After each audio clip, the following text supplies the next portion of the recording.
priority color. See? Traded 9 commons for 3 uncommons, and boom! Now we've got a new boon. Could have done it without so much fuss. Gotten it cheaper, too. The merchant probably hates us now. Potato, tomato. Here, this is yours. Ready to be disappointed?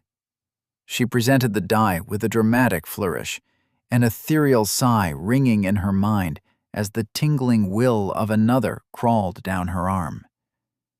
I don't know why you say it like that. This is supposed to be special, supposed to be exciting. Now I'm just sad.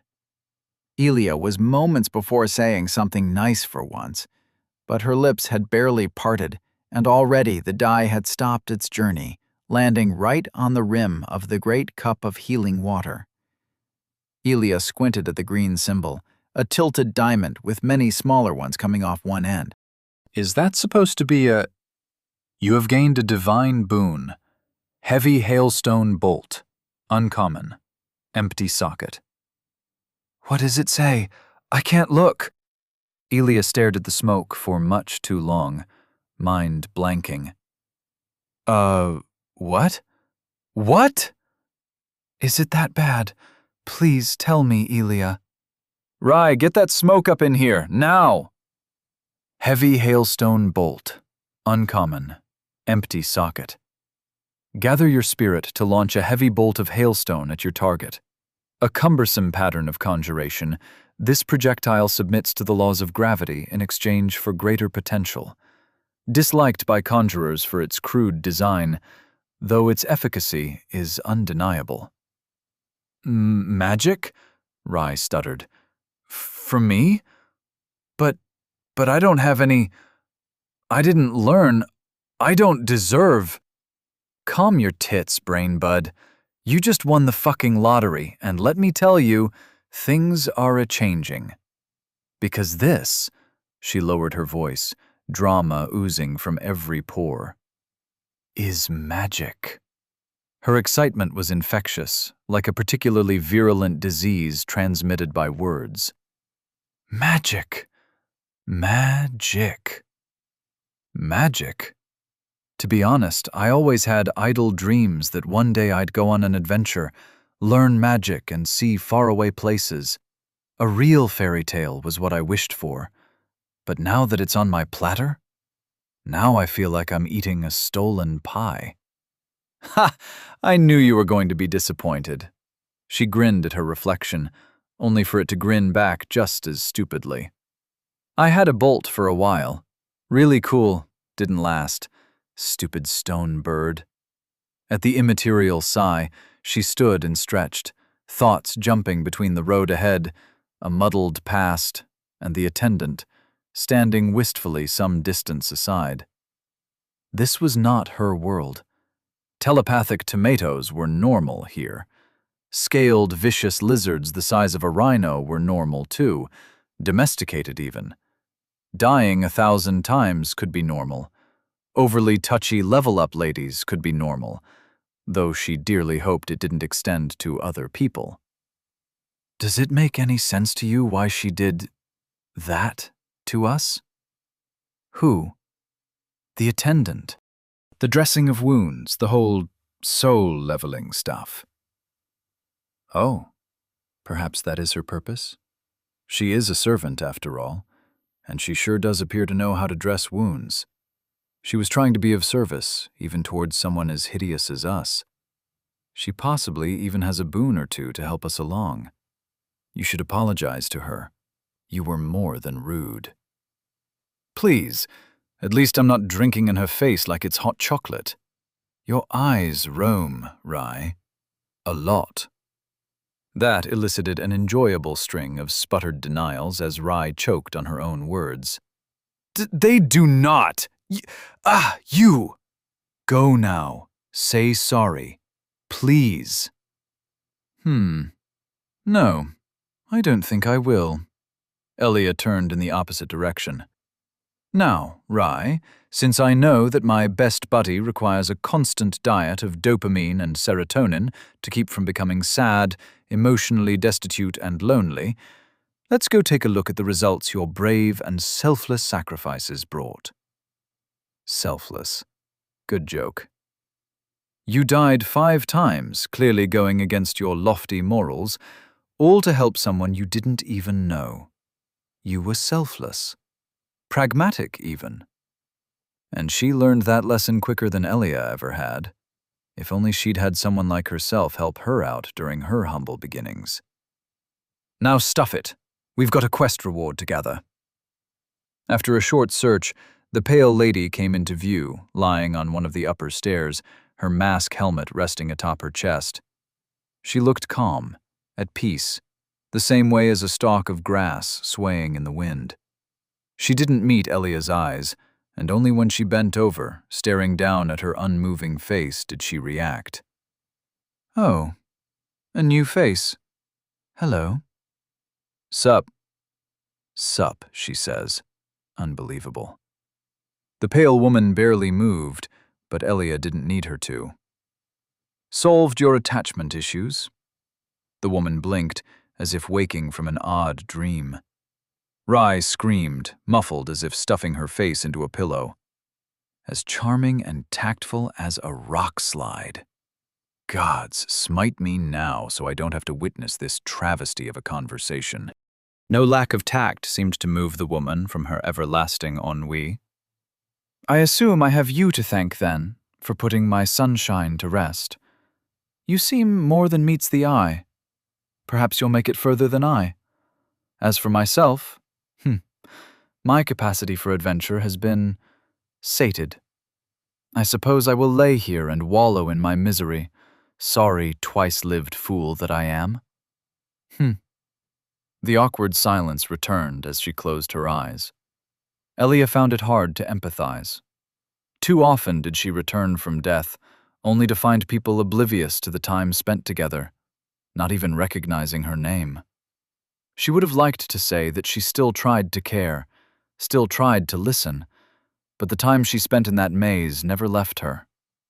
Life, then, was all still about balancing the numbers, never letting the ratio of deaths to boons acquired tip too much towards the former.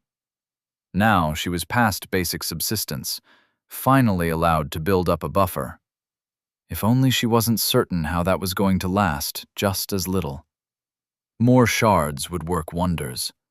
Anything would, really. Food, bugs, essence, weapons, knowledge. Her gaze drifted to the side, an assortment of gear folded half neat at the top of the stairs. No, stop. You are not going to ask for her only spear. Just look at it. The flourishes, the inscriptions made with love and care. It doesn't look cheap, and probably has sentimental value. Like your helmet, remember? Elia tried not to ask. She tried hard, really, really hard. So, no reward? A single eye cracked open to the silent sound of Rai sinking into a second round of second-hand shame. Still here? On second thought, service such as yours does deserve a reward. She pulled a ring off a finger on her third arm, staring at it for but a moment before placing it in Elia's waiting hand. Here, take this. You have more use for it than I. Ring of Grace. Philia, the gentle watcher, crafted these rings in the hopes they would lessen the burden placed upon those undead, still loyally within her service. Upon death, the wearer loses nothing, yet the ring is shattered. Oh, this was nice. If she was in a particularly deadly area with a lot of souls and shards, Elia could slip this on and simply return unharmed upon her death. Though, in all likelihood, it was going to fall into the box for later use indefinitely. It was a consumable resource, after all. A simple spear would have been better. Or boots. How much was this worth to the merchant? Maybe another angle could reach another reward, should they die before finding the next checkpoint. It was an infinite source of rings before then, though whether a single ring was worth suicide was another question entirely. Elia, Disapproval and annoyance mixed in Rai's voice. What do we say? All right, thanks. I have a pantheon to audit, so be seeing ya. As she turned to leave, the woman stirred once more. My name is Avis, if it pleases thee. Avis of Vilm. Elia, of Portland? The woman named Avis failed to tear her stare away from the ceiling high above. Her pelt-covered frame belied a hidden strength. Hidden weapons, too. She was tall, and if the dreg out back was any indication, then it would be better to stay on her good side in future loops if they ever led her back this way. Elia. You are an odd one. Perhaps you'll find your peace one day, though I doubt it will be out there. Uh-huh. Unwilling to spend more time with a woman radiating even more sadness than her often gloomy cranial companion, Elia took it as her cue to leave. The air outside was a lot less melancholic, and a fresh gust blew across her face. At least we finally learned her name. That is almost as rare an occurrence as finding a friendly face around here. So, what now? Elia let the question linger, rubbing her chin in a mock show of deep thought. She already knew where they were going to go. Say, Rai, what is your opinion on sieges? Chapter 16. High Road. Rai's opinion on sieges remained quite the same as 5 lives ago. They were not her favorite pastime, especially not when enacting them against her own people. The castle at the end of their promised path was supposedly there to protect the north entrance to Lofton. But if they didn't even let those people carrying souls back to the gods pass, then why make an entrance at all? Where the fuck are those 3 damned legionnaires? Elia yelled, as she walked down the road leading away from the temple. They're probably already on their way to Castle Glenrock. Or maybe you scared them off with all your cussing. An overturned cart blocked her way. Elia found nothing of value among its remains. Maybe you overslept. You're such a piece of work. No, we're 2 pieces. I thought you studied math. I thought you were an expert cloud navigator. Cloud navigate us to Glenrock Castle then, please. Touché. Moving on, it is. Crossroad Temple was built under a 50-foot-tall cliffside, where the foothills of the nearby mountains transformed into jagged terrain, stone peeking out under carpets of sickly yellow grass. The never-ending maze loomed heavy in memory and sight on one side, the endless drop onto the surface of another world at the other. This temple, then, was in a remote location that seemed designed to break the back of any person or animal transporting goods up and down. Though how the many large tombstones and variably sized stone sarcophagi found their way this far away from civilization remained a mystery. Yet, even in this remote place, civilization reached. A path along the cliffside was marked by rocks and the occasional rope tied in elaborate knots or handholds to prevent a plunge down dizzying heights. Where the strewn stone and dirt floor was washed away by landslides and a past deluge, wooden walkways allowed for less than stellar passage in between the broken pieces of a road carved into the mountainside. As long as they too weren't washed away. There were side passages of doubtful reliability, small workarounds to the workarounds that seemed more practical than safe. They found themselves on one such side path, much to the dismay of some. The scaffolding creaked ominously with every second step. Elia tried hard not to look down. Do you have a problem with heights? Birds, mainly. Elia peeked over her shoulder, only to jerk herself back as she had the impression of losing grip. Big, fuck-off giant ones. They're made of rock. Killed me in the maze every time I tried to cheese it. I could go for some cheese. Or a ski lift. Just following the path ahead was taking all her attention. Being able to look down on something still gave off the impression of a physical transgression and imminent violence. A number of scenarios played in her head. The giant stone bird variably throwing her off, squishing her against the cliffs, or kidnapping her to feed its gravelly young. The worst part, in between the steep descent, the North Duck cloud was obscured behind the mountainous massifs. Already, insecurity was mounting. I always thought rocks stayed in the loft parts of Lofton, that they were bound to service under the gods, or that they didn't exist. Knew it, Elia said, in between switching her hands on the handholds, breathing a heavy sigh as the end of this particular reroute was coming into sight.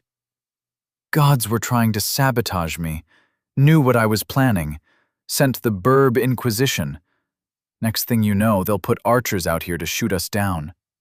She ducked, in anticipation of immediate divine intervention. Nothing came. She probably looked like an idiot. You look like an idiot. Get up, it's just a mountain pass. See, we're already through. And just like that, they were. A small plateau greeted them, the road continuing on with few obstacles and fewer holes. With muscles that felt too tense for the 20-minute hike, she lowered herself from a wooden plank hammered into a sheer stone overhang. Her feet met the ground, and only then did she let go of the secure rope. She was doing fine. Everything was fine. For now. Shit, I'm going to hate doing that every time we croak, Quibbles croaked, adding that yes, he too would not like turning into a frog-shaped smear after a sudden fall down Infinity Cliff. Though, when Elia looked down, the ground was much closer than a dozen miles, closer even than a few hundred feet. The landscape opened up in front of her eyes, her heart nearly missing a few beats too many. The road ambled downwards in a twisting left-right fashion, disappearing behind hills and the forest that stretched from the foothills to the horizon.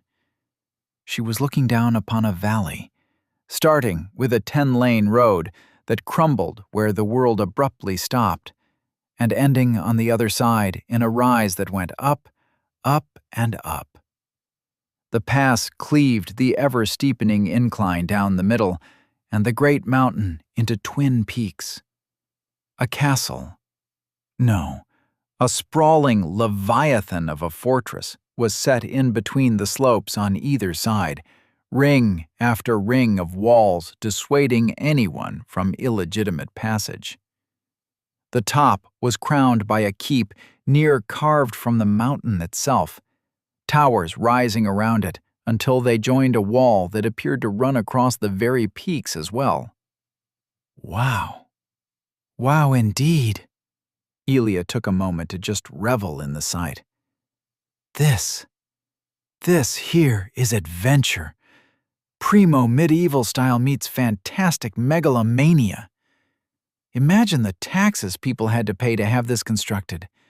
Imagine how many workers died during construction and now haunt those walls. And we'll be right in the middle of it.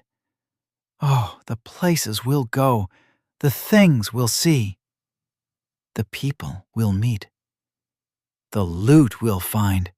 Elia nodded. I'm pumped. You pumped?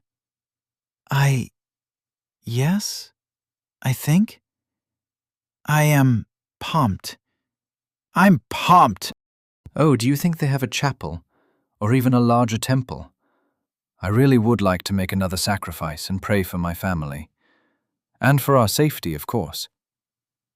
An eyebrow arched. Doubts formed. Are you planning on donating all our hard-earned shards to your imaginary friends again? No.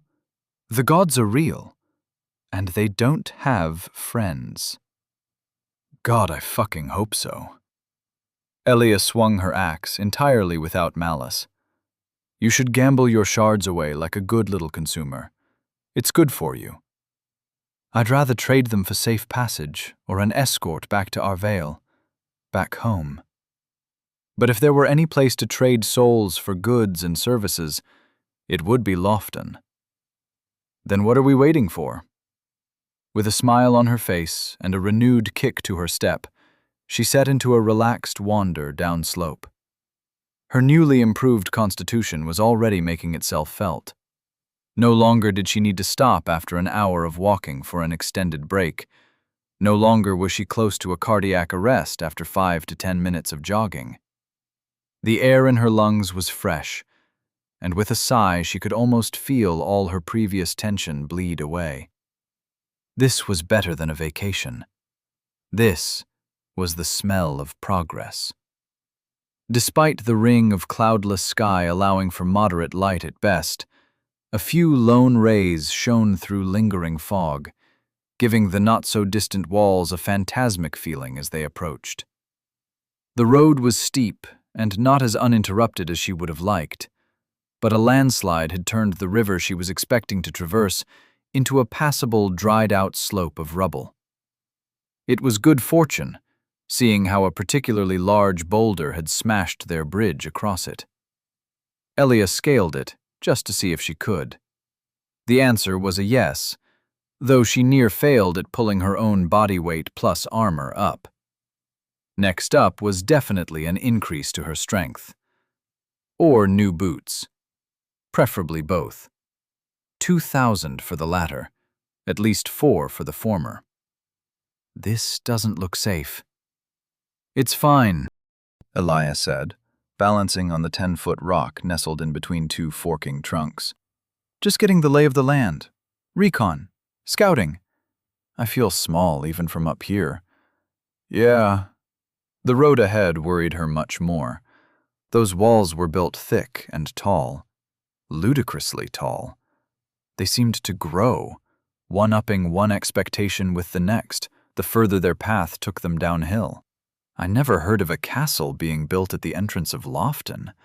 Our capital was always safe in the valley, and we never had to fear any incursions of the barbarous kingdoms nor the forest beasts. It seems like a waste of labor and resources, but what do I know? You think they'll let us through? Maybe. For now, I spy trouble ahead. You can see that far? Sorry, but my eyes never were really good at looking too far. Everything's blurry to me after a few dozen feet. Elia made to climb back down, the trees offering a safe descent. Same eyes I'm using, just saw movement is all. Possibly not friendly. Undead? Likely, though not the talky-huggy kind. Dregs, these mindless ones were called? Dregs. The leftovers of a person when all humanity has left them. It happens. The longer an undead is alive, the less they are themselves. They can live forever if no one puts an end to them. Still, lucent undead technically count as people before the law, though that never seemed to prevent some folk from starting a manhunt when an unwanted dead relative came knocking for one last goodbye, or to add stipulations to their will. Yeah, if my grandma came back just to continue nagging me, I'd pick up a pitchfork as well. Oh well, I more meant when kids get involved. They don't really understand that they are dead, and that makes telling them they need to go more complicated. A moment of soaking up implications went by. Sheesh, and you call yourself civilized? People who hunt undead children are bad apples. My family would never do something like that. They'd accept me or any of my brothers and sisters. I know they would. Somehow I'm inclined to believe you, if only to prevent herself from worrying over yet another potential issue. Walking on a riverbed flooded with loose dirt and rocks wasn't as easy or safe as Elia thought.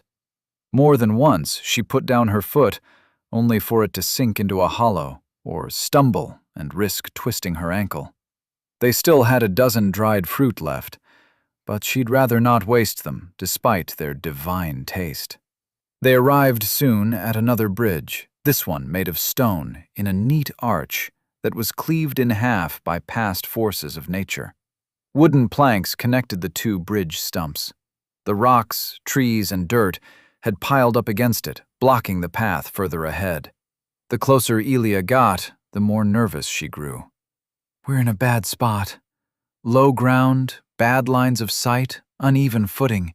Primo ambush position if you ask me. Why would soldiers of Lofton want to ambush us? We're on the same side. Really? Somehow that narrative didn't fit with her previous experiences. Huh. Guess I'll politely ask the next dreg for an escort. Somehow, I suspect you don't actually mean that. As if to answer Elia's suspicions, the first corpse greeted them. Sprawled across the floor, a pool of dark blood soaked its already dirtied coat of arms. On it, a long yellow dog curled behind two mountain peaks, eyes and jaws focused intently on the rift in between. Are they dead? I mean, most of his blood is on the outside. Carefully, she approached and turned the undead's face with her axe. Looks as dreggy as any dreg I've ever met. Funny-looking coat of arms, though. That's a floppy dog. Incredibly floppy. Anyhow, let's take another route. One with less corpses and... A shudder ran through the undead's body. Eep! Elia caved its head in with a simple swing of her axe, and it crunched like a watermelon. There was an unusual heft to her new weapon, a bit top-heavy.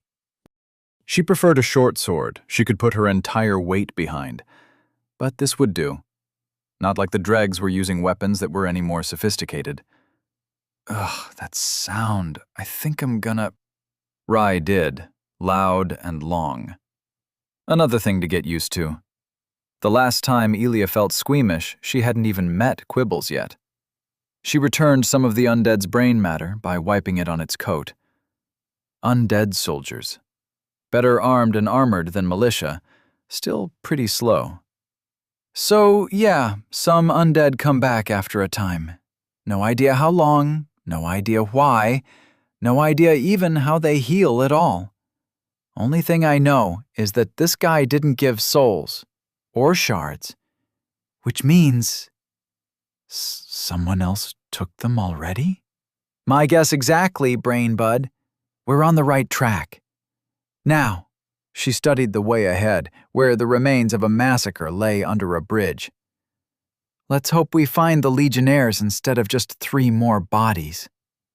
At Rai's whimper, she snuck forward, peeking over a fallen conifer.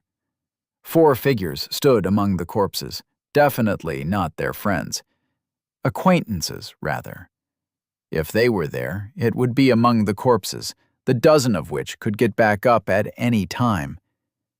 As it looked, the riverbed was a death trap, especially since she noticed the odd crossbowmen staggering about near misshapen shrubbery along the former riverbank. She counted 1, 2. Was that a third one, or just the second one from a different angle? The lack of clear eyesight beyond about 20 feet was really working against her outside of the hemmed-in corridors of the maze. Short-sightedness only became relevant once she had to peer beyond the next simple step. Say, did you people invent glasses yet? Glasses? Well, only super rich people drink from glass cups and decanters, make entire windows out of it.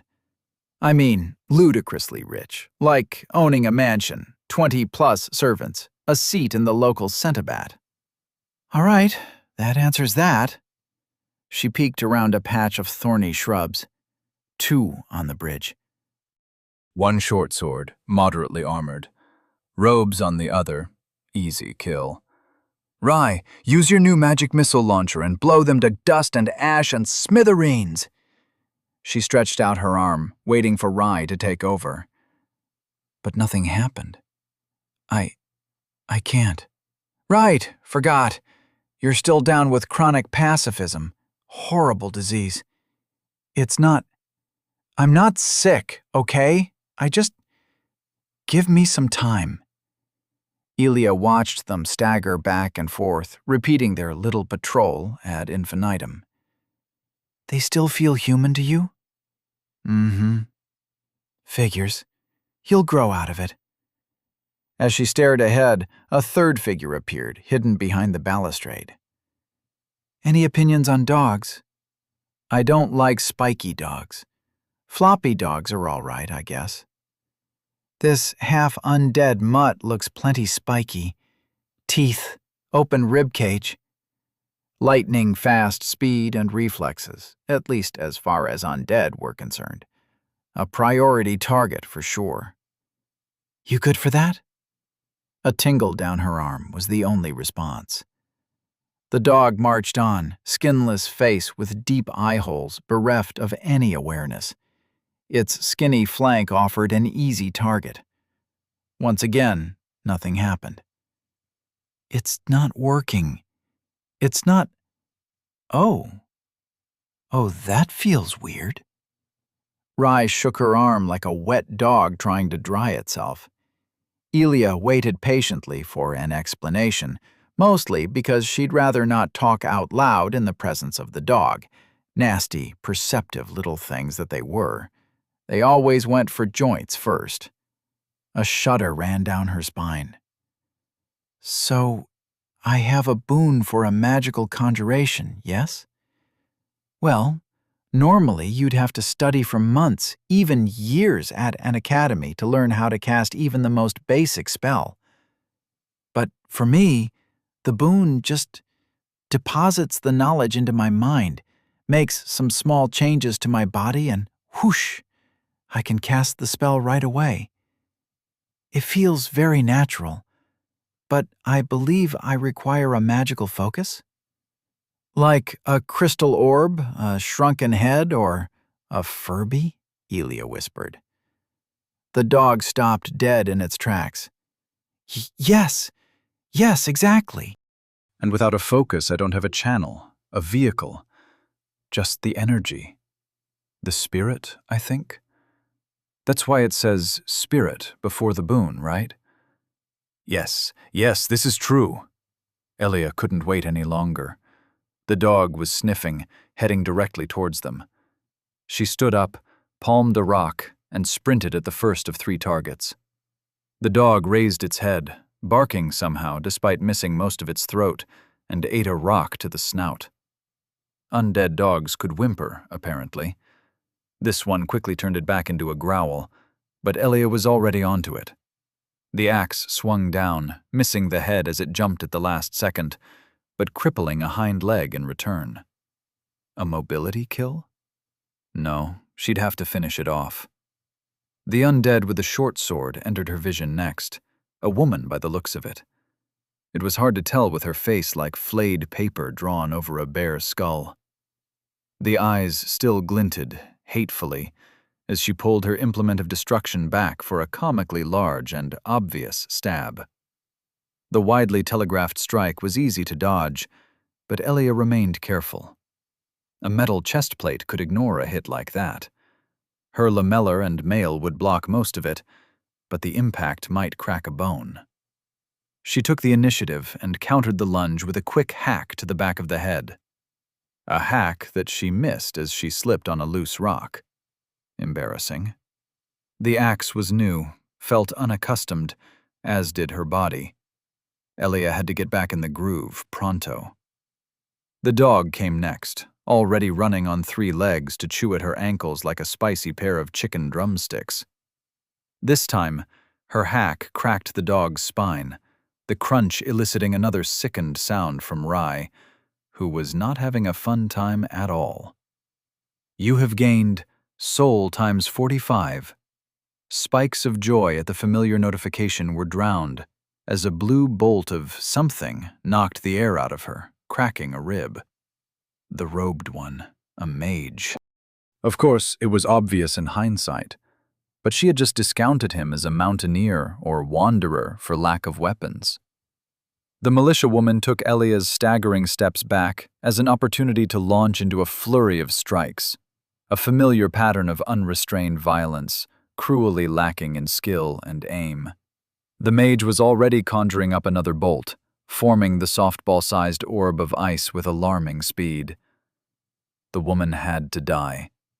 Now. Bracing herself to receive a few nicks, Elia pushed around the woman just as she was unbalanced in the opposite direction. The strike that came for her deflected off her bracers, though it left a sharp cut on her cheek before she could lodge her axe in the woman's neck. You have gained soul times 77.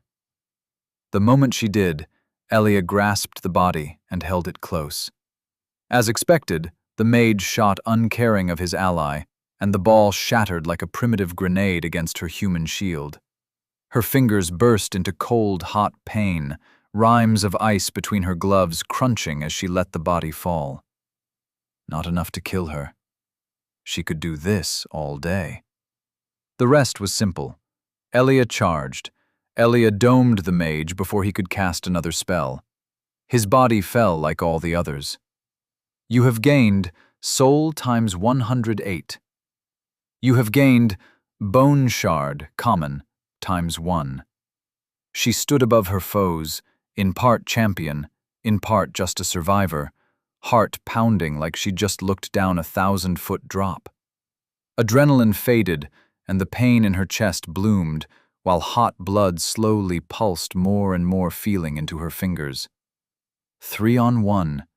No chance to set up an ambush. That would have been a difficult fight before, but nothing she couldn't handle now. No need to waste consumables. Is it over? Elia nodded, before remembering that her brain buddy probably had her inner eyes close. She plucked the gnarled, thin staff from the dead conjurer's hands and inspected it, turning it this way and that. Conjurer's staff. Focus used by the conjurers of old Yoravale, wrapped in coarse fiber leather to always remind the acolyte of the humble beginnings of their art. Hey, Rai, this'll work for your magic, methinks. Her arm tingled, hand turned, staff waved. Oh, this is great. Great! I have magic. Me, Rai, farm girl and firstborn. Magic. A giggling glee echoed inside her head, infectious and rare, like a child with a lighter. If you say you don't deserve it again, I'll chuck it off a cliff. Elia chuckled. Now come on, do something cool. Here, I'll give you emotional support. Magic, magic, magic. Shush, you're making me blush. I have to mentally prepare myself. All right, ready? Always.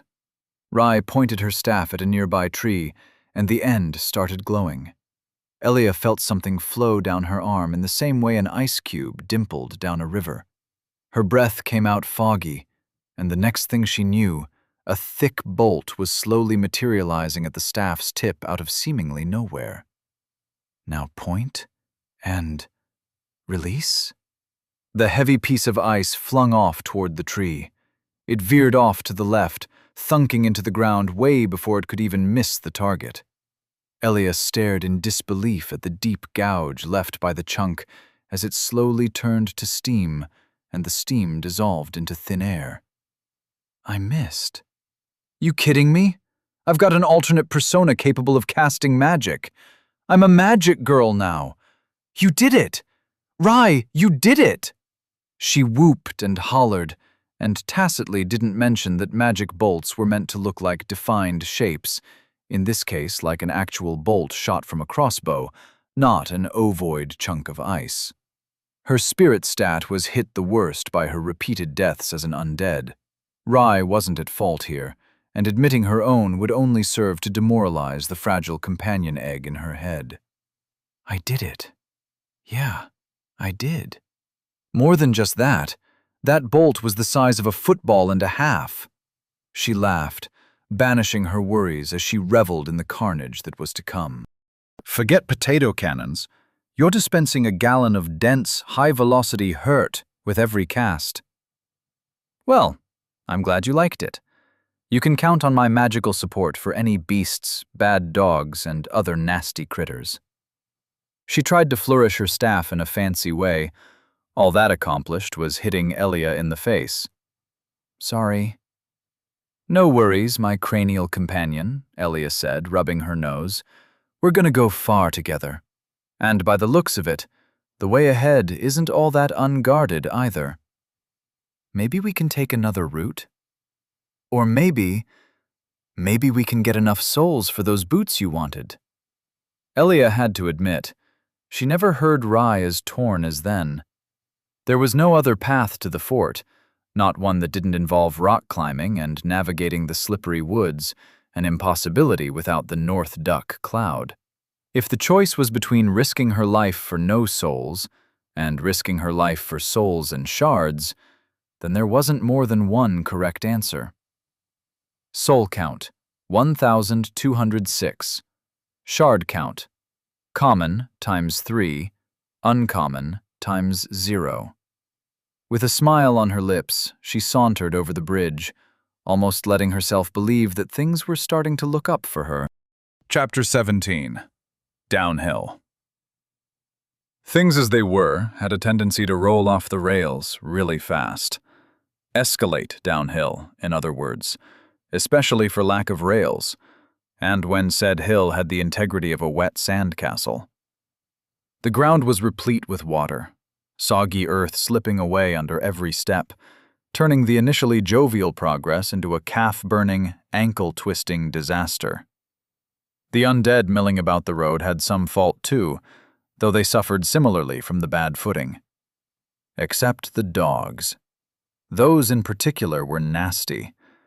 Whenever Elia didn't get a jump on them, they flung their bony bodies at her like suicidal heat-seeking missiles, often from unfortunately strategic angles. Even more unfortunate was their tendency to travel in packs, either paired with another dreg or with one or two other dogs. Presently, a total of 7 ravenously snapping beasts of bone were nipping at her heels, making the descent that much more involved. Oh my gosh, I can't look. Elia slid down a crumbling ravine, grabbed a protruding root, and nearly slipped out of her gloves. Mud covered them on the inside and out. She wasn't quite certain if the root could hold her weight and had little time to ponder. The baying was closer than ever as she measured the fall to a poorly defined trail in the forest, sinking ever more into the nearby swamp. She'd survive. Elia let go, regretting the decision only a moment after rolling down a slope before meeting a tree with her forehead. Dazed, but mostly alive, Elia came to a halt after inertia and friction had done their duty, the pack growling and snapping at her from atop the 10-foot fall. The forest so far had been less than inviting, and all the more confusing. Conifers stood with their needles all pointing straight up. Some trees bloomed flowers, while not a single leaf was in sight. And in her immediate vicinity, the trees looked more like anemones, transplanted from the sea and turned into gnarled, woody constructs grasping for the sky. Miraculously, she didn't sustain any major injuries, despite the poor footing. A small mercy, which was quickly drowned by 2 thumps sounding out nearby.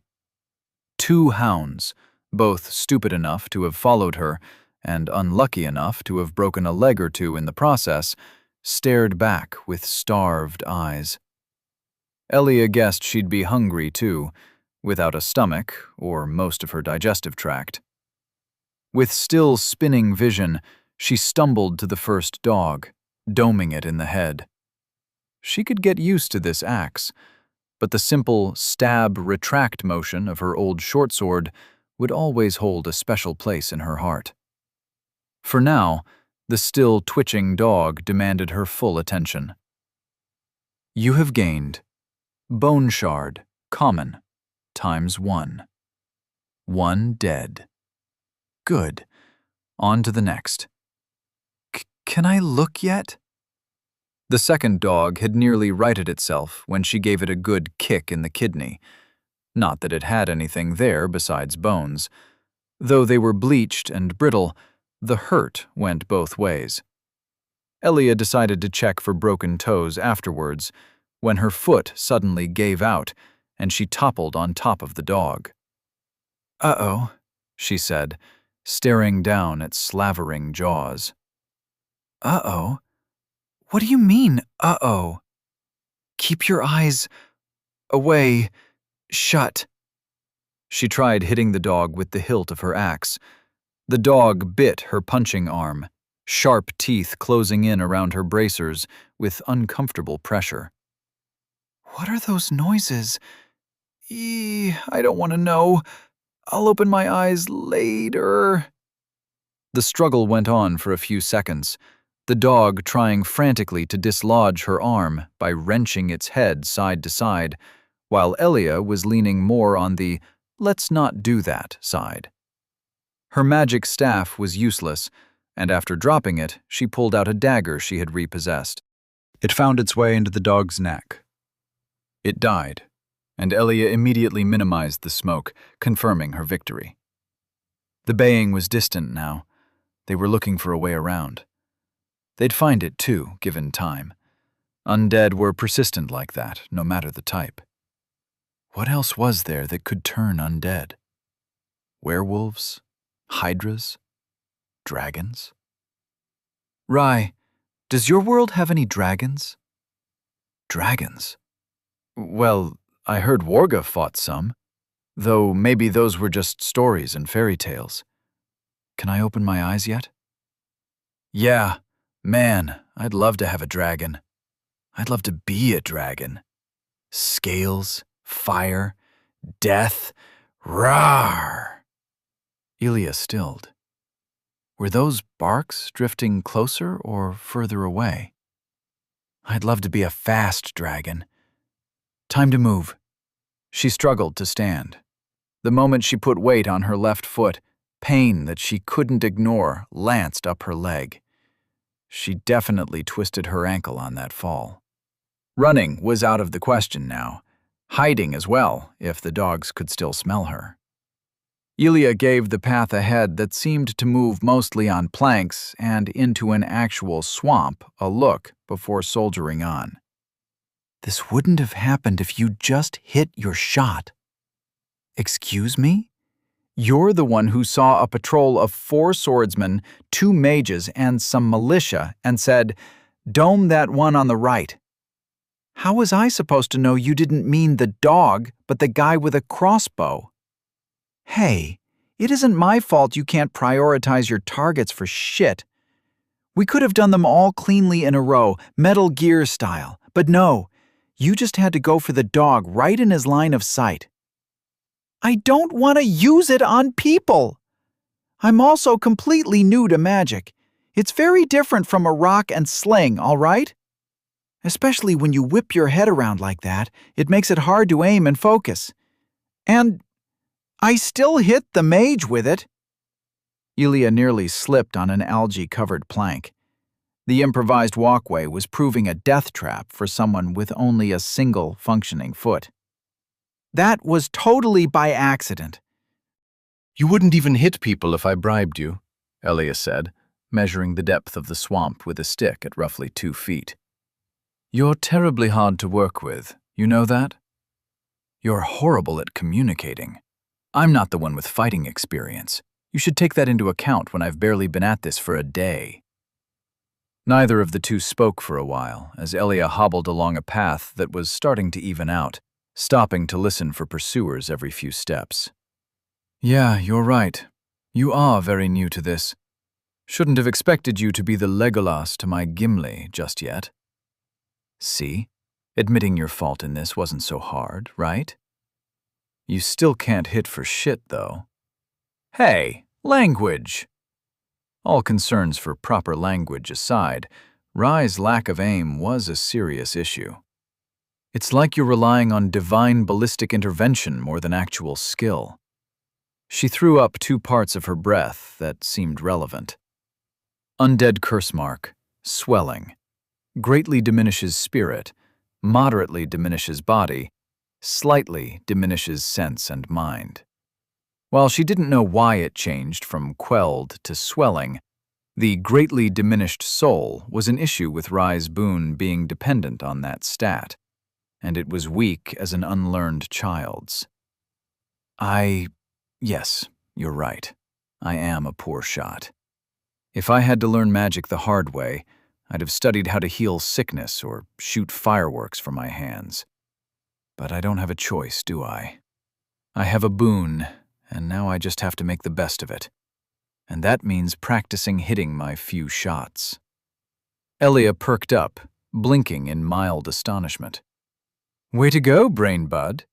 You're finally getting into that die or grind mentality. Also, the bolt is super hard to control, like trying to press a wet bar of soap in your hand. It's hard to grasp and slippery. I'm doing my best, all right? Elia giggled immaturely. That's what she said. Yes, I did. Your point? Never mind. They trudged past a swamp-soaked corpse, again empty of all loot. The trail went past a row of half-sunken walls, little more than lines of rubble, before a less completely dilapidated ruin peeked out between the endless trees growing ever twisted up ahead. It must have been a church once, or a chapel, given its size, foundations sinking into the surrounding swamp, which at this point was a nearly knee-deep mire. The forest isn't a place for us. Only beasts and the inhuman walk here. They both listened for any sign of an ambush. At least there aren't any leeches, mosquitoes, or other little shits. Elia's checkpoint sense was tingling. Not an official boon by any means, but the years spent in the maze had gained her an instinct for finding them and loot. No two checkpoints were too far apart, and this place seemed a likely candidate for the next one. Elia could do without the pain of a broken rib and foot. Bruises and small cuts littering her body were also waiting for the sweet rejuvenation of the healing water. But as she put a hand on the doorless doorway, instincts hammered in over lifetimes brought her next step to a halt. An arrow whooshed by her chest, embedding into the side of a willowy tree. Elia froze for a second, saw no cover within hobbling distance, and instead made for a mad hobble towards the stone ruin. It was that damned waterlogged corpse they'd passed. She forgot the number one rule that applied even in a medieval zombie apocalypse. Always double tap. Another arrow struck, and both her and Rye screamed as this time it pierced her thigh, where the chainmail didn't reach. The impact rung sharp through her bone, but she staggered only once before pulling herself through the doorway, waging herself in safety. She had moments to see the club approach her face. Eek! Fuck! She stumbled out back, and another arrow struck, this time center mass. She clutched her staff and axe, feeling her strength leaving her, making it hard to stand. Just business as usual, stacks upon stacks of odds against her. The thought alone gave her the guts to take a step forward, embedding her hatchet in the lanky club wielder's neck. You have gained. Soul times 125. Another strike. A third one? Swung from the side and spun her head like a carousel. Her vision went, then her consciousness, then her will to stand. She met the soggy floor of the swamp, the smell of rotting algae a last remembrance, lingering before everything was quiet again. The car ride back from the police station was quiet, filling the impeccably clean insides of the coupe with an air of silent judgment. Elia sat in the back, 14 years old, dressed in a black-on-black fashion disaster with rainbow gloves purposefully mismatching her other arm laden with too many bracelets. Her eyes were fixated on some inscrutable point in the distance. Her father didn't sigh. He never did. No disappointment or any other negative emotion ever escaped his normally placid facade. Sometimes it looked as if he was just a passenger in his own body, playing a role as he drifted on a second-hand experience of the world, instead of truly looking through his soft green eyes and bothering to care. Though, to be fair, he could muster genuine human emotions at times like these. I can't believe you tried to break into our own house. Not that she succeeded. Whatever she could scrounge up in the garage was not enough to open the front or back door. It wasn't her fault that her key snapped mid-twist. Keys didn't do that, normally. though the snap freeze was most likely at fault for turning the stamped metal brittle. Somehow, this all was conspiring to turn out to be her fault in the end. Ridiculous. Should be glad I didn't smash any windows or use your power tools. You broke the lock, her father tried to yell. It came out as more of a complaint. The police found lockpicks in your bag, Elia. Lockpicks. Yes, her recreational lockpicks. The ones she tried to get the broken bit of key out of the lock with. You were supposed to be home, not at some stupid artsy gathering. I sell art for a living, Elia. And as exhausting as it is, networking is necessary. Well, then get a new job. The silence reigned again, but the last sentence spiced it with a tinge of silliness.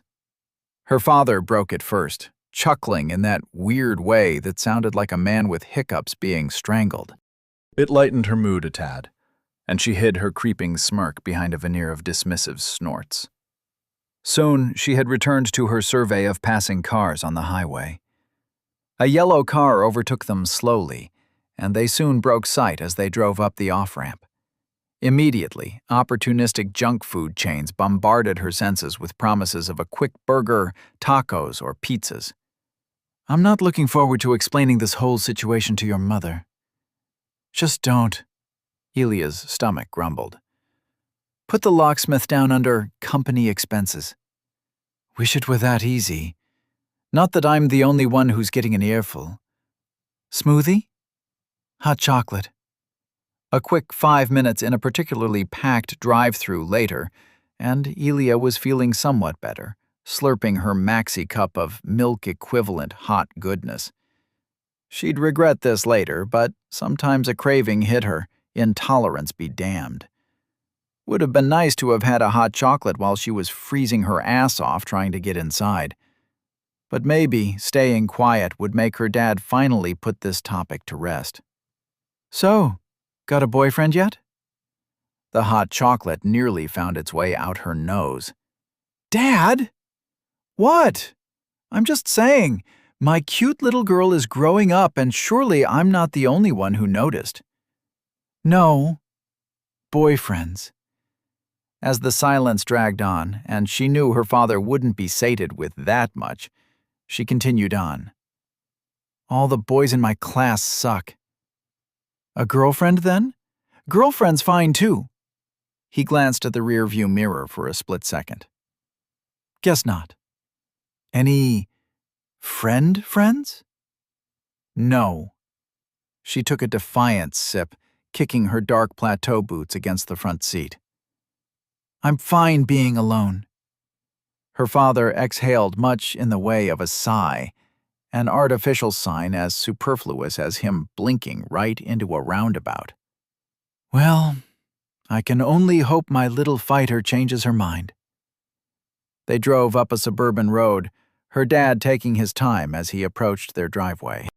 Now I'll talk it out with Mom and Grandma, and you'll get your lockpicks back, as long as you promise not to take them with you to school, all right? All right, Elia muttered. The car stopped, but instead of stopping, Elia jerked forwards straight through the back of the seat, tumbling, falling down into indefinite darkness. Chapter 18. Hard Truth. Rye woke with a start, and everything hurt. From the headache to her limbs and belly to her legs, everything was flavored in a different taste of ugly aches. No roof of the crossroad temple greeted her eyes. Only a few tree branches leaned low past the broken walls as her mind flashed with jumbled memories. Undead, home, magic, car, dogs, the ambush. Voices. Close. 3 armored individuals huddled in a corner, vehemently whispering about catapults and machicolations? That wasn't a word, and instantly the roaring cacophony of the dream that was not hers echoed in her mind. It was an odd experience, living the memories of another, feeling them while knowing that neither the sights nor the smells or tastes were hers. Especially the sights. The loud metal creatures were not creatures at all, but carriages. Without grug or horse to draw them, they moved at breakneck speeds across the dark stone and played at a dance to lights on intersections as large as she never had imagined. Elia's strain of barbarians had great roads. Not as great as the Empire's, of course, but a critical question remained. What was a smoothie? Rai could not sit still without an explanation, bumping what to do next and whether she should escape or not into second place. The giant stone bowl set behind the leaning doors and crumbling rock marked the next checkpoint mere feet away. If only she could crawl there, she could stop the hurt and clear her mind. "Elia," Rai whispered. "Elia! Fuck!" "Ack!" Rai acted in surprise. "What is it?" "I totally forgot I had a goth phase. I feel all slimy and ugh. Blech." "Well, first off, we seem to have switched control. Again." "Again? Shit, being knocked out counts as being unconscious. We need to be more careful from now on. Wait. Hostiles. 3 to the front left, melee mostly, shields, spears." On a squinting second peek, Rai recognized them. "Those are the Legion soldiers. Sextus, Tertius, and Alexander from the temple. I think they saved us?" A look down confirmed it. Her wounds were bound, her legs and arms decidedly not, and the thick earthen smell of wick wax wafted from underneath. She smelled of blood, too. And there came the dizziness again, with reinforcements. "Rai, we need to move." Why? Are you kidding? You're a small woman. You're basically defenseless. We're in the middle of nowhere, and those are 3 grown-ass soldiers from the good old medieval times with certificates in pillaging, raiding, and raping. Do you have the self-preservation instincts of an egg, or do you get it yet, Humpty? Elia, those are soldiers of our holy empire. What's more, they're cavalry, disciplined, learned men. And they would never accost any lone traveler for no reason. They are disciplined, dutiful, and honorable. And I'm a free citizen of the Empire as well, not some Becky half-breed or slave on the run. They will help us. Honestly, I can't believe what you were insinuating. Yeah, and the blood on that wooden club definitely doesn't belong inside my nose. Our nose. As if to punctuate that, Rai snorted a clot of blood. That got the attention of the 3 men, and after a short discussion, the larger one stood up and went to crouch next to her. "Finally awake, Sleeping Beaut?" Sextus asked. Rai stuttered, confidence failing to manifest. Me? He grinned and nodded. "You snuck up on us. 'Fraid Tertius over here convinced us you was some assassin or spy from the castle or a looter. Man's a bit paranoid after the mud crab incident. 'Pologies. And no fears. The dregs don't approach these here bowls without provocation, bless Ruth." I'm not a... She broke into a string of coughs, some of them slightly bloody. "Aye, you're but a wee lady, but still a soldier o' misfortune much like the rest of us." He smacked his dry lips, Undeath having extended the cracks running through it all the way up his cheeks past the missing nose. His visage was not a kind one, marred by thin lines that told stories of past brutality. "Shame about your arm, though. 'Fraid we'll have to amputate." For a moment, a string of doubt ran through her. They shared a stare. She tried hard not to tear up. My ass will he chop anything. Rai, he's not a licensed medical professional. Go for his neck. He won't expect a dagger. The man laughed. "Oh, gee, I can't keep a straight face like that." You look like someone kicked a particularly puzzled puppy. Was a joke, just a silly gag. The water eels anything? Oh, stupid jokes. Now she just had to find out how the water would eel anything. How did one eel something? Rude. Rai frowned before letting out an indignant squeak as the man picked her up with his wiry hands.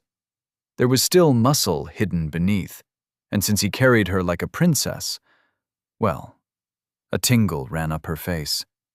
I can't believe this is all it takes for you to blush. He looks like he eats people.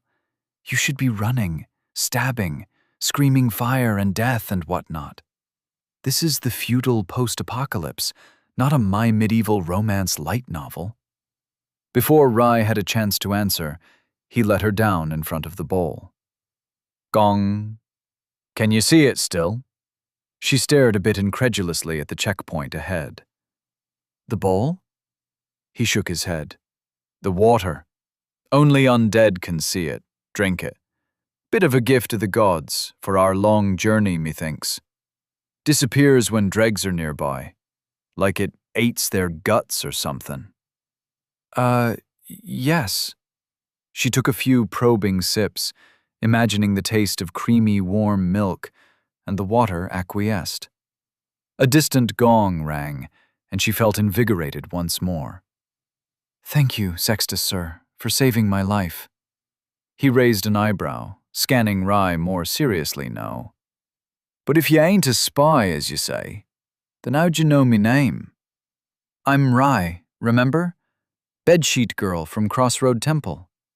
Suspicion increasingly grew along his face as Rai tried to remember what it was that ticked him off. I've come to do the scouting I promised. You are still trying to get through the castle up ahead, right? Glenrock Castle? I knew she was a forest-damned spy, Tertius called from behind as he and Alexander exchanged a small bone shard. Sextus just laughed nervously at the whole shtick as he brushed through his oily hair. Rai did not find this funny at all, but upon seeing the other man's grin, she figured it was just another unspoken joke. Well, I hope you have some explanation as to how you know about our humble undertaking, or else I'ma have to ask you some uncomfortably physical questions. Not good. Not good. Getting mafiosi vibes over here, and he's like 3 times our weight. I'll shank his nuts and then you run for it. What? No, I mean, because you told me? Did undead have bad memories? You do remember volunteering me as your scout, right? He turned visibly confused. Only caught a glimpse of you. We never spoke a word. No, I'm pretty sure. I mean... Rai's face fell into a frown. Rai, before you get us killed, let me remind you, you talked to them on your first loop, after I touched the checkpoint for the first time, and you died 5 times in between then and now. They don't remember. They can't. For them, the conversation never existed. The unwelcome attention was turning her panic inwards. This is what Elia meant with turning back time. Setting the undead curse aside, no death mattered when she could succeed once in the end. In an ironic reversal, any rapport she had built would become just as useless, forgotten, unless she managed it on a successful loop. Tertius, standing at the edge of the chapel, right next to the only exit. Just as she was about to stammer the sentence that would probably get her and Elia killed, she felt her face and throat tingle. Someone spoke with her mouth and voice, but not her. Hey, big guy. Your name is Sextus. You and your friends are part of the 41st Legion of the Empire, the best legion. Now, I'm gonna trust you all. I've got a boon, real good one, with an essence of ego. Lets me gain some information on things I touch. There was an exchange of hand signs in the back. She's not lying. The suspicion was still evident on Tertius's face, but Sextus relaxed visibly. Well, that's that. I hit you quite hard as well. Apologies again. If you need anything, me and me mates, we'll be over in that corner divining schemes and whatnot. Now that you're cleared, you're welcome to join. I'm sure none of the lads will deny a lass our help. Phew, am I ever glad they didn't ask any difficult questions. Seems one of them has a boon for truth-telling. Dangerous stuff. Let's be careful around them, yeah? Rye was left confused and sat on the floor, more than a little tuckered out. Elia didn't lie, but she didn't tell the truth either. The legionnaires would threaten her, but they believed a barbarian just like that? It rankled her, tugged on twin vines named jealousy and indignant anger. Hey, do you know how to trade boons? Dunno. Go ask your soldier friends. If Elia noticed the anger in her voice, she gave no sign. It was better this way than having yet another argument. Well, I sure am glad we didn't have to fight our way out. Not looking forward to respawning here in the middle of that conversation. Anyhow, we can take our 20-minute break here if you want. Also, Quibbles wants to take a dip in the swamp. Elia followed up her demand with a tingling pressure that made Rye think she'd take over by force again if she had to. Not like she understood any other language.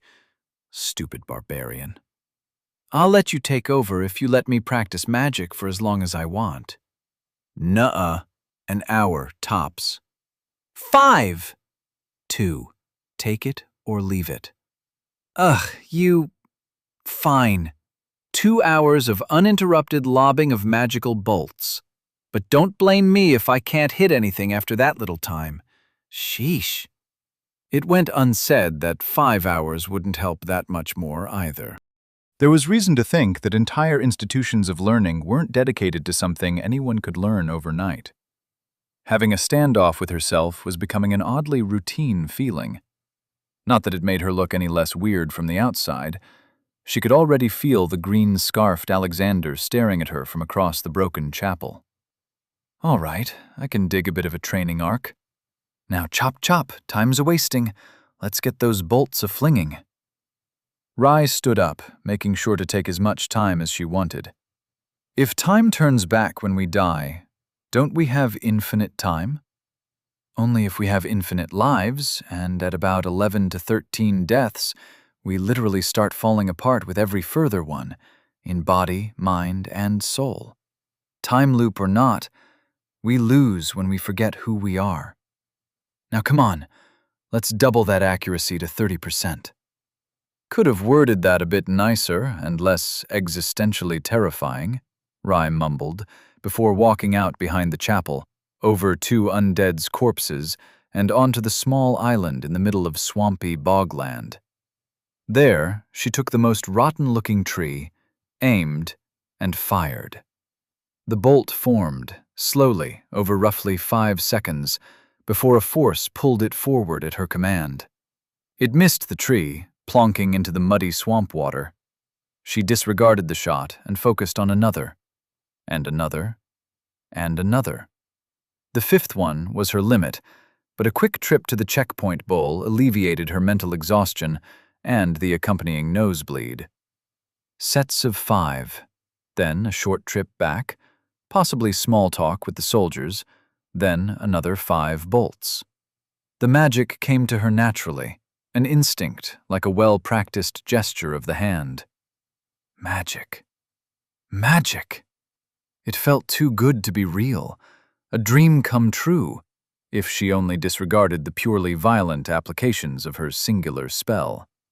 Getting into a rhythm was easy, but keeping it up while errant thoughts drove her mind into dark and grumbly places kept her from consistent concentration. A distraction would be welcome. Tell me, how those metal carriages in your dream work? Do they have little critters pushing them forward underneath? Does the road itself move them forward? Are they even real? A Cheshire grin bloomed inside her mind. Cars are easy. All they require for fuel is the following: magic, the blood, sweat, and tears of the common worker, and a Furby chanting pig Latin backwards. What's really hard is how to make them. And let me tell you, I was the best automobile crafter once. The time they spent went by in the blink of an eye. Soul count, times 2,521. Shard count, bone shard, common, times 4, uncommon, times 0. And that is why the pharmaceutical industry makes a bigger profit off of keeping you half sick than curing you outright. Well, at least their medicine works from what I hear. Rai focused on a nearby tree, letting her magic flow through her arm. It didn't feel any less exciting even after doing it over 100 times, and she had to admit that watching the ice form made her heart flutter a little. Hard to tell if the apothecaries in our vale are selling you official cures, or just something that will make you even more sick. She put all her focus into the next, willing it to wait for her command to surge forward as long as possible.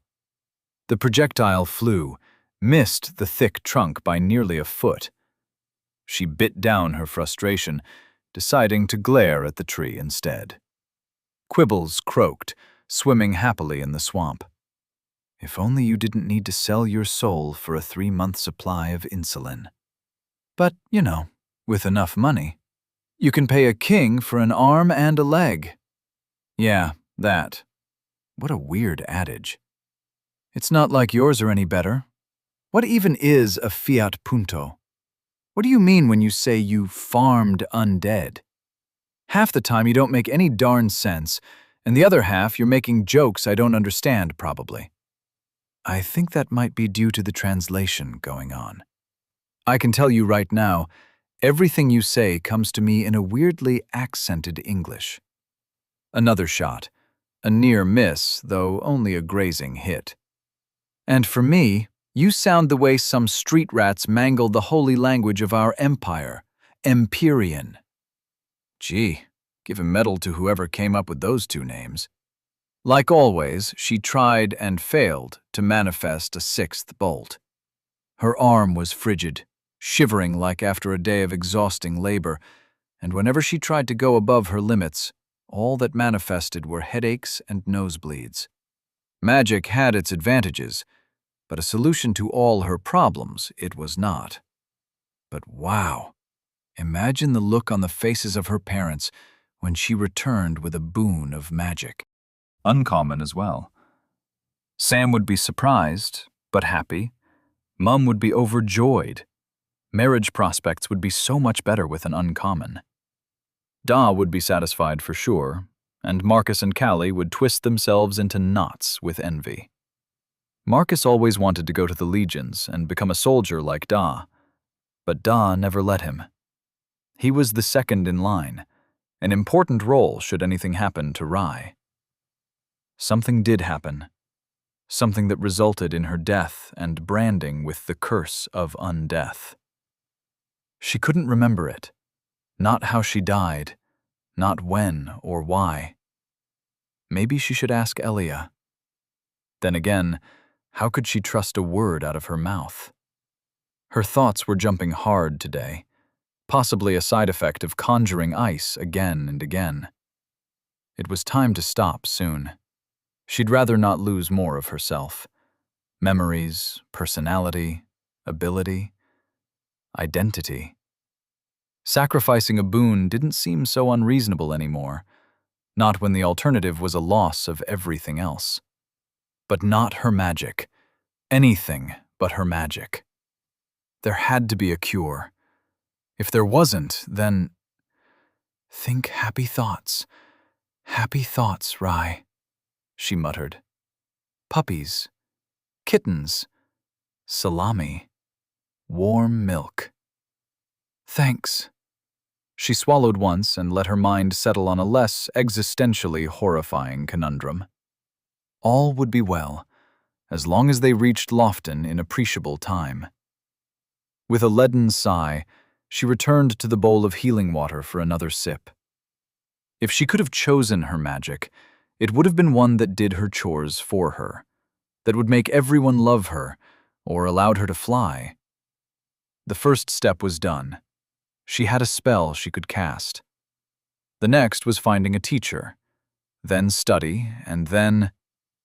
And then, maybe she could become a real mage.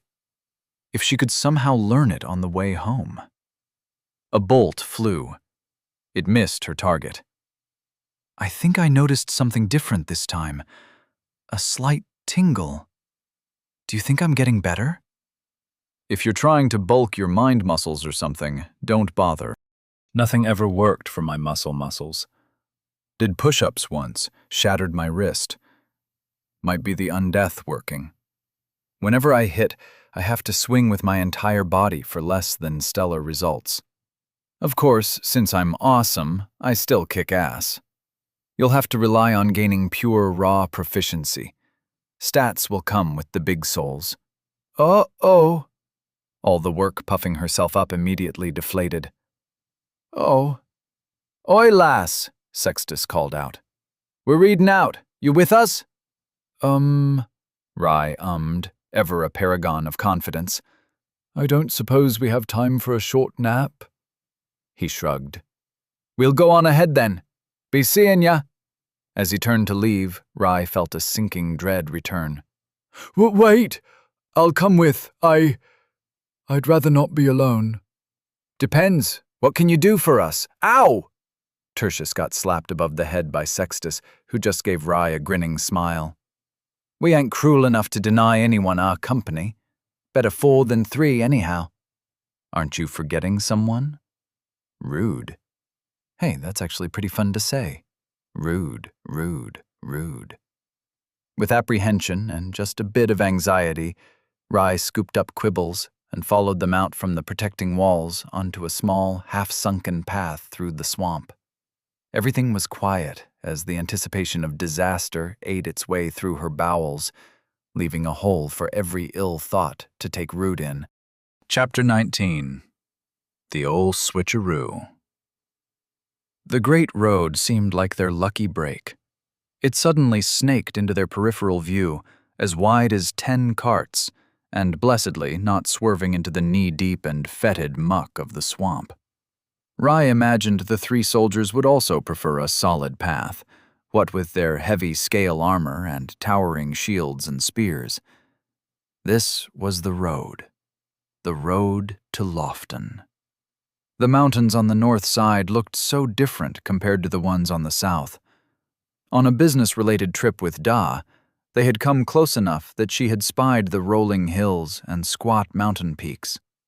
These here were more jagged, more cold-looking, and worked to beat down on her mood the closer they came. Signs of past ambushes ran up and down the road, dogs and undead in a variety of armors and clothes lying motionless in between the odd stragglers. Carts were overthrown, laying in smoldering heaps, or simply left where they stood in a great congestion of wood and grug. The grugs had made for the hills, but for a few corpses of the unlucky ones still bound to the carts, and the carts themselves were pilfered of everything except the wheels. In some cases, even those were missing. When everyone abandons their carts, you know the apocalypse has started. A single look up what she initially thought to be a lamppost, and she found the missing wheels, and she really wished she hadn't. At the top, undead were tethered to wheels, bones broken and woven in between the spokes, while their heads were fixed, forced to stare forever at the sky. Rye threw up, long enough that Sextus came over to pat her on the back. He led her away from them with slow steps. One of undead moaned as Rye got too close. She nearly broke out in sobs. Criminals. They had to be criminals. This was fine. The 3 soldiers, much like Elia, were not bothered by the casual displays of brutality. Or maybe they just knew how to hide it. A group of stragglers and spiky hounds provided a distraction, but not for long.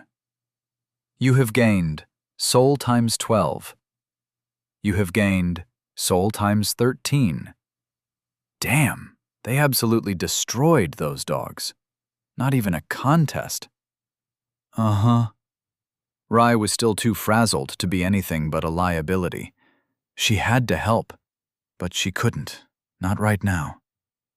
I feel terrible.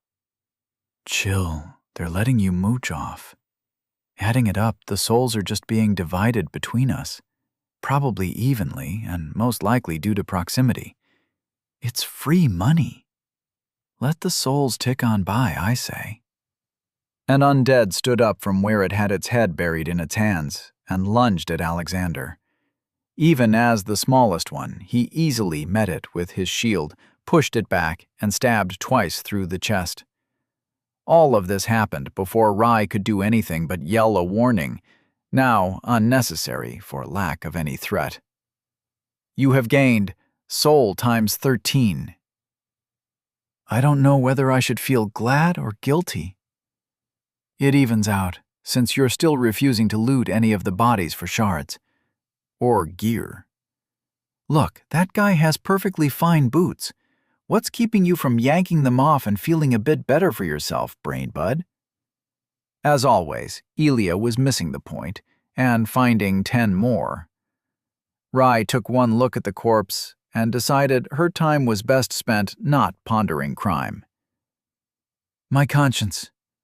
And the smell, Rai said, making sure the corpse in question was really just that, a corpse. Badly fitted boots are worse than no boots. Besides, it's not moral, especially not if they could wake up again. Gee, you sure enjoy sabotaging yourself, don't you? I do not. I'm just trying to carry enough morals for the two of us. It's... A twitch of a body, too fast for her to react, jumped at her from a tree. The dagger didn't glint. It was rusted with blood, and the human-like creature holding it hissed between fanged teeth. According to plan, Tertius yelled, as an invisible force directed the assassin's blade left and herself right. Like a kid trying to catch a falling leaf, Rai glided past her assailant's grasp, and he buried his dagger into the ground. To her credit, Rai's scream was more of a silent wheeze escaping her mouth. To Elia's credit, she knew when her unwanted assistance was equally necessary. Ya-yoink! You have gained soul times 65. The body fell, and Rai fell too, but on her butt. She nearly died there. She barely saw the assailant hidden in the forest. She knew it. Trees were evil. Thank you, Tertius. Thank you, Elia, she muttered. No problemo. Also, did that guy hiss at us? What's up with that? Rai! Hello? Rai was busy looking at the 3 soldiers who were staring at her like she was a total loon. Who is this Elia person? Tertius asked, with appreciable, if unnerving, suspicion. Another spy? No. Beans, why was it so hard to keep people from thinking she was a spy? I have a boon of invisible friends? A wave of ahas, muttered congratulations, and apologies emanated from the 3, and Rai was, for the first time since the temple, pleasantly surprised. The looks they were giving weren't suspicious. Curiosity ruled, and she then realized that she wasn't the only one interested in this boony business. They believed me? She whispered. Just like that? Sure. Boons can be anything. Wouldn't be surprised at the number of people who wished their imaginary friends into reality, and being openly interesting is a lot better than being quiet, plotting, and mysterious. Shouldn't you be the one who knows this stuff? I know that. Not looking like a prune, and not sabotaging herself with constant panic and anxiety would have helped. It was hard not to think herself into a spiral in this place, sodden with undeath. Is that something you had to study for as well? No. Experiencing people helps. Sheepishly, she kicked a pebble. I had a lot of personal initiative in my sparse free time. I went to feasts and smaller gatherings. I talked and caroused. Da always said it was a waste of time, but he already has a lot of contacts from his Legion days. We're still talking about boons, right? Yes, of course. Rai stiffly made her way next to the 3 Legion soldiers. Boons were never widely spread outside of the military and the elite, especially not the useful ones. With enough wealth, they could buy the shards for a boon, and if it turned out poor, they could trade it away until they found a fitting one. She'd have been glad to have any useless old boon just for the status it would give her. But maybe this close to Lofton, people just had a different understanding of what was considered normal. Rai was curious. Did everyone have a boon here? If so, then what could the soldiers have besides Tertius's boon that had saved her life? Tertius, sir? Rai asked, and nearly regretted it as the rather portly soldier looked down at her. I wanted to express my gratitude for saving me with your boon. Puh! Express my gratitude. He waved her off. A thanks is enough for any old Decurion. A better thanks would be carrying your weight. Ouch. At least we're fairly light as weights go. If I may ask, how does your boon work? She asked, channeling all her strength into puppy dog eyes.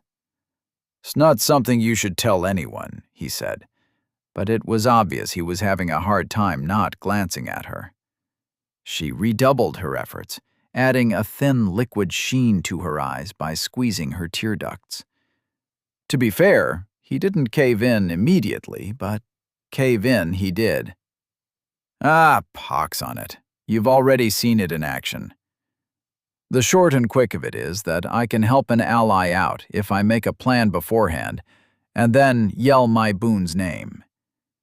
Course, that means I need the time to actually say it, and the better the image of the plan, the less the boon strains my noggin. Restriction breeds strength, after all. Oh, restriction breeds strength. That explained a lot. Now she knew how to carry her weight. Make sure she wasn't an easy target. Where her psychometry didn't strain her in the slightest, she couldn't imagine the same for him, even with a perfectly detailed plot. Thank you again for the explanation and the help. Feh, he said, waving her away.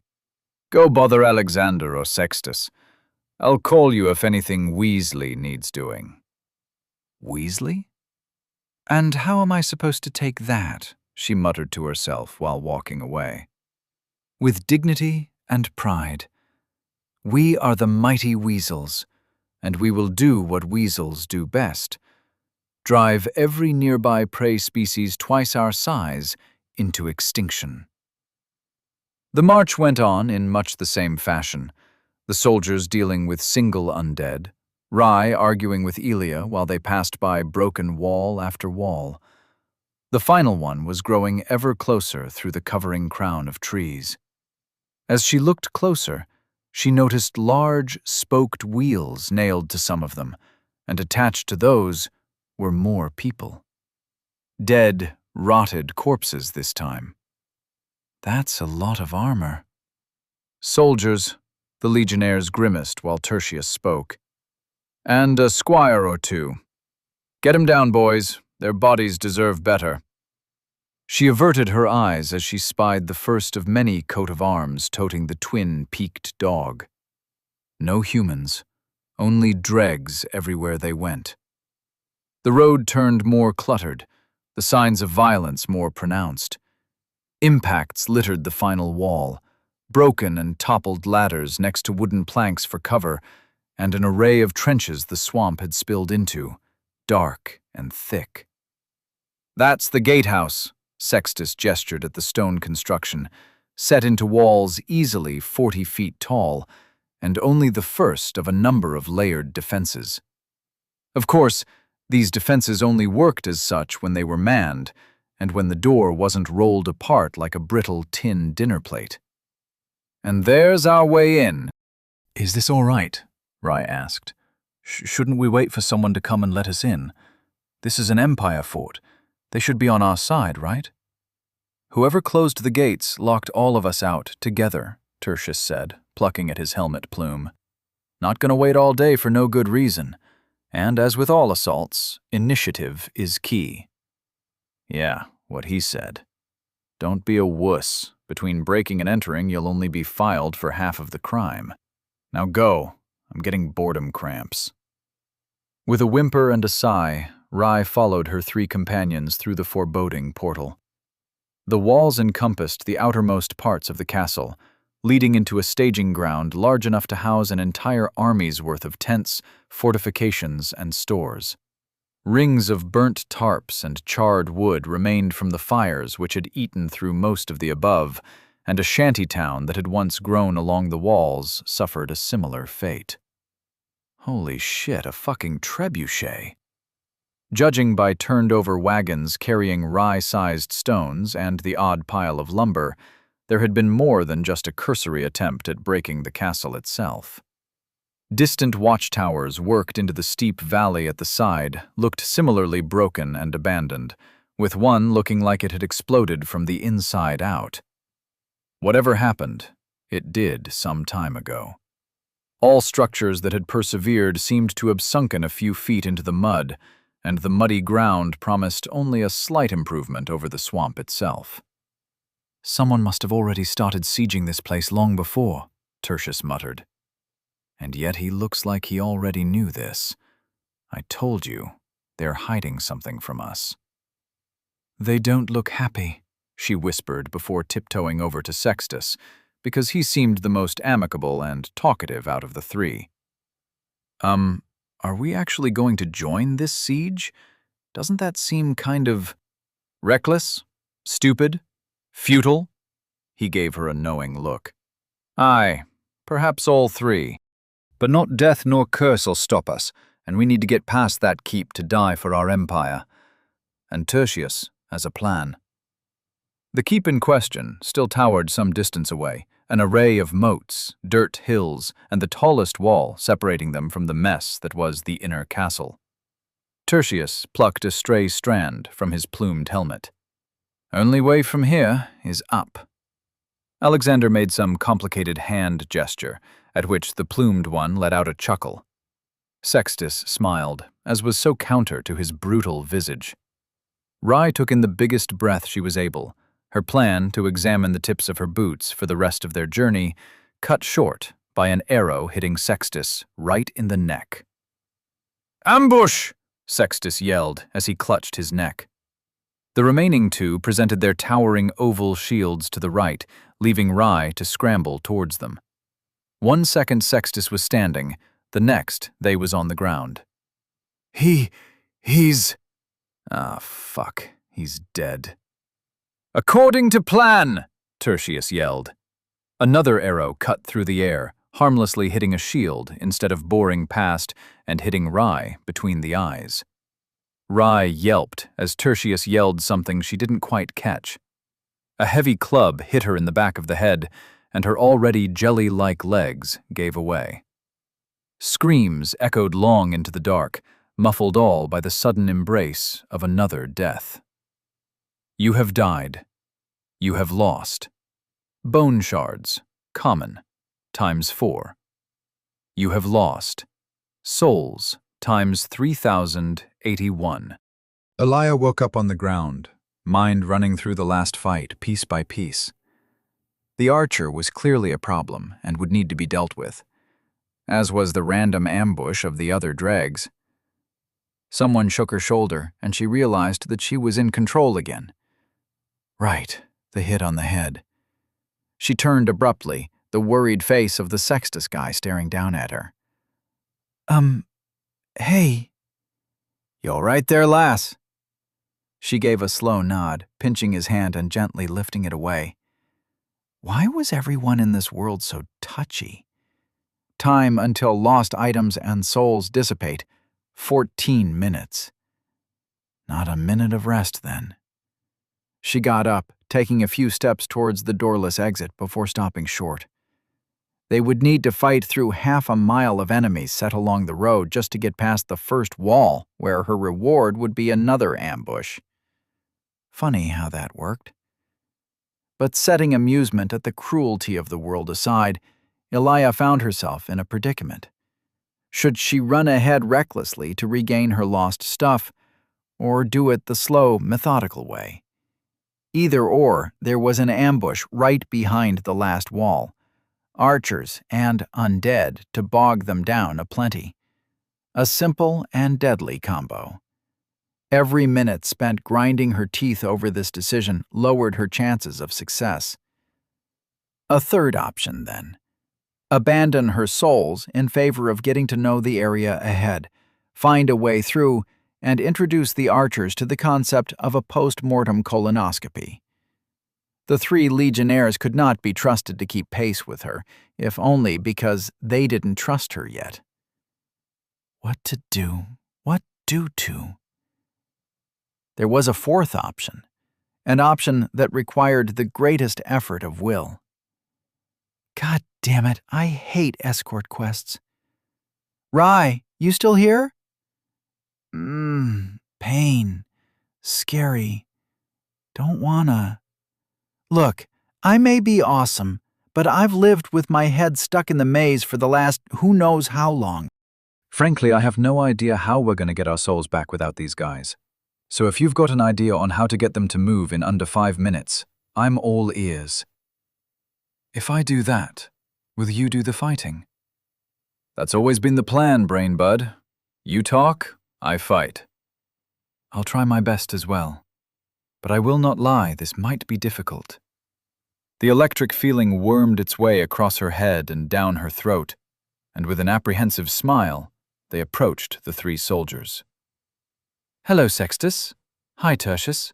Alexander. I'm Rye, but you probably don't know me, so we'll just stand here. Rye gave a nod to each before feigning interest in their little model castle filled with stick bridges, stone foundations, and tiny trebuchets. The level of detail they could get with simple sticks and pebbles spoke of a masterful mind for tactics, or simple boredom. Possibly both, and now that she considered it, it was put to good use considering the benefit it gave to Tertius's boon. There are some archers over here, some dogs and dregs over here, an ambush there, oh, and a Becky assassin in the woods. I knew she was a spy, Tertius yelled, once again changing a bone shard with Alexander. They could tell truth from lie, but would never believe what she was going through. Rye closed her eyes and tried her best. I'm not a spy. I was born and raised in the same empire as you all. I have magic I can barely control. I'm no good in a fight, and I can understand if you're suspicious of anyone on this horrid trail. Elia nudged her, annoyed at time lost. But time lost was not time wasted.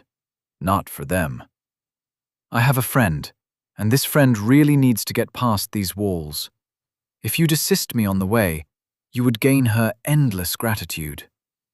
That last part's a lie, Tertius scoffed. Well, I mean, she would probably say thank you. Tertius laughed. You don't even believe it yourself. Stupid Tertius, stupid Boone, stupid Elia. Fudge, beans, I mean, all I can offer is to help you as much as I am able. But I need to go to the castle, now. I know it's selfish, but even if only out of the kindness of your heart, would you help a lady in need? They shared a look between each other, one that could generously be interpreted as a maybe. Oh, also, I can lead you around every single enemy up to the last wall. The soldiers grinned, Tertius rubbing his hands together while Alexander quickly rearranged some parts of their model. Always. Time until lost items and souls dissipate. 4 minutes. Ambush right! Elia yelled, despite nothing being in sight. The 3 legionnaires, ever the professionals, immediately presented their shields. A satisfying thwack vindicated her call, but further dregs were still rising from false death all around. The soldiers' yells turned muted by professionalism, short and clipped and interspersed with the occasional use of tertius boon. "According to plan! Cover, 100 yards ahead! According to plan! Sextus, Alexander, shield wall right, move quick! Rye girl, cover left! According to plan!" These blasted arrows, I swear they have a fucking immortal shooting us. "Let's go, chop chop, lads, ladies!" "Don't fucking tell me what to do," Elia yelled before her mouth seized up. "Sorry, we'll try our best." "We? Who is what? According to plan." An arrow that was yearning for his kneecap plonked off his greaves, whizzing into the distance. The feeling dissipated, just in time for Elia to flinch away from a flail aimed at her head and axe the undead in turn. Its glowing eyes fell dim, relief filling her as the lost souls and shards returned to her. "Sorry." With a grunt, she wrenched the axe from the corpse, ducking under an arrow as she moved back fully in cover behind the 3 soldiers currently finishing off a dog and its handler. "To front!" Elia yelled, and the 3 legionnaires shifted their formation, spears menacing the torn militia who were completely unaware of the struggle approaching them 20 feet out. Alexander threw 1 javelin and then a second while the first was still in the air, his arm moving faster than she could follow for a few seconds. "Boon that allows for quick throwing," Elia muttered, so only Rye could hear. "The way he's rubbing his shoulder possibly got a cooldown, or it hurts his arm. Did he hit?" "That he did, right through the chest on the first one, then the shoulder on the other." Maybe an accuracy component, though that would make it uncommon at least. And as far as Rye had said, one shouldn't expect someone to have more than 1 boon slot on the regular. She was an outlier with her 3, just as much as 0 would have been. The 2 undead fell just in time for the party to meet a ball of densely packed enemies. Threshers, pitchforks, and retooled scythes poked out of the ball of violence as the undead fell over each other to swarm the group of 4. "Cover me!" Sextus yelled while running straight for them. He barreled into the group, flipping one over his shield with a crunch while the others scattered to the ground. Definitely a boon. Unnatural resistance? A charge attack? Or just raw stats? What are you muttering on about, Elia? Concentrate for the love of— Ah! A sneaky undead tried to stab her with a dagger. Elia dodged and swung, tearing its throat from its neck. They fell on the remnants together and cleaned them up one by one. You have gained soul times 21. You have gained— Most of them weren't armored, and even their clothes of wool and what looked like sheep leather hung in rotten strips from their bodies. Even while Elia methodically chopped at the flailing limbs of a much larger, hulking figure, her thoughts were drawn back to the weirdness she had initially felt upon entering this place. The place was built like a funnel, only allowing a certain amount of foes to attack the castle at the same time, while being peppered from all around. But what was a peasant mob doing trying to attack a castle? Tax-related reasons, most likely. Ah! Eek! A group of dogs encircled the formation. Behind them, more undead approached as an arrow dinged dangerously off the back of her helmet. They were moving forward, but not fast enough, bogged down by the archers and a constant trickle of enemies. Tertius was using his boon much more frugally. They needed to move faster. But this loop was not one crowned with success. It took little time for the dogs to find the weakest link. Elia domed the first, but the others wrenched her to the ground, savaging her until she saw her companions blasted apart, surrounded, and cut down in turn. You have died. You have lost. Bone shards, common, times 5. You have lost. Souls, times 3,405. Back at the bowl, Elia awoke again. Rye, do your thing, and do it with pizzazz. She turned to Sextus and in one smooth motion clambered atop the rim of the checkpoint bowl. Attention, Sir Gentle Soldiers! I have scouted ahead and can tell you all with 100% certainty where every single enemy is well beyond the last outer wall. No, I am not a spy. Yes, I have a boon that helps me with information. And no, I am not as strong as any of you. But if I said I could get us past the last wall in under 10 minutes, what would you say? Stunned silence followed, and she felt as if she could hear a key opening a new door of endless possibilities. Sextus raised his voice first.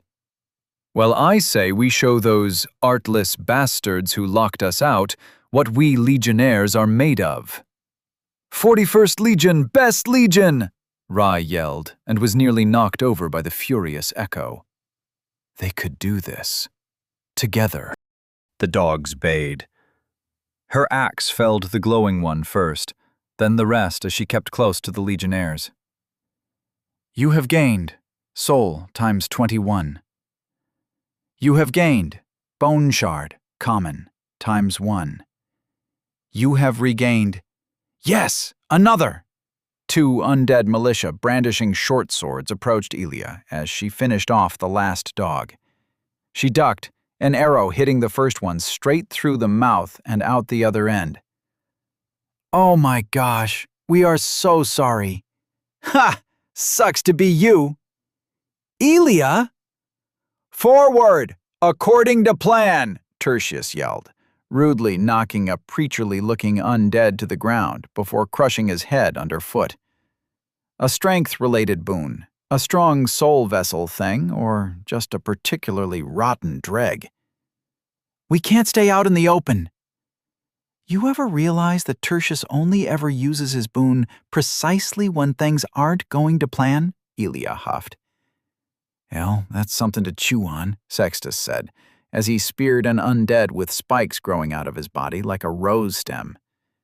Fucking hell. When will they learn and stop? Soon, I sure do hope. I can't. Ah! Eep! Eek! More dogs. More thwacks. You have gained soul times 21. Another! Elia yelled. You have gained soul times 24. A second preacher in coarse robes kneeled in a dark puddle, muttered prayers illuminating a dreg in silver-gold light. The dreg threw itself against Tertius's shield, frenzied strength leaking from every pore as it managed to force him a step back. Elia? They have magic! One sec, she groaned, locked in a grapple with her own opponent. As it turned out, they didn't need her help. A wooden flail snapped against the soldier's helmet, knocking him over, but Sextus bashed it and sent his spear searching for its heart. He turned, only to find Elia pushed to the ground, a dreg's sword digging into her neck as she lost the contest of strength. Am I the escort quest? She gurgled, before a final push severed her spine. You have died. You have lost bone shards, common, times 6. You have lost souls times 3,988. Time until lost items and souls dissipate. 1 minute. They were halfway to the circle of charred palisades the Tertius guy had called out as cover, and Elia had to face the hard facts. Getting this far was not easy, nor quick, nor without its own share of luck. Despite her improved constitution, her arms felt like they were on fire. If she died any further ahead, regaining her souls would become an impossibility. She picked up her last dropped souls and ducked under another arrow she knew was coming. It didn't come at all. The second problem reared its ugly head. Unlike in the maze, there were too many variables, too many details that changed between loops. Both her companions and the archer, as she was certain it was a singular, experienced one, was too unpredictable, and she was quickly reaching the limits of what she could do without knowing the future step by step. She was just one small, undead woman, after all. The next group of enemies came, and though Rai dodged a pitchfork and slew an unbalanced swordsman, when she stepped back from a wildly swinging wooden flail, its pole was just a few inches longer than she had expected. It socked her in the chin, and the world tilted sideways. The next time she opened her eyes, she was lying in the mud. "Lass, you're right?" the largest one asked. Mm-hmm. Her voice answered, but she wasn't in control. Rai? Yeah? I think we might have forcibly switched. Again. Oh, fudge. She stared wide-eyed at an undead crawling along the floor with a rusty cleaver in hand. Disco Rooster? The undead moaned, and Rai screamed. Chapter 20. KO. Today had not been a good day for Rai. Magic training was a bust. She had to remember who she talked to about what in between time turning back whenever she died. And to top it all off, she was now in control, in the middle of a field filled with undead, trying to tear out her throat and steal her liver. She didn't know why Elia insisted they wanted her liver, brains, or other internal organs, but she trusted her to use her axe arm to greater effect than she herself was able. It was already taking most of her brain power not to simply freeze up and let panic convince her to lie down, accept death. Speaking of freezing, she finally had a bolt conjured, filled with force, ready to do work like a dog tearing at its leash. Her aim drifted from her companions to the preacher still chanting its gold-silver magic. He looked up, beady yellow eyes buried in his skull, staring back at her. Hands shaking, vision blurry, her breath came in short, staccato bursts. Alexander's javelin tore him to the ground, unmoving. Her own magic plonked ineffectively into the mud. Another disappointment, then, on top of all the horror. Why her? Why now? Why? "Rai, let's move!" Sextus clapped her on the back, nearly sending her sprawling. "He's right, you know. We're fish in a goddamn teacup out here." She nodded, immediately regretting it as a forgotten, dull pain throbs to her head. They were moving quickly, perhaps quickly enough. Her feet felt heavy, every puddle filled with a viscous substance approaching black more than red. She'd rather not think about it, but that only left her to lift her gaze and face the situation head-on. "According to plan!" Another arrow sung, this time nearly taking one of Alexander's eyes. His head shrunk back into his green scarf like a turtle in the nick of time. He didn't swear, his hands were full. When she finally lifted her head, a small circle of tents stood within a wooden palisade wall, merely 10 foot high, and only 50 meters ahead. 2 arrows hitting wood. "We should have asked for safe passage, for parley, for the mercy of Rue," Rai wheezed, blood and oily sweat clinging to every part of her face. "This is uncalled for. Judging by the frequency of attacks, there's a single archer out there, hidden damn well, too. Seems a bit too brainsy for just a dreg on sentry duty. A normal undead like us is trying to kill us?" That gained a chorus of affirmative grunts, Sextus standing a bit taller next to her, as she realized her head was sticking out over the shield wall. "Do they even know if we're friendly or not? They didn't ask.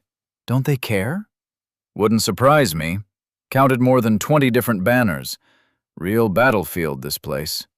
He stepped over a corpse, only for it to get back up and grab his ankle. He tripped, immediately taking an arrow to his side. "According to fark, soldier down!" Her right arm tingled, struck out on its own as it stabbed the undead lying in wait through the wrist with her dagger. The undead then was shortly after skewered by 2 spears, and a strong arm roughly pulled her back up. "You have gained soul times 18. Did this count as her killing someone again? It felt just as wrong, just as horrid, but they were in the right. They were the ones being ambushed, right? Letting Elia stab them counted as perfectly legal self-defense, right? There was little enough time to play the moralist, and she shoved those thoughts down her throat where they could stay.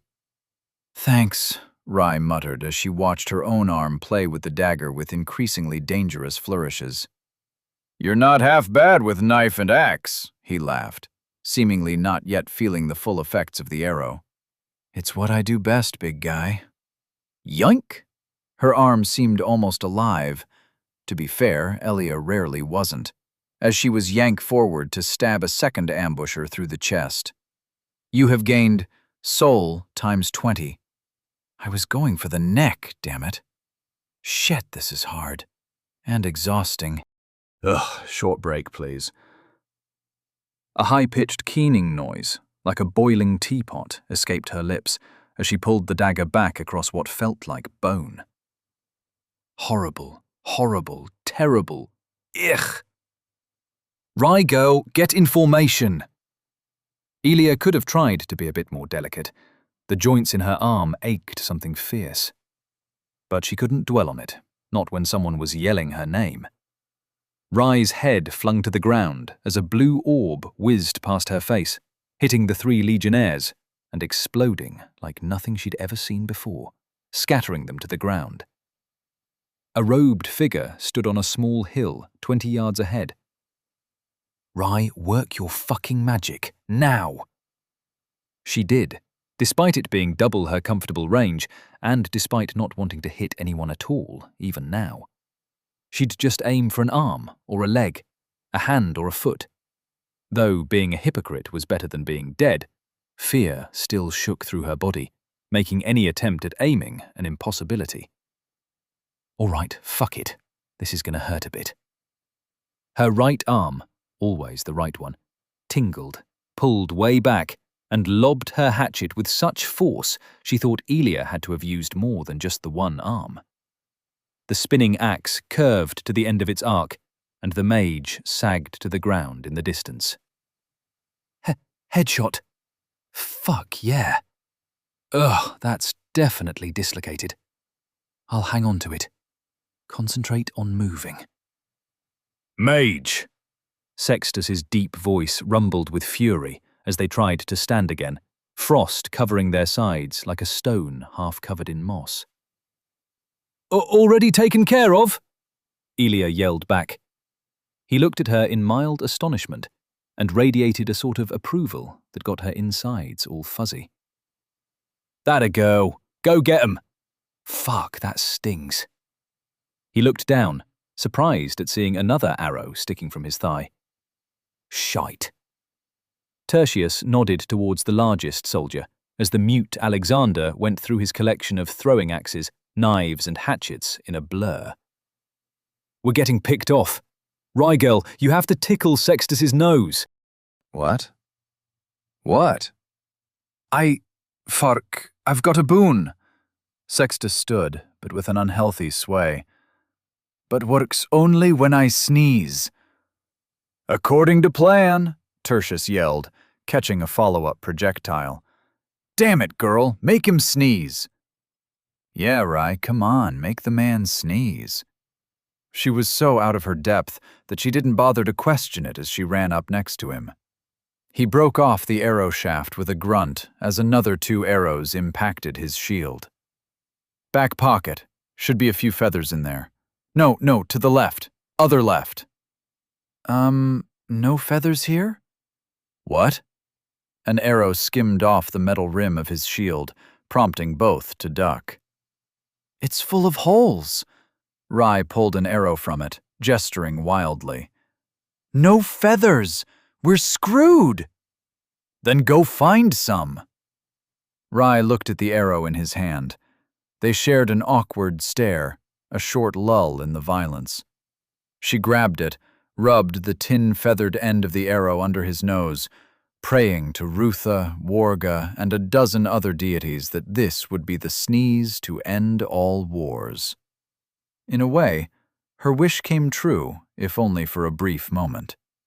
Sextus exploded in roar with the thunder of cleansed nostrils and a dark cloud of soot and ash covering the nearby area. Holy shit, he's a walking smokescreen. "Stay together!" Tertius yelled, even as Sextus expunged a second and a third puff. "We run on my mark. 2, 3, according to plan." They dashed, the light of day greeting their tearing eyes, before another explosion of smoke robbed them of their sight once more. Stumbling, staggering, and occasionally falling flat on the ground, their mad sprint was cut by ever more persistent shots that lessened in accuracy but tripled in number the closer they came to the safety of the fortification. Death seemed a likely outcome. The next one was going to kill her. A missile parted Tertius's plume. The next? One snuck past a shield, cutting inches in front of her face. Maybe this one. They crossed the threshold, heavy wooden stakes enveloping them in a welcome embrace. Rye was half in a daze, but still possessed the presence of mind to pull the towering man stumbling on through.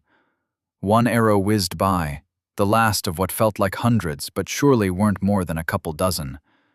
Rye sagged to the muddy ground, panting madly and thankful that it was over. "You aren't hurt, are you?" Sextus huffed, planting himself down next to her with soot-blackened face, having gathered yet another arrow in his side. "Got some wick-wax. Back pocket. Oh, shite." "You know what? I take back what I said about these guys. They're half all right." She grabbed his hand, leering at the bleeding wounds. We're alive. All of us." "Good." He swallowed a handful of fruit and herbs, shivering at the bittersweet taste. His pale pallor was lessened for a moment, but his wounds were still leaking too much blood. "It is our duty to protect the citizens of our empire. Perhaps, now that duty is done, a kiss. Yes, I am dying." "Sextus, you tart, stop being melodramatic. There's a bowl right over there." Tertius pointed to the bowl. Rye looked at it, then at Sextus, who was sheepishly avoiding her gaze. Together, they dragged him over to the bowl, not bothering to take the projectiles out just yet. Those arrows were wickedly barbed, possibly poisoned. Rye's opinion of the archer sunk even further. "Blessed Ruthie. Finally. Peace." Rye sighed as they draped him over the bowl. If she never had to do this again, she could live a happy life. The soldiers nodded. "Blessed be." "Ugh. Alex's? Turt?" Sextus muttered. "I think someone drank all the water." And then one of the large tents stood up, looming above the three like a vengeful spirit. Leather fastenings wiped around. Torn canvas fluttered in the wind. A low gurgle escaped its lips. The tent's a mimic. The tent was in fact not a mimic, whatever that was. Misused as a blanket, it fell to reveal a hulking thing like a stunted giant, swollen at the limbs with fat and water. Excessively prolonged neck, crowned by a head like a catfish peeking out from its recent napping spot. 2 beady eyes, one hanging by its ocular nerve, looked down at the conveniently assembled meal. Nobody said a word. The catfish ogre vomited, and a rain of sludgy ick hit Rye perfectly in the face. "Don't eat me!" she screamed, blind and in terror. "Alexander, give him hell!" Sextus stirred despite his wounds. "Let me at him!" Sadly, he was still too busy succumbing to blood loss and slash-or poison to do much more. "We're gonna die!" Rye screamed. "No, we're not. Magic, Rye, magic!" She whipped the sticky substance from her eyes and grasped for her staff. With horror, she watched the smallest soldier step in front of the lumbering hulk. He pulled down his green scarf. revealing scarred skin around a bird's beak. And then he breathed fire. He's a dragon person! No, wait, that's a beak. He's a bird person! A phoenix! What? Was all Rai could manage. In a single moment, the creature's worm-like head was engulfed in a sea of flame, licks of flame sizzling the fat beneath wrinkled, pock-marked skin.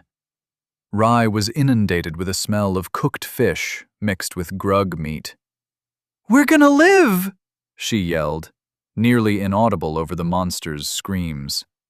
A flaming backhand swung forward, and the half-dragon man was immediately flung through the nearest tent, landing with a rattle, clatter, and final puff of fire.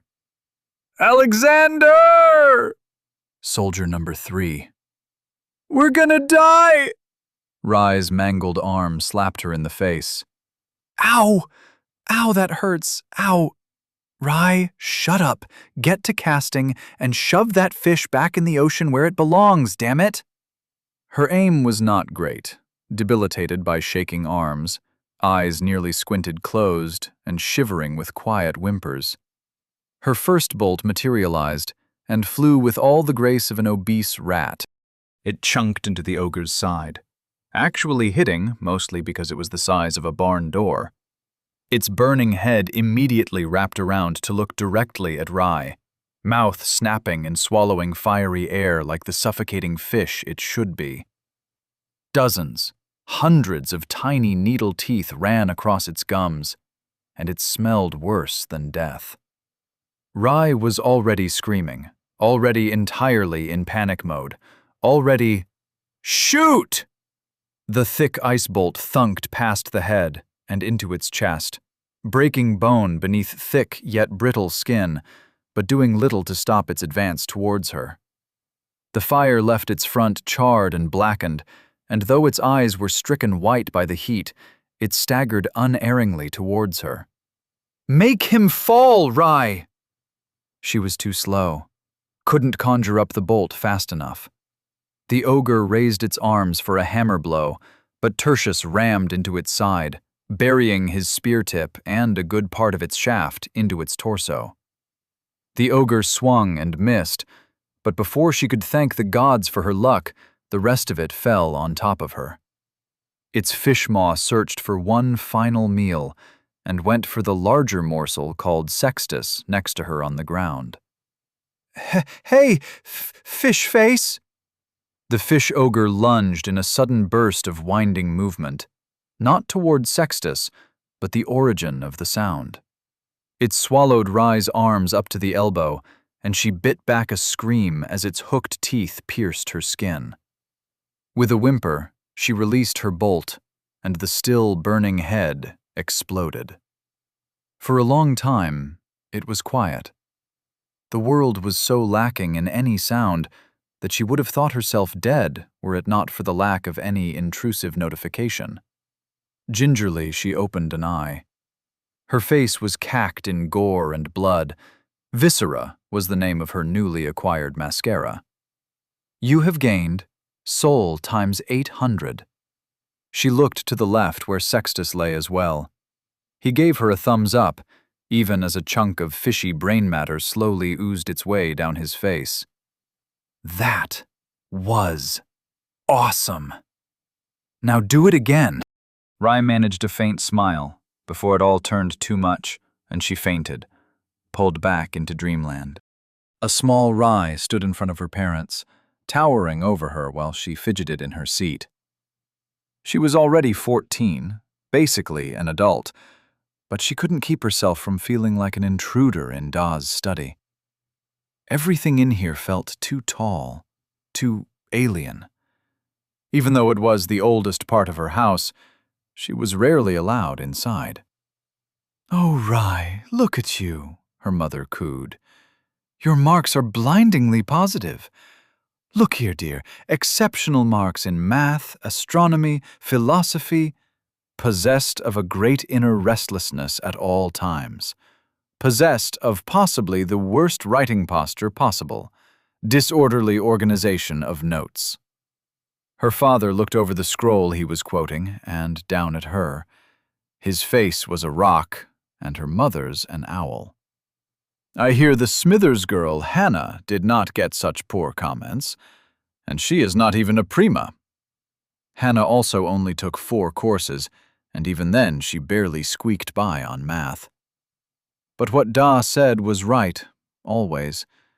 She didn't meet his eyes, choosing instead to follow the marbling of the desk separating them. But dearest, look at how much she has shown herself able to learn, and she is young. Her mother leaned over for a hug, and it was good. She smelled of berries today. You're coddling her. Again. Da's voice always had an uncomfortable hardness to it, the kind that made her heart jump and twist. He stayed sat where he was, but fixated her with hard, gray eyes. And you, don't think that you deserve a reward simply for meeting expectations. You are our prima, our firstborn. You will one day carry responsibility over all your siblings, all the servants, and all our lands. You must exceed. Is that clear, young woman? Here it was. The point where what she said either resulted in a dismissive nod or going to bed without dinner. I will not disappoint, sir. He inspected her for a few heavy moments. Why did she have to stutter? What else did she do wrong? Was he returning his attention to the scroll, or was this just a false sense of security? You are dismissed, Prima. She stood up, bowed, and slowly walked out, careful not to trigger a landslide. The door closed with a heaviness, and she breathed for the first time in what felt like hours. How'd it go? She turned to her younger brothers. Marcus, who always put frogs in her boots. Califer, who was smart and adopted like so many of her siblings, stood there like 2 puppies waiting for food. He was holding the youngest, currently, yet to be named as she hadn't passed the age of 2. Sam was here too, her well-worn servant's tunic a rough contrast to the smooth cloth of herself and the others. Her sharp eyes instantly found a hint of sorrow Rye was too slow to hide. It went fine, Rye lied, convincing no one. Callie and Marcus shared that look again. No, seriously, Mum praised me lots. If I keep doing well, maybe I'll get a private tutor even this far out. Will you be studying magic? Marcus asked. I heard the capital has a lyceum? An academy. You could sign up, become a priestess, a knight scholar, or, I don't know, learn to shoot lightning from your fingers. Callie gave him a rough elbow to the ribs. Magic doesn't do lightning. Course it does. There's conjuration, exaltation, stone calling, blood calling, pyromancy. Pyromancy's illegal, Mark. Callie shook his head. Magic doesn't do lightning. You would know if you read a book every once in a while. And Da wouldn't pay tuition for something likely to get her sent to the legions. He wants her to become a bureaucrat. Yeah, that. Rye sighed, feeling empty now that the weight of her meeting was starting to fade. I'm gonna lay down somewhere. All right. See ya. Marcus left, and after a moment of hesitation, Callie followed, leaving her alone with Sam. The servant girl followed her through the estate, past pots boiling with the evening stew, past servants mending holes in bedsheets, past a window where the smell of the kitchen melded with that of the grug barn. She reached her room, slumped face first into the bed, and Sam was still there, standing at her side. What? Rye said, failing to entirely keep the annoyance from creeping into her voice. Mistress, is there anything I can bring you? She had that look again, that small uncertainty as to which role to play. Not long ago, they had still played like sisters. Now, the hierarchy didn't allow for much casual fun. You of all people don't have to call me mistress. The silence stretched much too long. She didn't want to cry in front of everyone, but Sam could be trusted. With everything. Then from this day on, I dub thee Bean. Because I like beans? Her friend nodded, evidently satisfied with herself. Yes. Now, Bean, is there anything that would make you feel better? Milk and honey? Mm-hmm. She leaned in close enough that Rye could smell grass mixed with lye and ash. She must have been on washing duty today. Anything else? She whispered, as if their friendship was a grand conspiracy. A hug? Sam smiled. A milk with honey and a hug. Of course, mistress. Rye threw a pillow at her in protest, but Sam caught it and tackled her to the bed, tickling the glumness out of her face until screams and giggles echoed through the hallways. Even though Sam was 2 years older than her, it felt like they had barely been born a day apart. The raucous behavior got the both of them in trouble. Decent behavior this, and firstborn servant relations that. But it helped. The joy of just letting loose tasted sweeter than any praise, better even than milk and honey. What do you want to be one day? Sam asked, while they peeled the purple skin off of tonight's dinner potatoes. And I don't know isn't a fair answer. Hey, that's not fair. She pouted while wrestling with a frustratingly knobby tater. Hey, this one kinda looks like Callie, doesn't it? Don't deflect, you. Oh, it does, doesn't it? They peeled further in silence. I want to be a knight. Rye looked at her friend with an arched eyebrow. A knight? Yes, a knight. They are strong and their armor looks so cool. They fight beasts, crime, and see the world. And, she put a foot on a bag of potatoes, and they get to rescue princesses, maidens. Ah yes, maiden rescuing. They'd played that much when they were younger, and even now at times. Rye didn't have the heart to tell her that the stories she read told of the old kind of knights, the ones ruling land, fighting their little battles. She didn't understand her friend's aesthetic taste, but she could imagine her as a knight, peeling potatoes. You'd have to get noticed by a recruiter first, she said, flicking a peel away. Then you'd have to move out to a bigger city, Lofton, optimally. Not all knights are equal. Though they are all servants, you wouldn't want to be a glorified bureaucrat.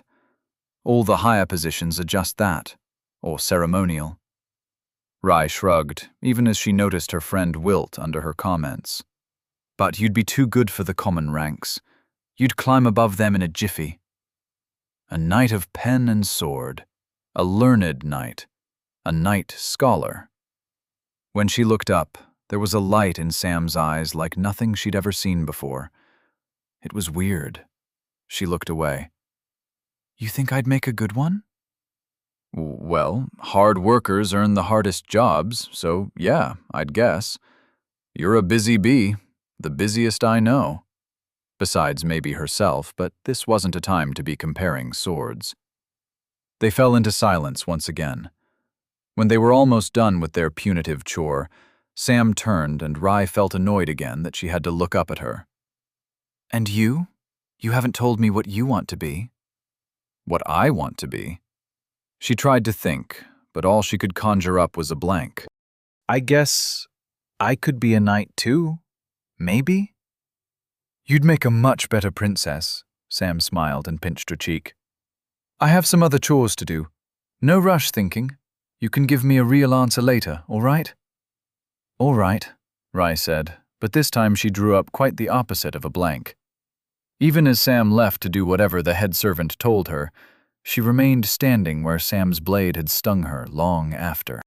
Chapter 21. Odd Talks. Rye awoke to lumbering clouds painted across the static sky above. It was quiet, serene even. No fish ogre thing was in sight, and the only thing that dampened the lingering fuzziness of her dream was the fact that she couldn't move her head. Help! I'm paralyzed! I can't move!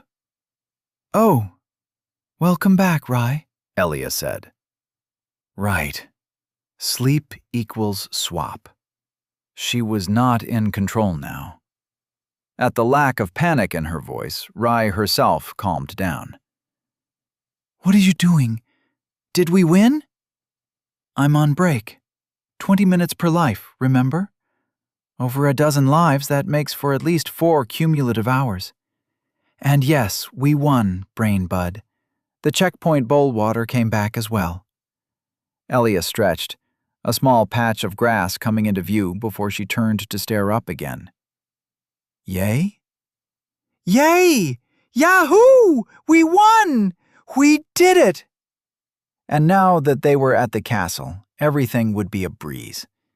They just had to find who was in charge, ask them politely for safe passage, and continue on to Lofton. Elia should be happy too. She should be singing, should be hollering with joy. Is everything all right? Elia sighed, and not in a happy-to-be-alive way. I want some milk and honey too. Well, if that's all, then we can go get some in the city, even if the prices are going to be extortionate. Do you have milk and honey where you come from? Actually, no. Stupid question. Of course you do. Elia let her gaze wander, eyes glued to each unique structure in the sky for a long time. The north duck cloud was in sight again, though Rai almost didn't recognize it from this angle. The silence was so sedative, she nearly missed what Elia said next. Rai, did you ever wake up and remember something you shouldn't have been able to? I mean, some days I wake up and feel like I'm not quite myself. If someone dropped a pin, Rai was certain it would be heard for miles. I'm sorry. I'm bad at jokes. A convulsion shook her vision. An ugly, cut-off snorting, usurped by hitched giggles, filled the air. It was a funny laugh, and the attack only died down minutes later. Ow! Ow! Laugh cramp! Elia wiped a tear from their collective vision, turning away from the gentle sky with a sigh. We're merging. Merging? That did not have a nice ring to it. Like baking a cake, flour, sugar, and water becoming dough? Good comparison. Yeah, you're flour, and I'm spicy hot sauce, and something in our swaps is turning us into batter. Probably the dreams. You know, I distinctly remember roosters having feathers, not scales.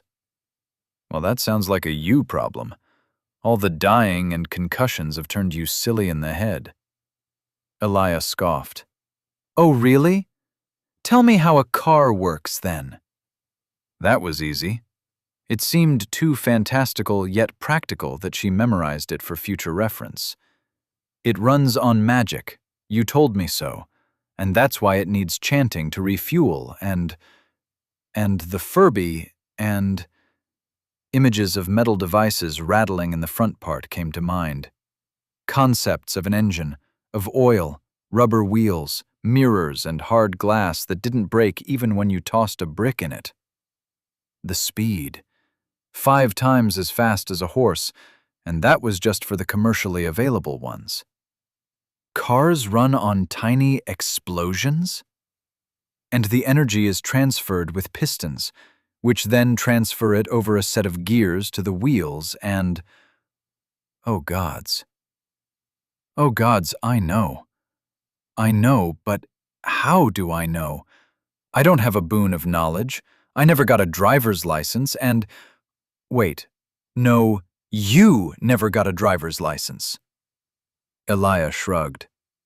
Didn't seem like a good investment of my time. I distinctly remember you crashing your parents' car in the driveway. I was like 5, okay? And while you're busy with that, I'm still dealing with our brain trying to convince me that I have a crush on a certain black-haired, sharp-eyed maidservant. No. No, no, no. Why? To her immediate despair, The lamentations only spurred Elia on. I mean, I thought it was obvious with the attendant. Elia was doing this on purpose. There was no way anyone could make Rye want to disappear in a hole in the ground and die this efficiently on accident. Like, wow, I realize you're somewhat starved for affection, but I never expected you to be so desperate. I am not desperate. I just have romantic interests. Yes, interests. Curiosity, perhaps. Out in the country, there was only so much she could do to unwind from the immense stress of being the prodigy and hope of her entire family. The supply of literature was decidedly unequal to the supply of interesting people. Stop laughing. It's rude. Sure. She wiped away a tear, finally calming down with a prolonged sigh. If at all possible, I'd like to stay myself. Course, the question is, which version of me I'd choose to be? The one back home? Or when I just got pulled into the maze? Or the way I am now? I realize there's no turning back, but with magic, boons, and de facto infinite time, why not dream to achieve the impossible? Just like that, the mood turned somber. Trying not to bite back when Elia had been making fun of herself moments before took some restraint, though not much. Empathy came to Rye much easier than anger.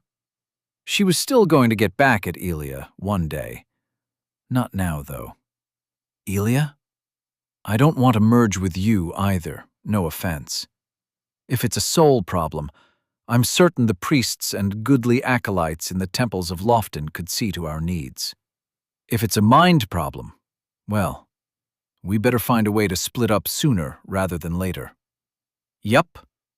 Elia near jumped from where she was lying, popping knuckles, shoulders, and her neck in a way that made Rye queasy. Also, don't be shocked if you remember something uncomfortable about my old life. Rye snorted. Anything more severe than causing property damage? Yeah, God can be cruel to kids. I know. I have 17 siblings. They stood in place for a while, Elia staring at the massive walls ahead. Sheesh, all right. You have your own sob story.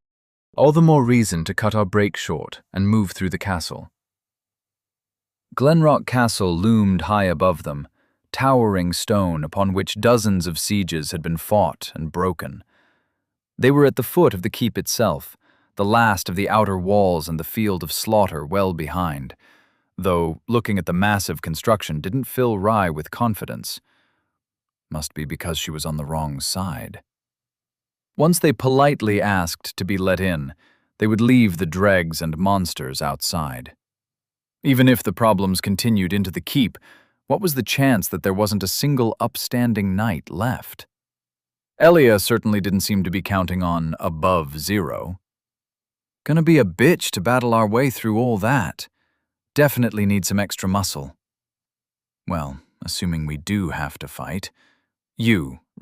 I am not doing anything like that ever again. Why not ask the Legionnaires? Already did. Can't help us. Alexander's dead. Dead? Dead?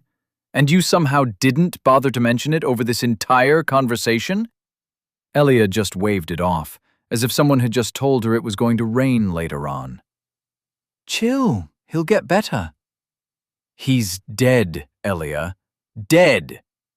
Ignoring her, Elia casually sauntered over to the two remaining Legionnaires, who were in the middle of discussing how to best represent such a vertical construction as Glenrock Castle within their stick-and-stone model. Alexander was sprawled out beside them, his neck obviously broken, where the bone jutted out for all to see. I don't feel so good. Sup, Elia said. Well, if it isn't the little informant. Maybe now you can finally deign to give a name attached to your person. Tertius turned, mid-constructing an implausibly accurate rendition of the top right tower. Elia. And Rye, hello, introduce me too, please. Or no, wait, don't. We can be Elia for them. We'll talk later. Tertius said, turning back to his model. Decurion. Sextus, and me mate Aureus Alexander. How Sextus didn't stumble over his smattering of vowels, Rye had no clue. So, you're not a spy.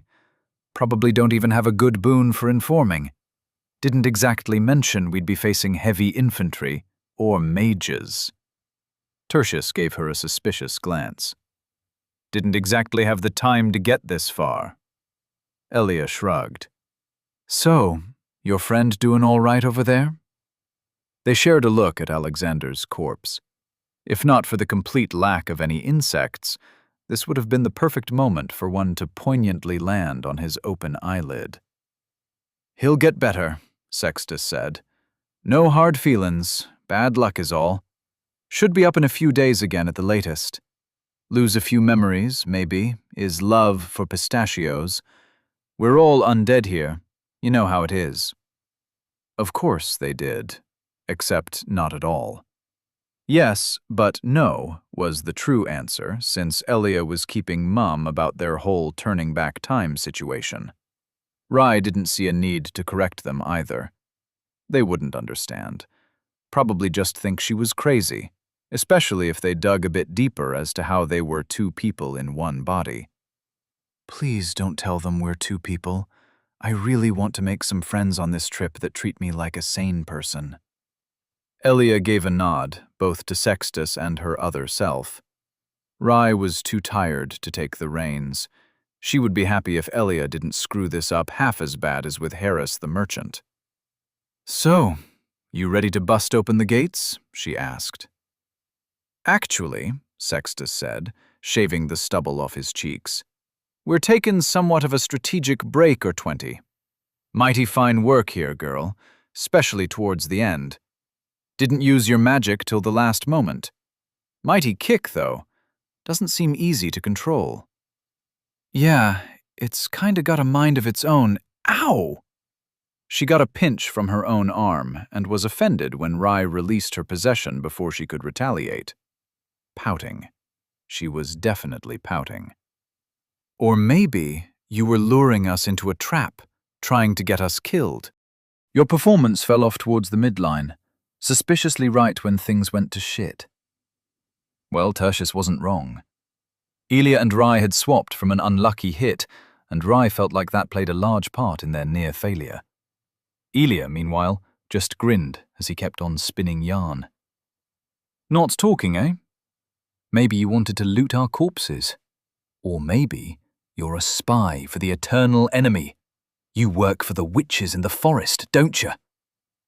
He placed his tower in the dirt, and it flopped over dramatically. Tertius cursed. But for once, he didn't have a hand near any weapon, busy with his model castle. Sextus was laughing, and after finishing his shave, started rummaging around his pack. Truth is, we'd be dead a few times over without your help, lass. No matter the preparations and scenarios. Sorry, Tertius. Truth is truth. Almost died myself, even with it. Well, I did kill a giant before, so I guess I'm just awesome like that. The two legionnaires almost looked like they believed her. Almost. Hey, I'm serious. He was 10 foot tall and had this sword the size of Alexander over here. He only had one arm, but there was this weird snake thing too, and... You don't believe me, do you? Well, Sextus said, coughing awkwardly. You'd be a bit stronger if you'd add his soul. Guess it would be a strong common, or even an uncommon one. Me, I've a common one of some spiky boar we found, and Tertius, he's got a soul of one of them moor ogres. Alexander's got nothing, but that just means he gets the next one. I do have a giant soul. I just haven't fed it yet. Not a lie, Tertius mumbled as he tried to mould the loamy earth into vaguely architectural shapes. Now come on, Sextus. Give her what we agreed on and let her leave. Right. Now, where is it? Where? Ah! The portly soldier grumbled, but Elia was obviously more fixated on the pouch Sextus handed her. Elia erred, flagrantly copying Rye's catchphrase. Are those dried fruits in there? Nuts? I'm not a chipmunk, but please tell me your empire invented fantasy gummy bears. Sextus's grin was wider than she'd ever seen. No bears, no food either. Just your cut of the loot, with some little bit extra for pasting that Moor ogre over yonder. You fought like a demon from hell, and let me tell you, they got some nasty bite to them. Not bothering with the questionable compliment, how did Sextus even know how demons fought? Elia took the bag and immediately unpacked the goodie box in front of the assembled lot. There were many goodies to be had. You have gained bone shards, common, times 6. You have gained bone shards, uncommon, times 1. You have gained large drizzled soul, times 1. You have gained wyke wax, times 1. Elia, that's a lot, I think. I don't think I deserve this. Tell him that. No, I think you did great, she said. Tertius swore again as his tower fell over, in the opposite direction this time. What was that? Shush, talking to my magic dispenser. Ow! Stop pinching me! Sextus quirked an eyebrow while Rye tried to frantically dodge her own arm. Ha! There was one thing no amount of skill would make possible. I'm assuming your magic comes with some quirks? He asked. Oh yeah, had a whole person attached to it. Might just be the third best thing about it, besides the... Hey! No tickling! Rye! No, I said stop! Ah! Rye was nowhere close to stopping, determined to squeeze a squeak out of Elia before she could get the upper hand again. Screw not being found out. If Elia was going to embarrass her without so much as a second thought, then she better be prepared for the consequences. This is for fishing around in my memories. This is for calling me desperate. This is for not apologizing to the attendant. I give! By the time she had meted out her punishment, Elia was on the floor in tears once more. A worried Sextus and more paranoid Tertius peered down at her. I swear I'm normal, Elia sputtered in between coughs. No one believed a word, and it served her right. By the time she had repeatedly assured the Legionnaires that she was not insane, or under mind control, or being threatened by an invisible person with a knife to her throat, Elia was just about ready to leave and never come back again. This had turned out to be a lucrative little side quest. Soul count, 5,385. Shard count, times 12. Bone shards, times 1. Yep, those kinds of numbers would make any girl happy. They were possibly enough to gain an increase in strength. Or maybe inflation was a thing, and she needed an inordinate amount for the next step. Summoning the forlorn giant's soul didn't leave her with any way to feed it by herself. It seemed reasonable to assume that the attendant made the process possible, like a level-up catalyst. At least that restriction didn't apply to her boons and the rarer essences. There was no need to rain on her party with a disappointing roll just yet. Not after the last result, and not when she could trade them for uncommon shards. A twinge in her little toe sparked her instincts. Rain is coming. Looking up at the sky revealed the exact same static hole surrounded by climbing cumulonimbus clouds. What a shitty boon. At least the other rewards proved more promising. Large, drizzled soul. A collection of souls once possessed by an undead or a dreg can be crushed in hand for a large number of souls. Though unable to continue their journey, many souls cling together by their very nature, for life seeks life, even in death. Poetic shit. Now, looting time. The small encampment proved a treasure trove for her grubby, loot-seeking hands and heart. Around 50 barrels, pots, and crates were filled with ammunition and a variety of shields and ammo, though only 1 in 10 were unrotten and unrusted enough for use in combat. Oakwood heater shield. An unpainted shield of heavy wood, assembled in haste, protects well against piercing, slashing, and bludgeoning, though the smallest spark will see it alight. Oh, this is actually a fairly decent shield. It was heavy for its size, but in exchange it had straps with which she could attach it to her forearm. Neat. Morning Star. A mace that menaces with many sharp spikes. Useful against armored and unarmored foes alike, though its use is commonly denounced as crude, if not outright barbaric for the wounds it leaves behind. The Morning Star mace would be a lot more useful if she had an appreciable amount upper body strength, or simply longer limbs to leverage its brutality. The axe had been useful because it focused heavy blows on a single edge, her dagger and short sword because she could put her entire body weight behind every thrust. But since her axe was embedded in some schmuck's head a few 100 feet back in the field of undead, this would have to do. I really need to invest in strength. We're fucking weak as shit. I believe you should invest in a course on proper Lang Yu. Elia swung the heavy mace a few times. Nah, seems like a waste of my time. Ooh, is that a leather bandolier? It was a leather sash with 10 pockets that had easy-to-unfasten leather buttons. The pockets came filled. Throwing knives times 10. A quick and easy ranged weapon for those with sufficient skill. The blades are dulled from use as diversions or parlor tricks, though the tips remain frighteningly sharp. When it came to armor, her options were vastly limited. This was a camp for soldiers' gear, which all adhered to some norm that definitely didn't take the frame of petite women into account. Most of the breastplates would simply hinder her more than the protection was worth. The merchant back in Crossroad Temple had stuff in her size, but walking all the way back simply for a new fit seemed wildly disproportionate. She found some assorted bits only slightly too large for her, strapping the pieces to her shoulders, elbows, and knees. They were horribly mismatched, both with each other and the rest of her gear. But such was life.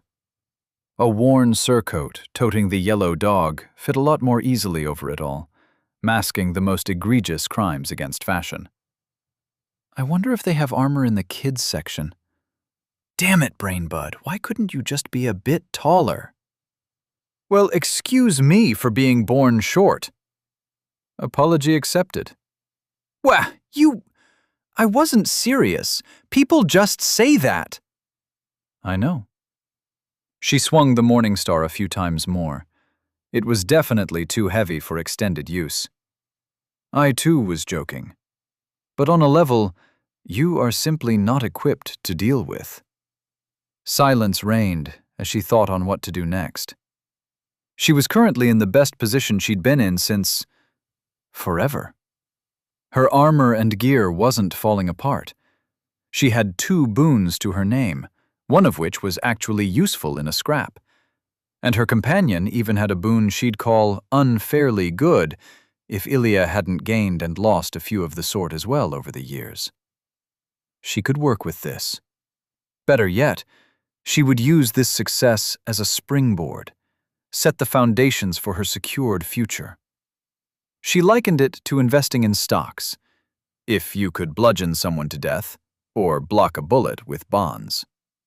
The new armor clattered, and her skin chafed uncomfortably against the leather bindings.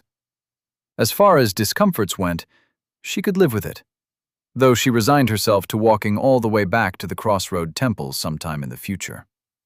She passed the ogre, its mostly missing upper skull, a sign that even these kinds of obstacles could be overcome by the brutal law of probability. Then again, it didn't even have a name. Wasn't even a true boss, as far as video game jargon could be considered applicable. Whether on Earth or here, too many missteps led to a game over. Here, the lines between failure and success were only more clearly drawn. Rai didn't seem to care, her voice reinvigorated with wonder. Holy grug, I still can't believe it. We were like the stories of Herculeon and Eurydice. We didn't defeat a giant with a needle and a bundle of straw, but we won. Yeah, we. A shake of the head banished the thoughts.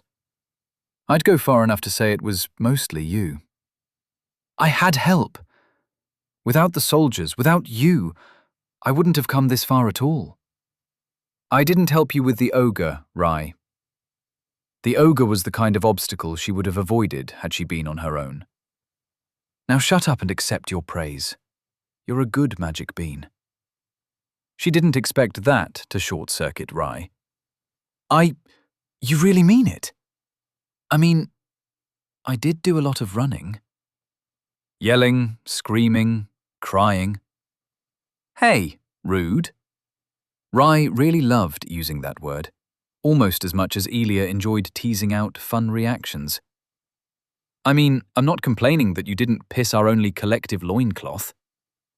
Somehow, you've made me regret waking up in only a handful of sentences. Elia laughed, though the gaiety died down as she stood in front of the checkpoint. She treated this whole business of two people, one body, as just another absurdity of this world thrown into her face. The idea of coming out as one, but two, filled her stomach with a feeling she thought she had forgotten. Dread. It was silly, after all she'd been through. She was undead, and though she paid for every mistake, she learned, adapted, survived. Heck, she was the only one whose death locked her into reliving her actions again and again. There should have been nothing she was afraid of, least of all herself. She knew she wasn't perfect. Perfection wasn't achievable. Too much was stacked against her. She was small, weak, and had already lost much of her ability to the curse due to pride, overconfidence, and stupid mistakes. The fear that she would have to pay for them forever was not banished, merely quelled. But sometimes, accepting good enough as a measure could do wonders. Gong. She touched the checkpoint, let a few gulps heal her wounds, and continued on towards the keep. Chapter 22. Proper Castle. Castle proper. An intimidating air loomed in tandem with overgrown walls above her. Towering ramparts and wooden fortifications covered in a layer of arrows of all sizes, crowned near 50 feet of stacked rock. The walls betrayed considerable damage where large boulders had carved out their pound of stone, or still lay embedded into the wall, though crawling vines of autumn colors obscured most like a heavy blanket. The moat in front of it was the first thing that made Elia pause, possibly even play with the idea of turning around. Holy grug. Corpses filled the moat so deep they couldn't see the bottom, the same reddish goop so dark it was black resting in between. It's a fucking slaughterhouse. It didn't hit her as odd that, despite the revolting appearance, none of the corpses were blooming with mold or rot. Undead corpses made for instant mummies more times than not, but these just seemed empty, drained of all but the flesh and bones. Even the eyes were missing. With a shudder, she turned her attention elsewhere. Elia was glad that this was the last bit of her journey. Climbing up and then walking along the top of the inner walls was her best bet. This was going to take a lot of lives to get past, but Lofton was somewhere on the other side of the castle keep, rising halfway to the twin peaks ahead, or so she was led to believe. Maybe it was the outlook for revenge, for getting her own body, or for just laying her eyes on something else than overgrown stone walls. But a quiet, bubbling anticipation had settled in her chest, and was refusing to pay rent. Her gaze drifted from the scattered dead ogres surrounded by heaps of mulched militia to the tilted siege towers and the damaged, though closed, gate. She was right below the walls. Weren't any defenders going to poke their heads out yet? Multiple routes. So, Rye, door or ladders? Any preference? Have you tried knocking? A surprisingly reasonable suggestion. Why didn't any of these other people try it? Big fuck-off door it is. Let's hope it opens from this side. The door was a large chunk of metal, easily 3 times as tall as Elia, and decorated in worn, albeit still legible, scenes of knights, of hunt, and a few other things she noted down under cultural or religious grandstanding. Oh no, you don't want to go past this gate. The knights kill monsters thrice their size. The pictures on the door say so, she muttered. Elia climbed over a large corpse blocking the single bridge that traversed the death pit. It was no less of a death trap for the invaders than the moat itself, and since she was keeping an eye out for loot, a small twinkle rewarded her efforts. You have gained Small Drizzled Soul. Small Drizzled Soul. A collection of souls once possessed by an undead or a dreg can be crushed in hand for a small number of souls. Though unable to continue their journey, many souls cling together by their very nature, for life seeks life, even in death. Smaller soul collection, but same type and description as before.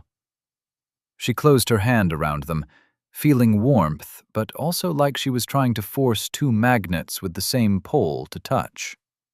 If she pressed harder, she was sure to reach a breaking point. Souls were like cracking eggs in that way. Hey, Rye, any ideas why I can hold these in my hand, but the others just automatically flow into me? Possibly because they're stickier? Life seeks death and vice versa, meaning you attract both as an undead. Though since life also seeks life, the larger ones seek to hold together more than they seek to become part of you, unless you crush their bindings and pull them apart. Huh. It was kind of like gravity then, or like some other smaller physical force. Elia couldn't say. She got up to 10th grade physics with a solid D. What a surprisingly reasonable explanation. I hereby promote you to head soul person. You may count my souls. Your pay stays the same. But you don't pay me. Oh, haha. Joke funny. I'm still waiting for us to get arrested for crimes against humanity and gods. The mass of undead are a sign that something is really, really wrong. But I don't know if that justifies all this soul-sucking we're doing. Rye worried too much. The fantasy cops would have to catch her first if they wanted to arrest her. Actually, they might have boons for that. Magical handcuffs with lasers and unpickable mechanisms. Anti-magic metals. Truth serums that actually worked. Shit, they might make her confess how many games and movies she had torrented. Elia pocketed the soul and sauntered over to the castle gates. They were huge. Those sure are a big pair of knockers. They were giant-sized, possibly even impracticably tall for them. She wouldn't reach them even with 3 stools stacked on top of each other. It fit oddly well with the massive scale of architecture. Every bit of it existed to make her feel small and insignificant. Aren't you going to make an innuendo? What? She blinked herself out of her thoughts. Oh, no, I was just marveling at the beauteous vista. There are corpses everywhere, Elia. Somehow, I don't believe even you could find this appealing. She threw up her hands in defeat. Well, you got me. I was admiring the Greco-Roman style human figures. But looks like the door's a bust. All right. What about the small door? Silly you. There is no small... A small door-shaped indent on the right wing stood with its own human-sized knocker. Huh. Listen to me. I know you've had a bad time being in the maze, and that you might be a bit paranoid when it comes to people. But these people can help you, can help us. They're knights.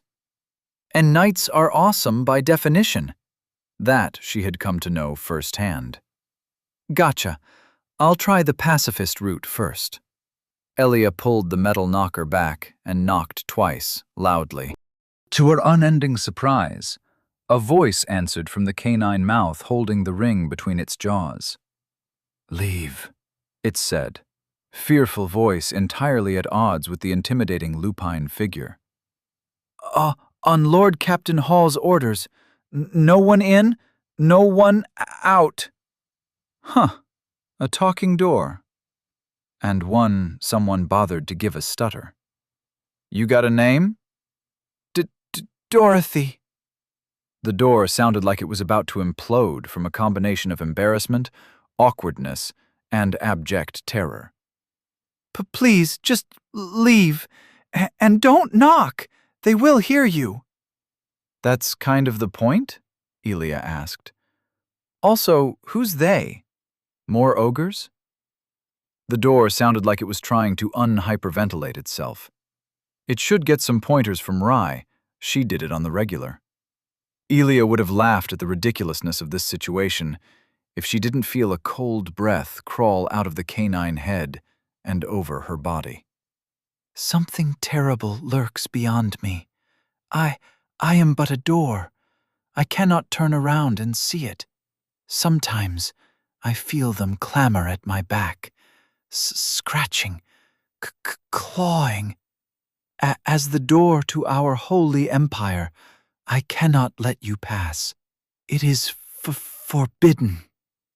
Oh, this poor door.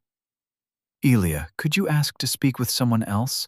Preferably someone who could help us along. Nah, I've heard enough. Elia turned on her heels, eyeing the many ladders and siege towers. Pacifist route failed. Time to commit a crime. You didn't even try. You are such an anti-people person. Yes.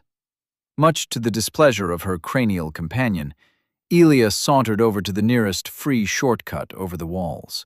Whoever assaulted this fortress left some adventurously constructed ladders, but they were preferable to climbing bare-handed, as long as she didn't look down. I think I saw something move down there. No, you didn't. She tore her gaze back skywards, vowing not to look down a second time. I did, though. Nope, you're wrong. Sorry. You really have a problem with heights. The ladder swayed for an uneasy moment. I have a problem with falling down in that human abattoir and then having to get our souls back from it, which just so happens to involve heights. I ain't afraid of shit. It's always souls this, boons that. Is there ever anything else on your mind? Food. She gave a look to her soul count. I could buy 5 bags of fruit with these. Or you could not do that. I see the way you look at your souls with irreverent eyes. They aren't anything more than numbers to you. Well, maybe numbers are holy to me. Maybe I worship them. Ever thought of that? I don't believe you. Elia couldn't shrug as she was 40 feet off the ground, and her confidence in the constantly swaying construct of wood and fraying rope was dropping harshly. Math is cool. Math is cool. While I am glad we agree, that doesn't... Hey, look, we're up on the wall. Elia pulled herself over, winded mostly from unease at her lacking grip strength rather than exertion. This part was clear of wooden roofs, though corpses lying scattered or leaned against the parapet showed that the violence extended beyond them as well. At least half of them probably weren't even corpses, just dregs taking a quick century-long nap. The moment she took more than a step, one of the undead sat up, wooden tower shield and spear in hand. Doesn't mean you. Oh no! The undead is attacking! Egad, I must fight to save the both of us, and our souls. The undead gurgled. It did want her souls and sundry. Standing back to wait for a fatal mistake proved not to be the simple solution it normally was. Instead of launching into relentless aggression, it hid behind its shield, waiting for her to approach within melee range, which for it meant within 6 to 7 feet, and for Elia, 3 less. Shit, this is genuinely annoying. She imitated the undead, hiding behind her oaken heater. Now I want a spear. Never mind. Just try to treat life with some reverence. Please? A throwing knife dinked off the shield, the undead behind entirely content to stand in the way until the end of time. Yeah, no, God kind of ruined that for me when he put me here. Or one of your gods. You know what? You can tell me about them while I find a way forward. Who knows, you may even convince me to relinquish some precepts of my anti-theism. That is a great idea. I honestly thought you'd never ask. And between Crossroad Temple and here, so many things happened that I just forgot about my duties as a civilized human to educate you from your barbaric ways. Barbaric. Not that Rye knew how a gun worked, or how to make cement, or how to code a Super Mario World 2 ROM hack. Technically, Elia only knew how to do 2 of these things, but being born in 21st century Oregon left her with so much passively acquired knowledge that she had to be superiorly civilized in most ways that counted. I bet you don't even have flushing toilets, she mumbled, baiting out a spear stab and advancing into the opening until she could dome the undead with a 2-handed strike. You have gained soul times 89. Holy shit, this thing destroys helmets. Rye, did you see that? She eyed the spear, but found its tip so bent and rusted she didn't know why she was worried about it in the first place. There's brain stuck to your weapon, and you know what? I'm just going to close my eyes again. Anyhow, the gods are a family with many members. The inner family is divided into 3 sons and 7 daughters, headed by their mother and father, the 2 great gods, Rutha and Warga. Beneath them are the outer gods and demigods, those immortals who have touched upon a mote of divinity, or were granted purpose and, with their responsibilities, a relevant power. Beneath them are the divine servants, ascended mortals who live to fulfill the will of the gods. Ascended? She asked, checking 3 undead bodies that surprised her by being completely honest in their cadaverific presentation. When a mortal ascends, they became immortal, unaging.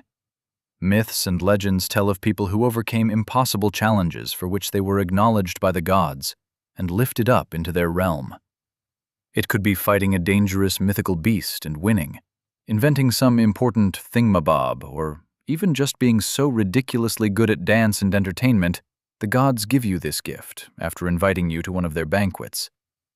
Rarely is it a single task that makes a legend, and there are many who purposely undergo excruciating labors in a bid for having their worth be acknowledged.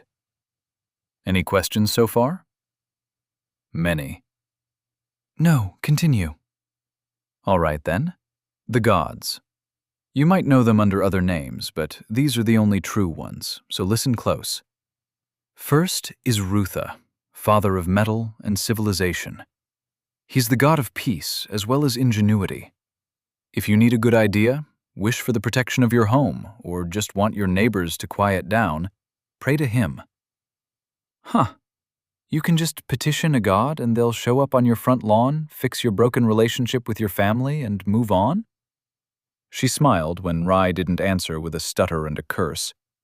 She was starting to learn when Elia was joking.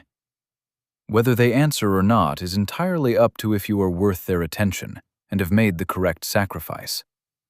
All things have a price, as per the law of sacrifice. If you do catch their attention, best pray it isn't for malign reasons. That's a lot easier, and it's why I've been telling you to stop challenging them, to stop cursing. You never know who might be listening, and while smitings aren't a weekly occurrence, that's because they mostly send divine servants in their place, or find more subtle ways to pay you back for your transgressions. Figures. If I had a cockroach in my living room that kept on insulting me, I would step on it too. She was the cockroach in this case. Best stay in the darker corners, then. Not make a fuss until she could stomp back. Though with undeath, I guess we're kind of immortal now too, eh? Well, maybe? I don't think undeath is quite the same as divine, unending life. I've never heard of an undead surviving decades without decaying to become a dreg, though I guess that can in part be put down to the weird circumstance we've found ourselves in. Anyhow, on to the second goddess and his wife, Warga. Elia continued her jaunt along the wall, occasionally taking the time to dome an undead mid-standing up, or to look ahead and plan her further advance. The slaughter within the field to her right still felt much too close. The intersecting and interlocking walls to her left filled her with unease. No friendly faces showed themselves yet, just more dregs. The castle bared too much resemblance to the maze, though thankfully it was not as expansive, and walking along the walls was considered legal, incentivized even. Still, the odd knight covered entirely in plate she spied from up top was already an abundance of dangers. The way they moved, one clanking step at a time, didn't leave her with a good impression of her chances.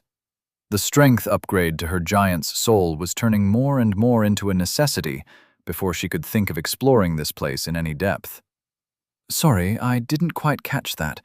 Warga who? Warga, goddess of conquest and control, gave birth to the sun, fought back the moonwell and the dark forest. You know what that is at least, right? Uh-huh. She dodged an undead that looked much too tall for the breastplate it was squeezed in, and had a lot more enthusiasm for bisecting her with a massive axe than she preferred. The part about the sun was probably just myth. Forest, save the trees, global warming bad. A smack to its helmet left it dazed, but it surprised her with its sturdiness by almost knocking her over the parapet with a backhand strike. It too died after she crippled its knees, just in time for a bolt to clang off her mismatched pauldrons. You have gained soul times 200. Will you be okay? I'm fine. This is... She threw a dagger as she dodged a bolt from a second crossbowman, hitting the first straight through the eye. Whew! Still got it. All right.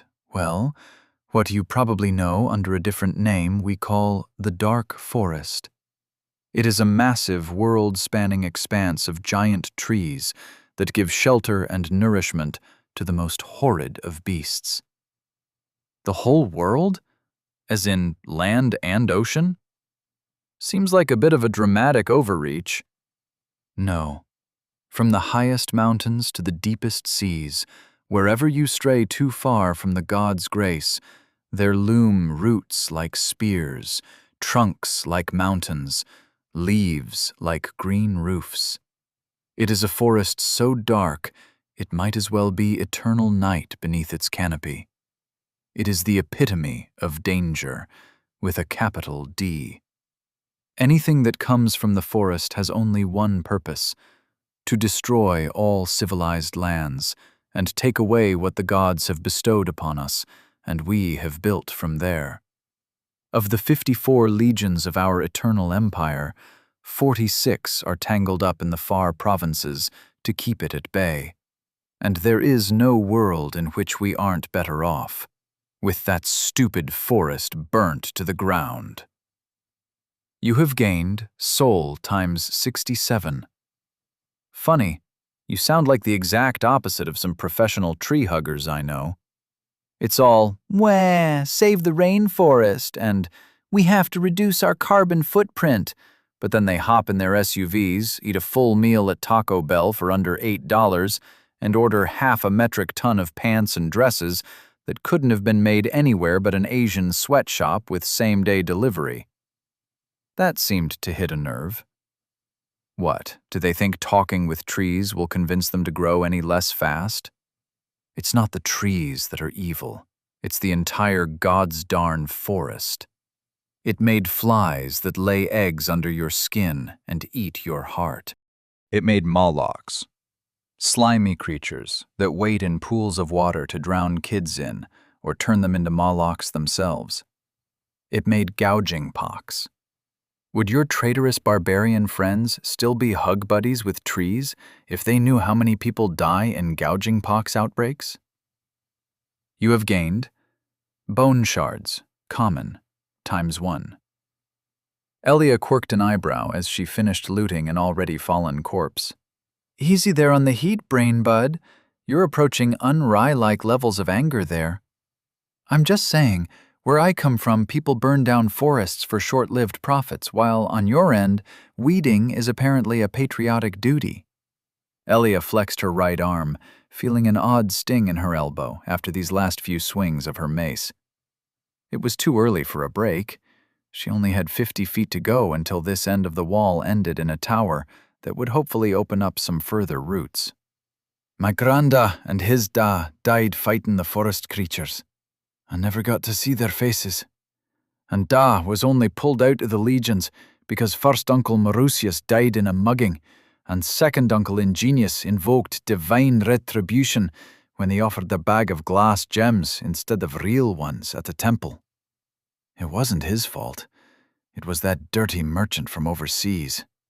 Ingenious's only fault was that he was too stingy to have them checked, but dead he was, and Da inherited.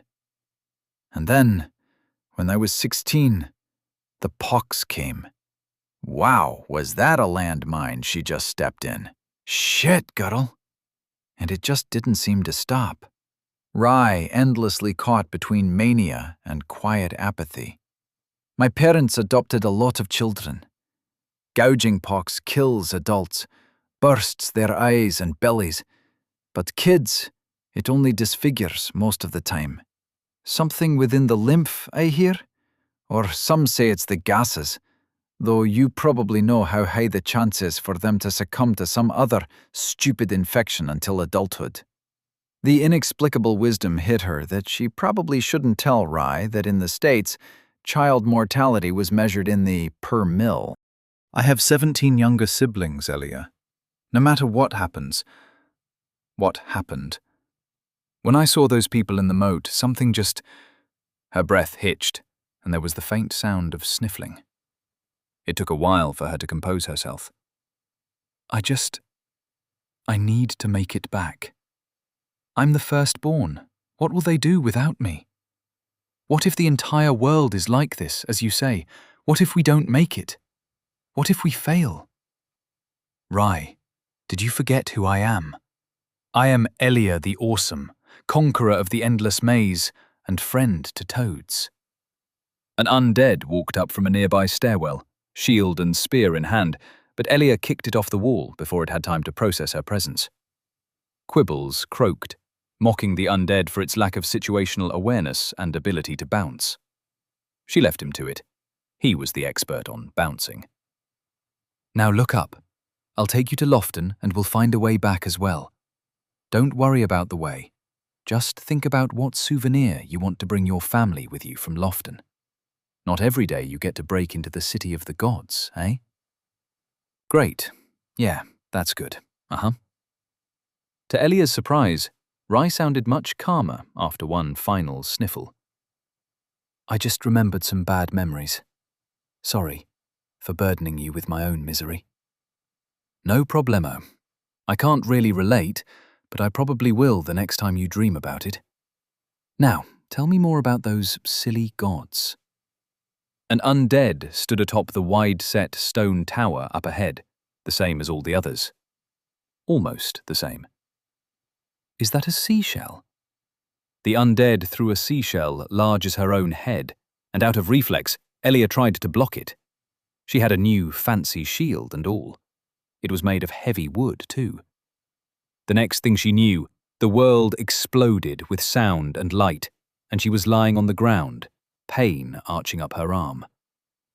Through muted sounds, she found her left hand broken, and her shield pasted with still smoking soot. She stood even without Rai yelling into her ear, plucked a shard of shell from her cheek that had pierced right through, and froze. That was a grenade. The undead was throwing explosive seashells at her, and he had more than one. "Elia, he's got—" She burst into motion, as far as staggering forward over shards of shell could be counted as much, running closer to the stunted tower to break line of sight. She managed, found a winding stairway on her left, and ran up, up, and up. The fear of being hit again crawled across the back of her neck, but when she reached the top a few steps earlier than expected, she found that the undead wasn't even bothering with her anymore. It was still standing where it had before, dumbly staring along the wall while holding an entire crate of shells. Stupid undead. While Elia couldn't walk up to it without being heard, the dregs soon found out that turning around was not the right move against a kick to center mass. It toppled and fell, a sharp boom and crack echoing along the wall below. The conflagration shook her to the bone. She could feel the heat up to here. She really had to up her expectations of this medieval world. "Motherfucker," she spat after it. "The hell are these things filled with? Nitroglycerin?" I've heard of these. Urns and other things filled with dramatic fire. Also, language again. She sighed. No, not language. Shit. If I knew gunpowder existed, I'd have actively hunted for bombs. But hey, we're not in the maze, and regret is not my style. No strings, no ties. It's a whole new fantastic world, and a whole new fantastic me. I haven't by any chance managed to convince you of the grace of our good Lord Rutha, God of peace and civilization, have I? Nope. Fuck the gods. Or one god in particular. Say, you don't happen to have a god of abducting adolescents from other worlds, do you? Rai sighed. I think this is going to take some time. And no, that is a silly thing to be a god of. Be careful what you say. The gods hear everything. Good. And then the tower exploded. A cloud of dust enveloped everything in sight as Elia was thrown off her feet again, tumbling towards the stairs, then, unluckily, falling 24 steps down them. Stars flooded her vision, acknowledging how painful the fall felt. Good thing she was wearing a helmet. There's something in the dust. Elia coughed as she drew in a breath of pulverized limestone. Through squinting eyes, the figure rose, 2 gigantic limbs spreading out like the wings of an angel. This was no savior of hers, and when she beheld its visage behind settling dust, she was certain that death had come. It's a rock with a sword head? Fuck. Elia scrambled on her back like a flipped turtle. It wasn't the long, heavy sword that disturbed her, silly as it looked with its hilt embedded through the marble bird's white forehead, nor was she scared by its size, larger than an elephant, or the numerous nicks and cracks revealing its experience in fighting off trespassers like her. It was the feeling of utter helplessness, as if faced by a natural disaster shrunk down to a dreadfully personal scale. Elia? Elia! Elia ran. She turned and left without a second to look back. The marble bird screeched. She caught herself screaming in turn, flailing to get just 1 step further, just 1 second of extended life. The bird never failed to kill her. The bird never failed to find her. Even in her dreams, nothing she could do ever changed that simple fact that the bird would always be there, watching, judging, terrifying. A thundering impact, a jump propelled her over a crate, narrowly evading a 1,000-pound wing strike. A roll, too late to save her arm, now severed at the elbow, while her others searched her pockets with frantic mania for anything helpful at all. The pain was as much motivator as it was an obstruction to her escape. Blood loss put her on a timer, but she didn't need to survive, just die where her souls could be safely recollected. Or get the ring. But where was the ring? The damn ring, where the hell was it? She reached the ladder, took one peek back, and jumped. Talons closed around her legs, putting an uncomfortable pressure on the bones before they snapped. In an action that defied physics, the bird swooped up, flung her mangled body into the air, and with a single peck of its sword beak, hewed Elia from shoulder to hip. Her shield did not even slow it down. Her legs fell towards the inner keep. Her upper torso managed to just barely miss the walls, tumbling past the outer parapets to join the 1,000 bodies in the moat below.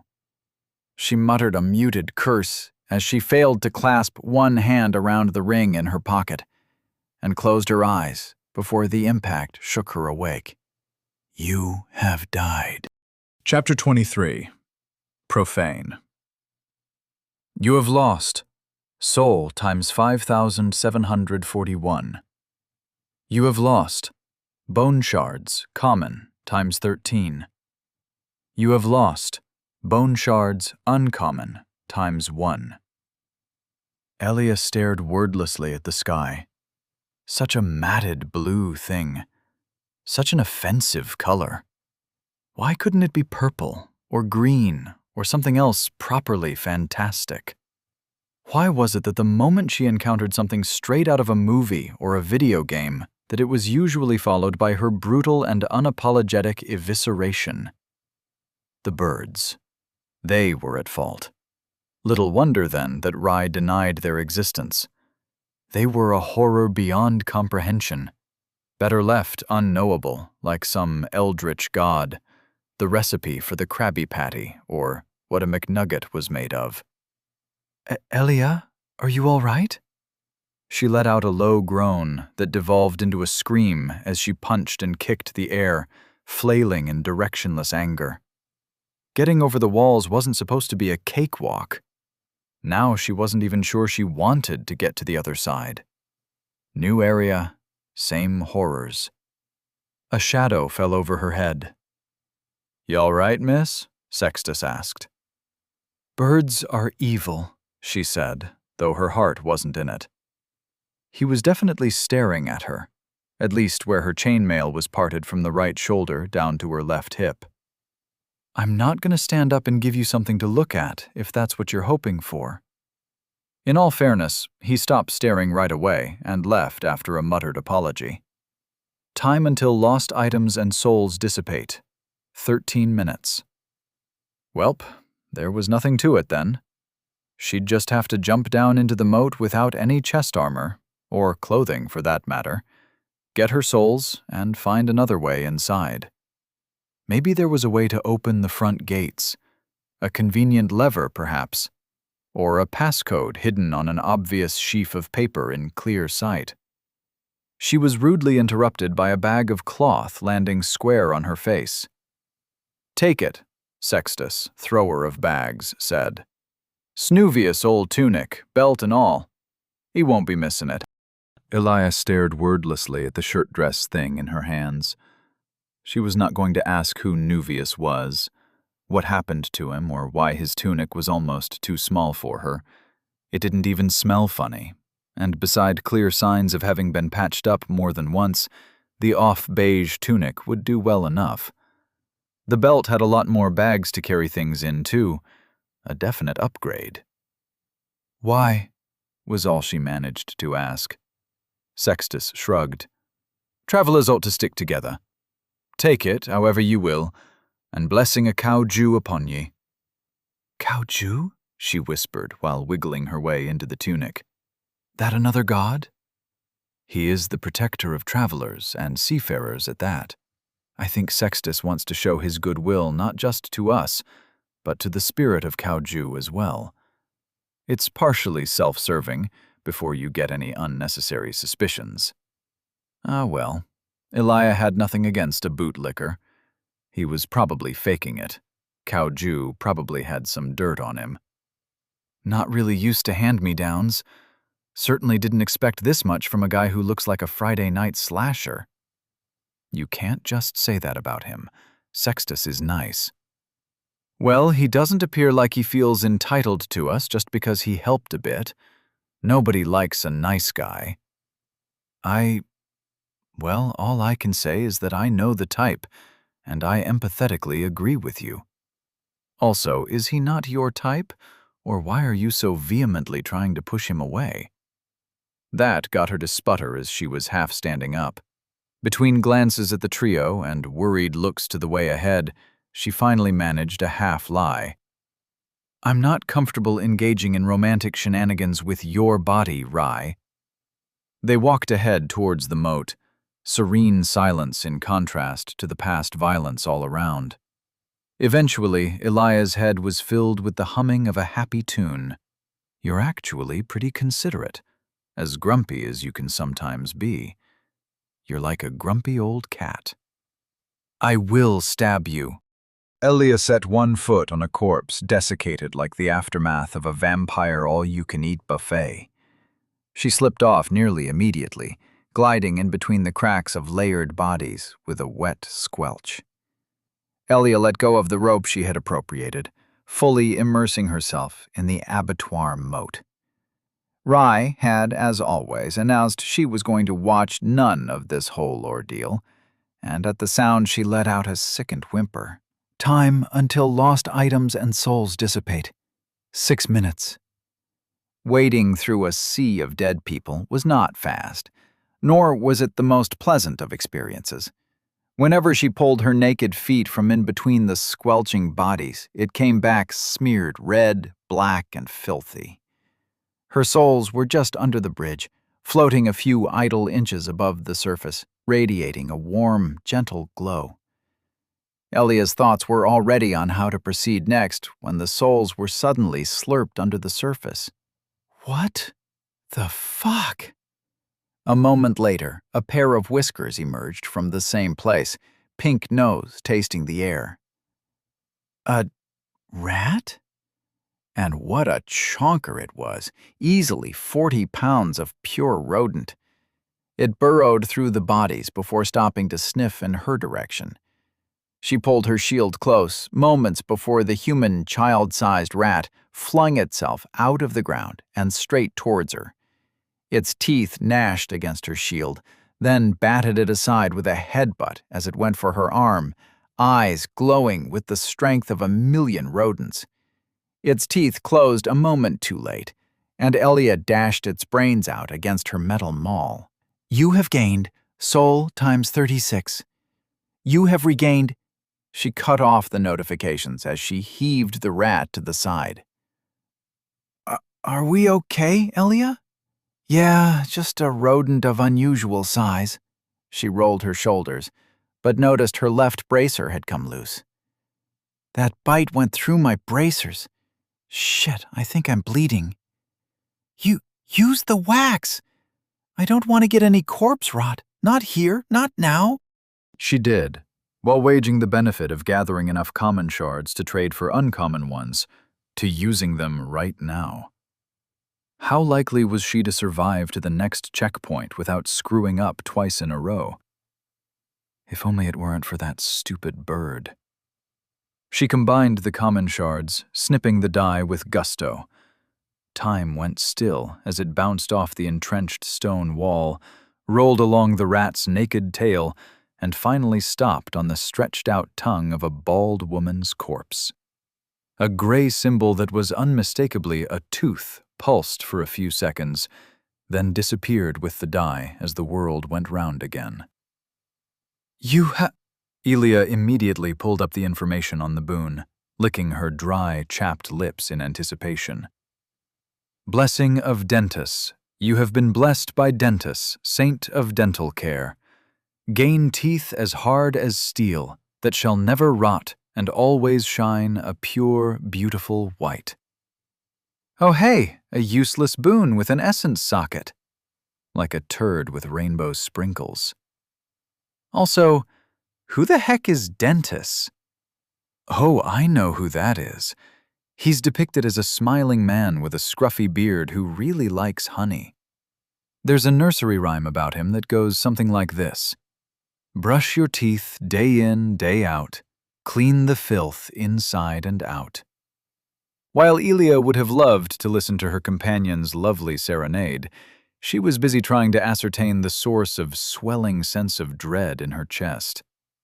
Were there more rats? Was the bird coming to finish her off?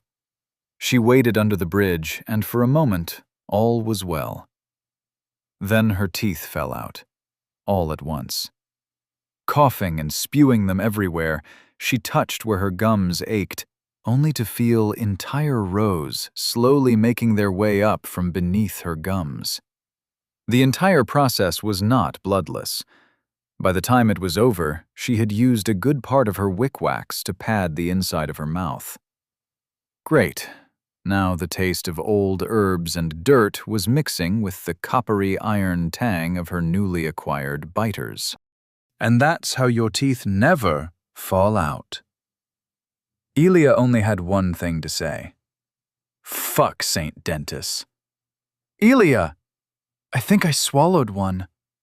A what now? By the vindicating sounds of retching, Rai had finally opened her eyes to the true horror of dental care. Regardless, Elia was a lot more interested in the man-sized hole in the wall.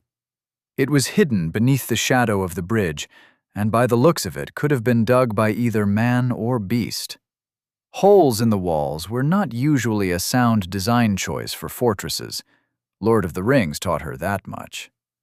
Hoping no rat would follow her to nibble on her toes, Elia bent down and crawled her way through the damp confines.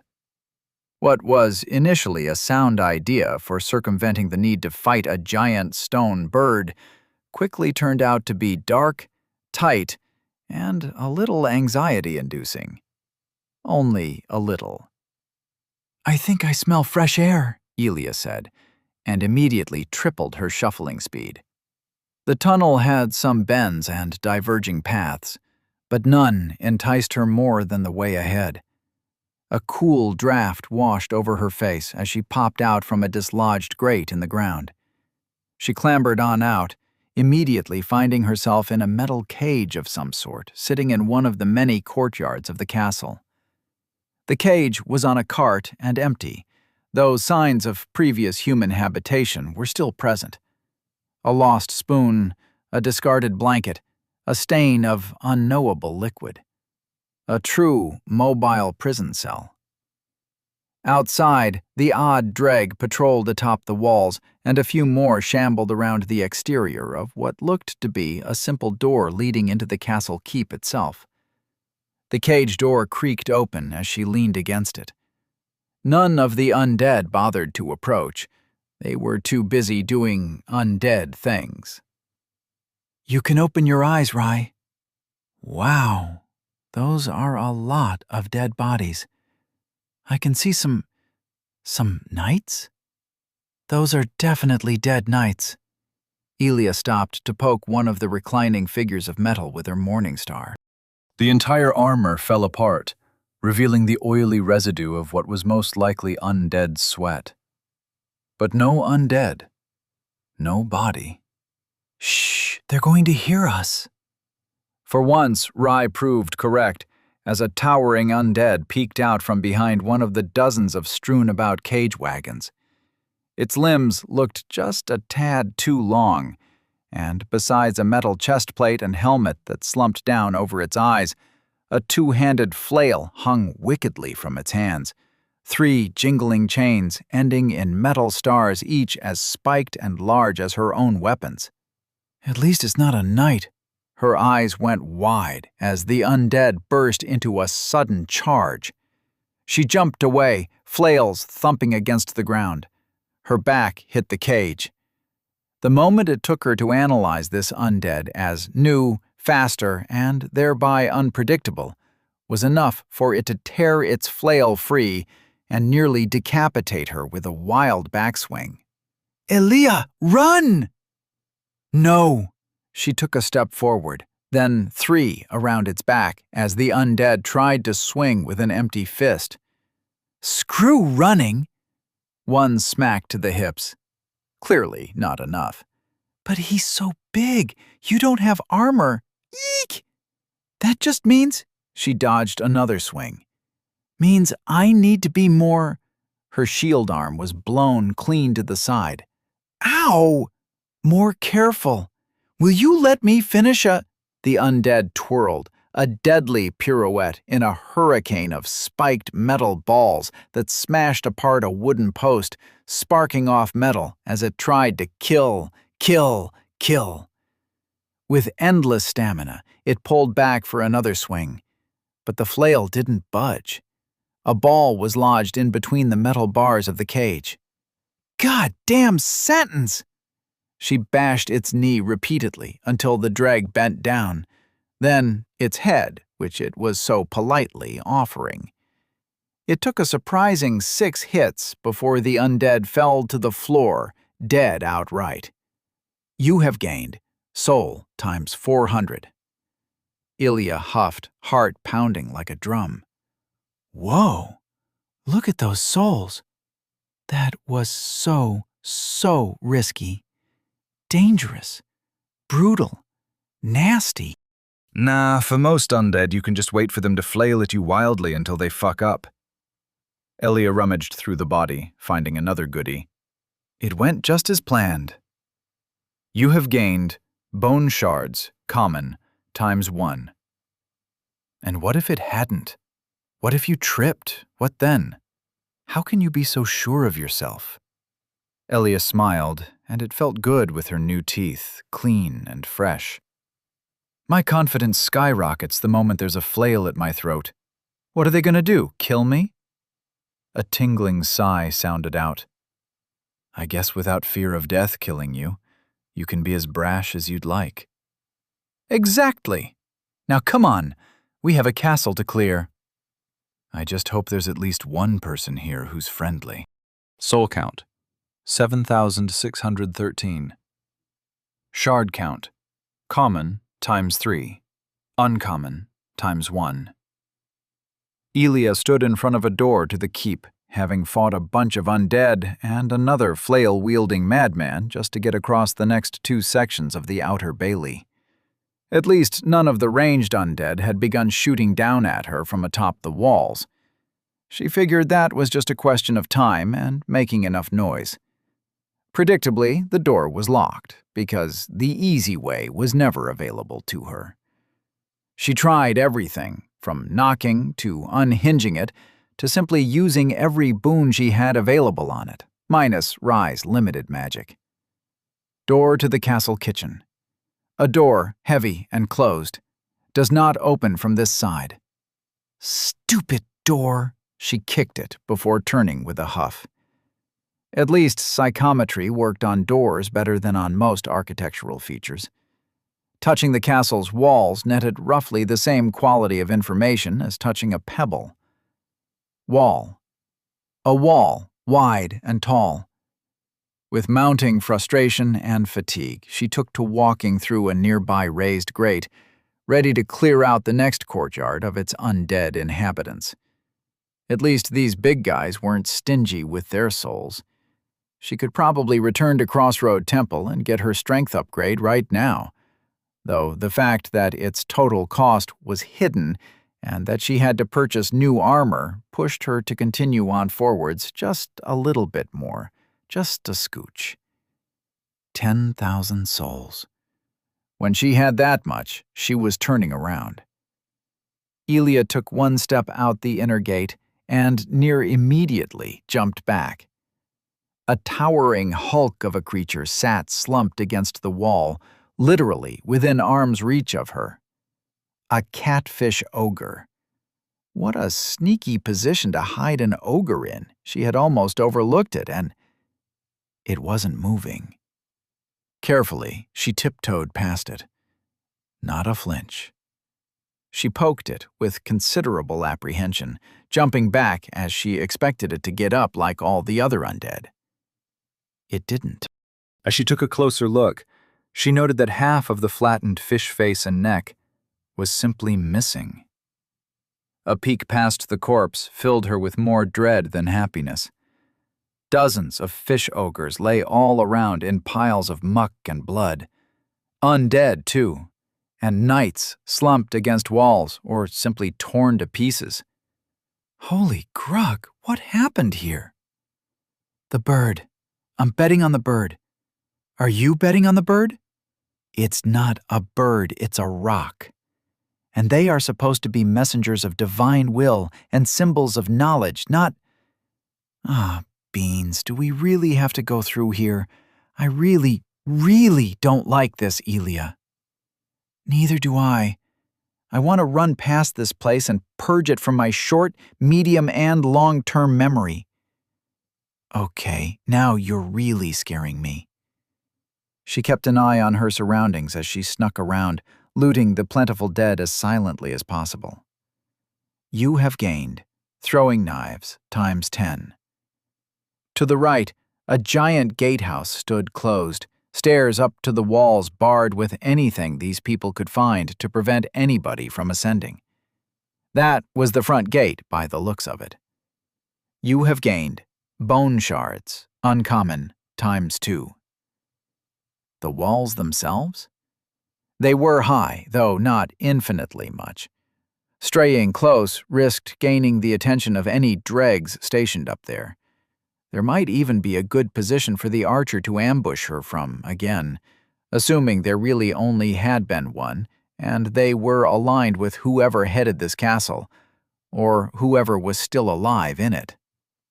You have gained coiled conch times 2.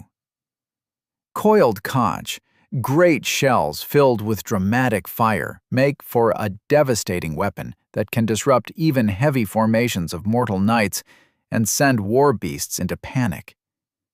She raised an eyebrow, but simply strapped them with the loop of coarse twine they came with to her belt. Any weapon that didn't rely on her pitiful strength was a good one. Undead were usually brittle enough that 1 or 2 weak swings to critical areas were crippling, and she could then finish them off handily enough. But ogres and flail guys were proving a disconcerting trend of exceptions to the rule. She turned to face her left, a gate much taller than it was wide, blocking the path where the road continued through the mountain. Think that's our way through? She gestured to where the architecture grew more ornate, possibly Gothic if she didn't know for certain that she totally whiffed the historical architecture exam in art class. Gods, I hope not. Ruth, give me strength. I thought he was the god of peace. Mental strength, peace of mind. Where are the soldiers? Where are the knights? What happened here? Are the ogres on our side or not? Answers ahead, and if not, well, sucks to be us, I guess. She strode forward, weaving in between bloody carcasses. They had the same complexion as the gate, a rusted red. One open wing revealed a darkness so thick and ominous she could almost feel it on her skin, flowing out like some unholy liquid. Even the vines and the walls themselves seemed to shrink back from this place, and the closer she got, the less corpses lay on the ground. Their wounds, especially the ogres, weren't inflicted by humans. Oversized cleavers and clubs had taken the lives of most of them, ogre on ogre, side by side. Entire arms were torn off, and even the largest ogre she found, clad entirely in knight's plate armor that must have cost a fortune to make, lay dead as dead can be. She found its trachea some 10 foot to the side, torn out with the heavy mail protecting it. Can't we just turn back? Maybe we can talk with the rock, make up with it, and it'll just let us pass. A cold tingle ran up Elia's spine, and she exhaled, letting some of the tension drain out. No, not the bird, not ever. Whatever is past that door is 1,000 times more welcome than that murderous stone chicken. Okay. I'm with you, magic and all, for however much that counts. It counted a lot, but Elia let that unsaid as she strode forth towards the enveloping darkness. Nearly halfway there, a sound brought her to a halt. Dripping. First, there was the sound of a single drop, then soon 2 and more that grew thick until they fell like dollops of cream. The darkness stirred, whipping a gust of air out the gateway.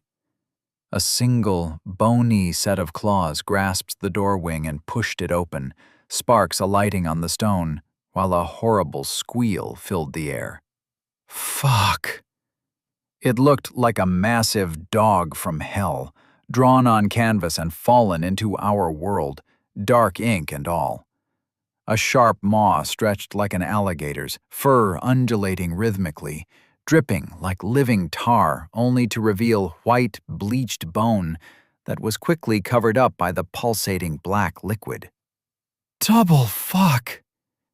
It flowed out from the doors and on the field, too many bleached paws and human arms carrying its sickening torso like a centipede. The head turned, malevolent eyes taking in the presence of the much smaller figure in front.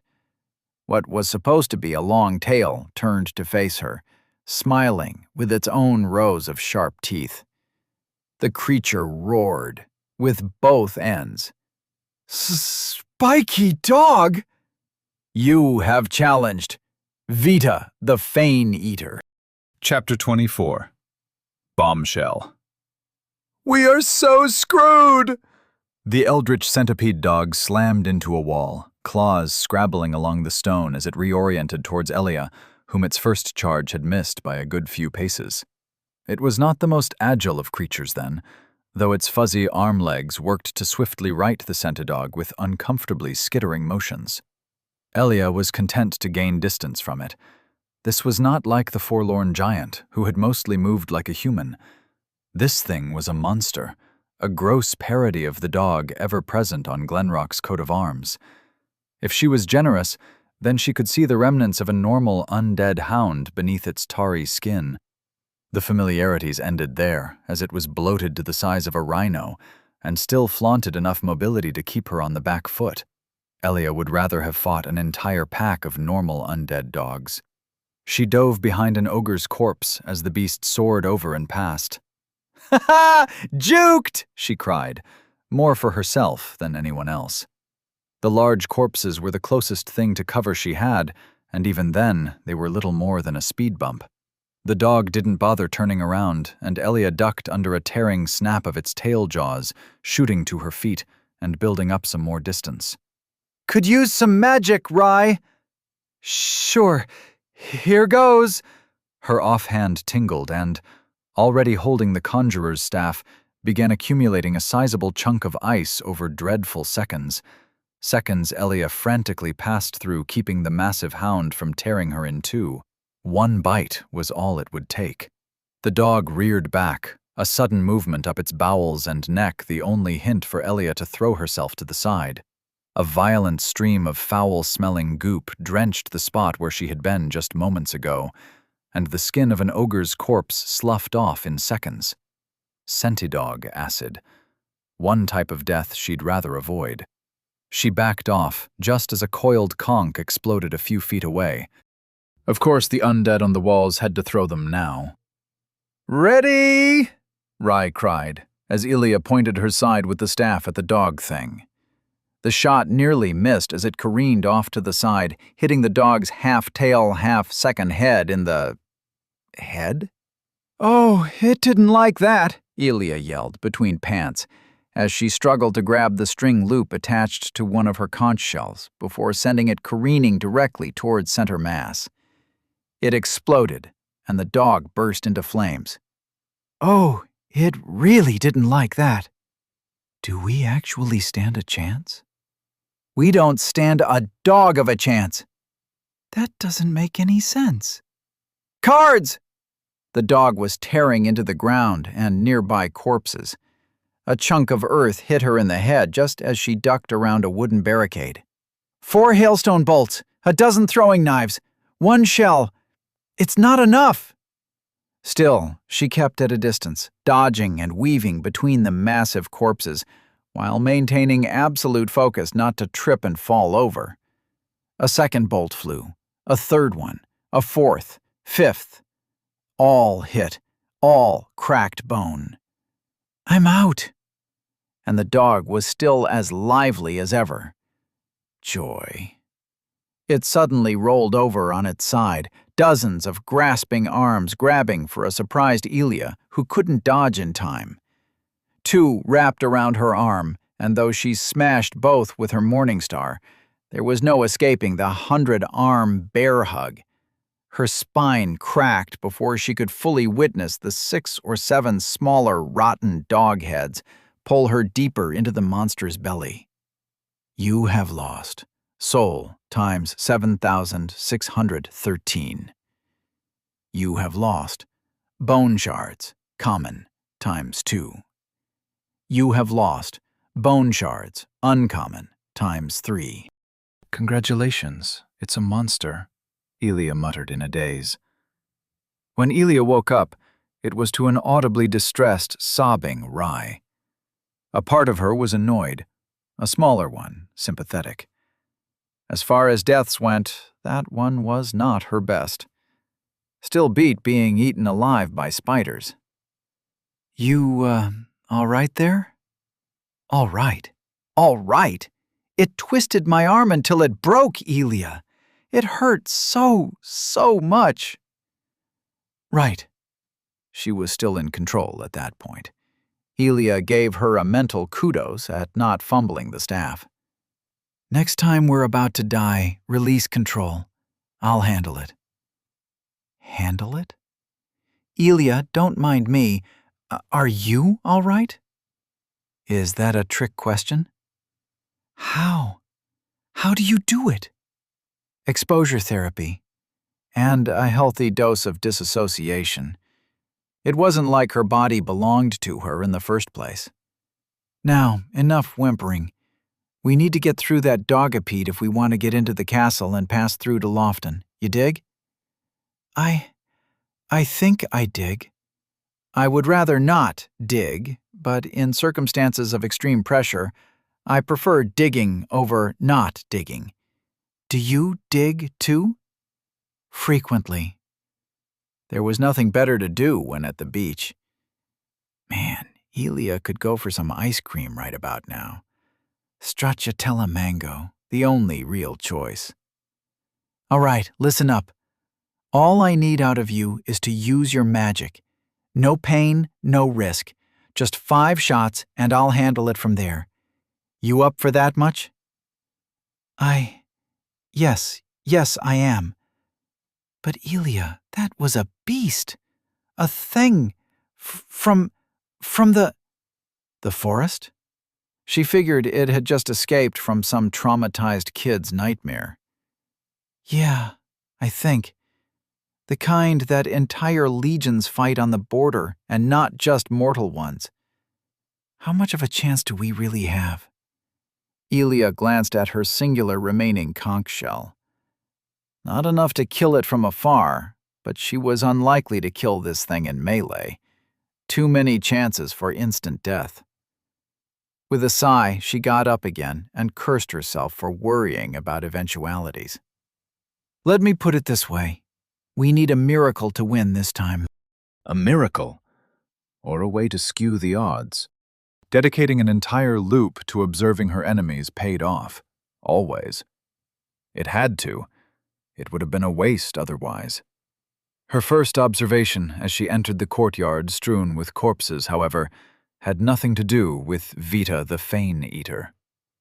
You have regained... I'm amazed you never lost your souls in sundry.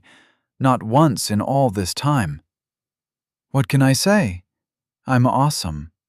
She peeked to the side, making sure no movement stirred in the dark lair of the Scentadog. Also, losing souls sucks. I know my priorities. Well, if you're keeping an eye on them, then I can rest easy. 20 paces into the yard, she twisted her head back as an iron grate closed her only way out. A sneaky undead standing atop the inner gatehouse was what locked her in. Then, It had the gall to lob a coiled conch in her general direction. The explosive seashell shattered a few paces short. A second one was already prepped. As the undead twirled it around its head, Elia had a stupid idea. She snatched it by the hoop of rope before it impacted the ground, mildly surprised that she managed it without killing herself. Lucky for her, this undead didn't lob the shells with too much gusto or precision. Yes! Ha!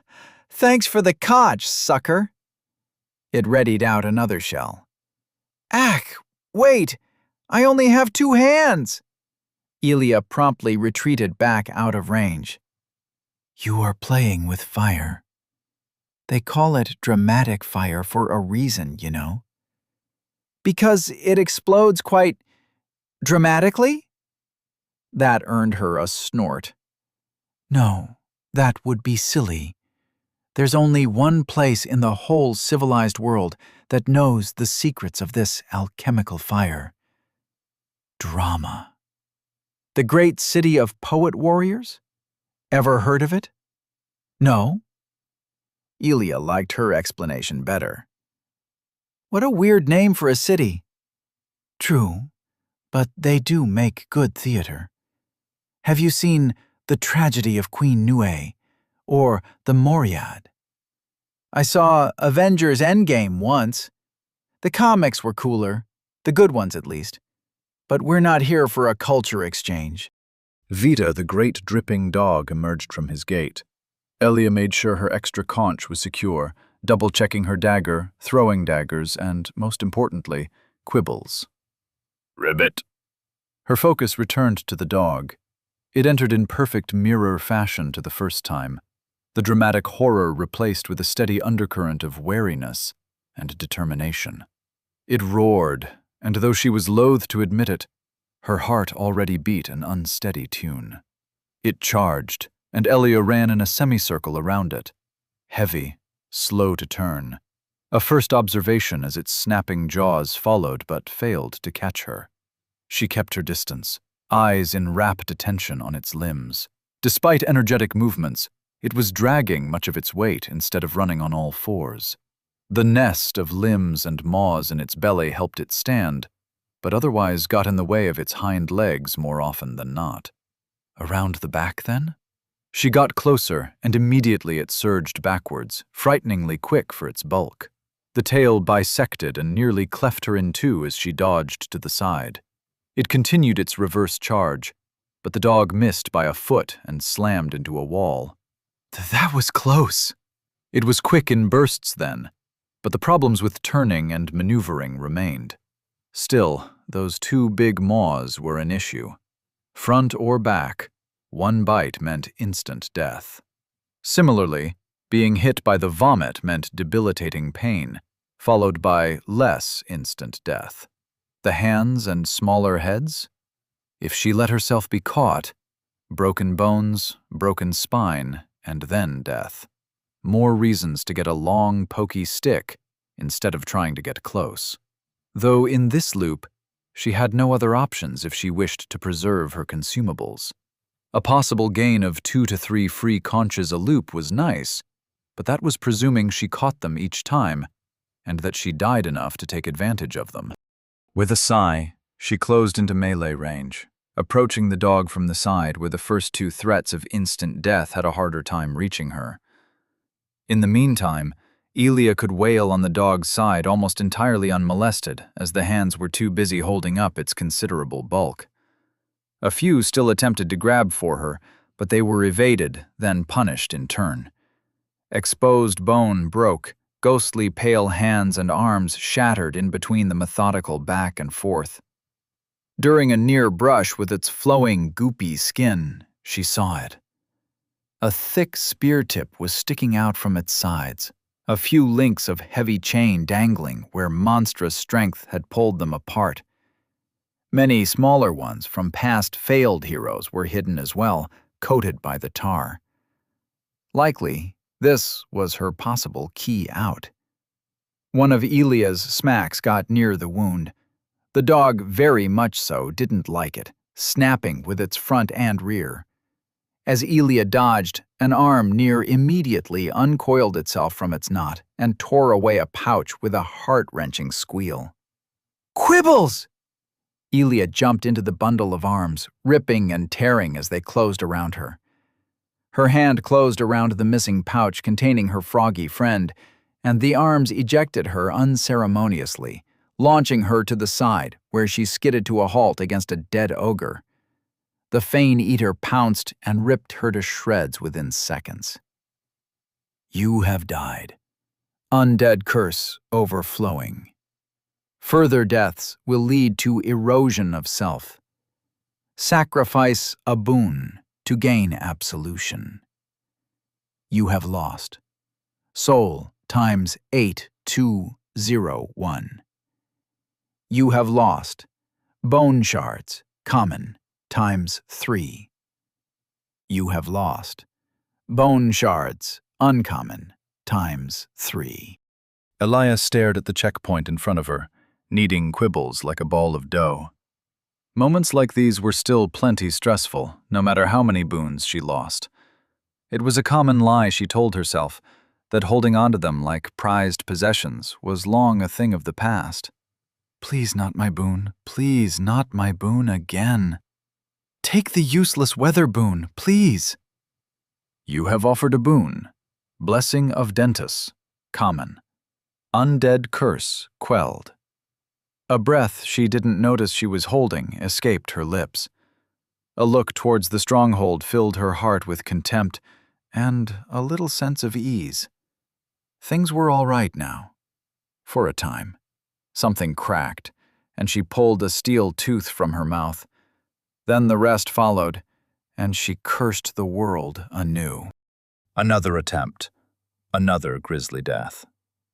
This time she managed to wound its front paw, turning its charges into a tumble of limbs as it tripped over itself. But getting this far had taken too long, and in between constantly diving back and forth, she was now exhausted, nearly seeing everything double. Her throat burned. Her left bracer was eaten through by acid, and her arm gnawed down to the bone. Still got it. Gonna get him. Vita charged, and Elia found her body didn't have the strength to jump aside. You have died. You have lost. Soul times 9,158. You have lost. Bone shards, common, times 4. You have lost. Bone shards, uncommon, times 3. A large undead swung its three-headed flail, heads embedding in the wet ground. Do you really have to fight these undead before the spiky dog every time? Why not sneak around? They're predictable, they're on the way, and they give good souls.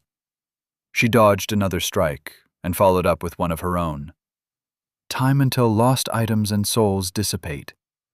8 minutes. Also, don't want them to follow me in there. 1 enemy she could dodge, 2 as well for a time. It would take a lot more than a single dreg to deal any appreciable damage to Vita.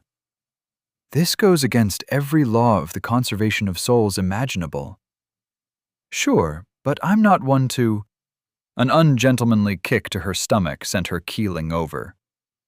The flail guys never kicked. How unfair. But she could play unfair too. A minute spent luring the undead around, a roll to the side and a stab to the groin later, her foe was bleeding out on the ground.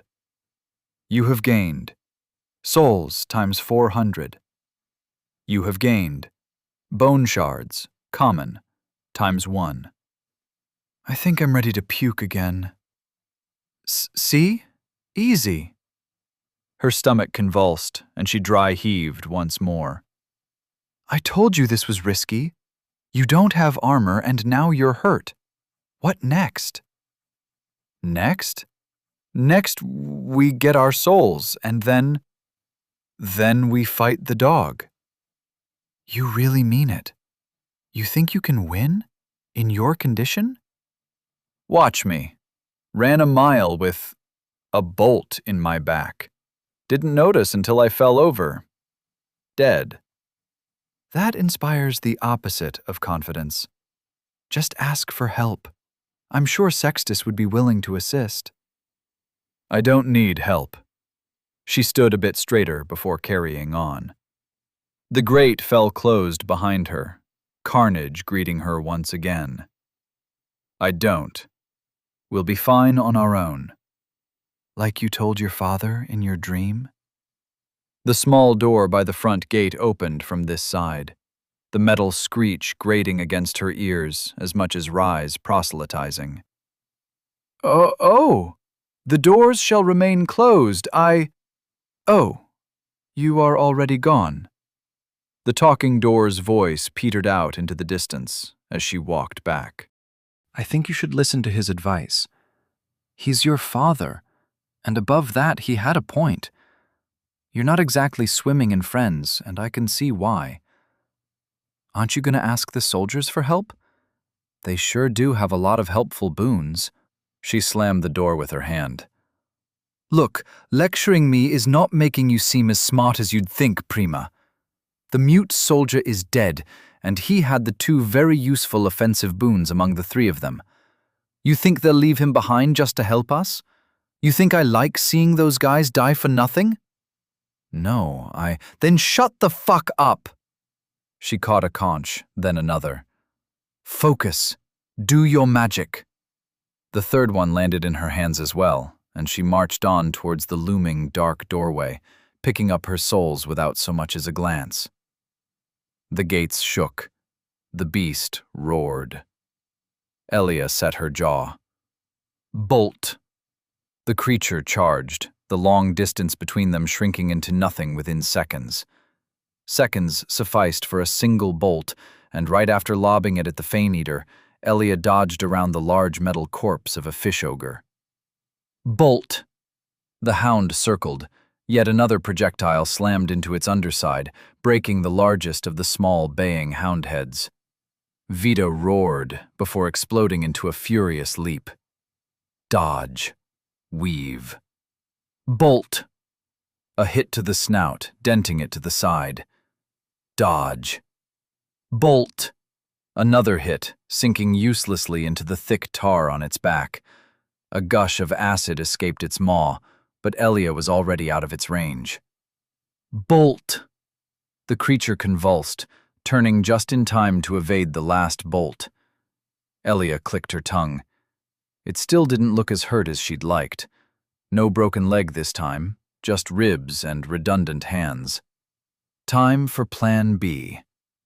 That was really uncalled for. The dog leapt.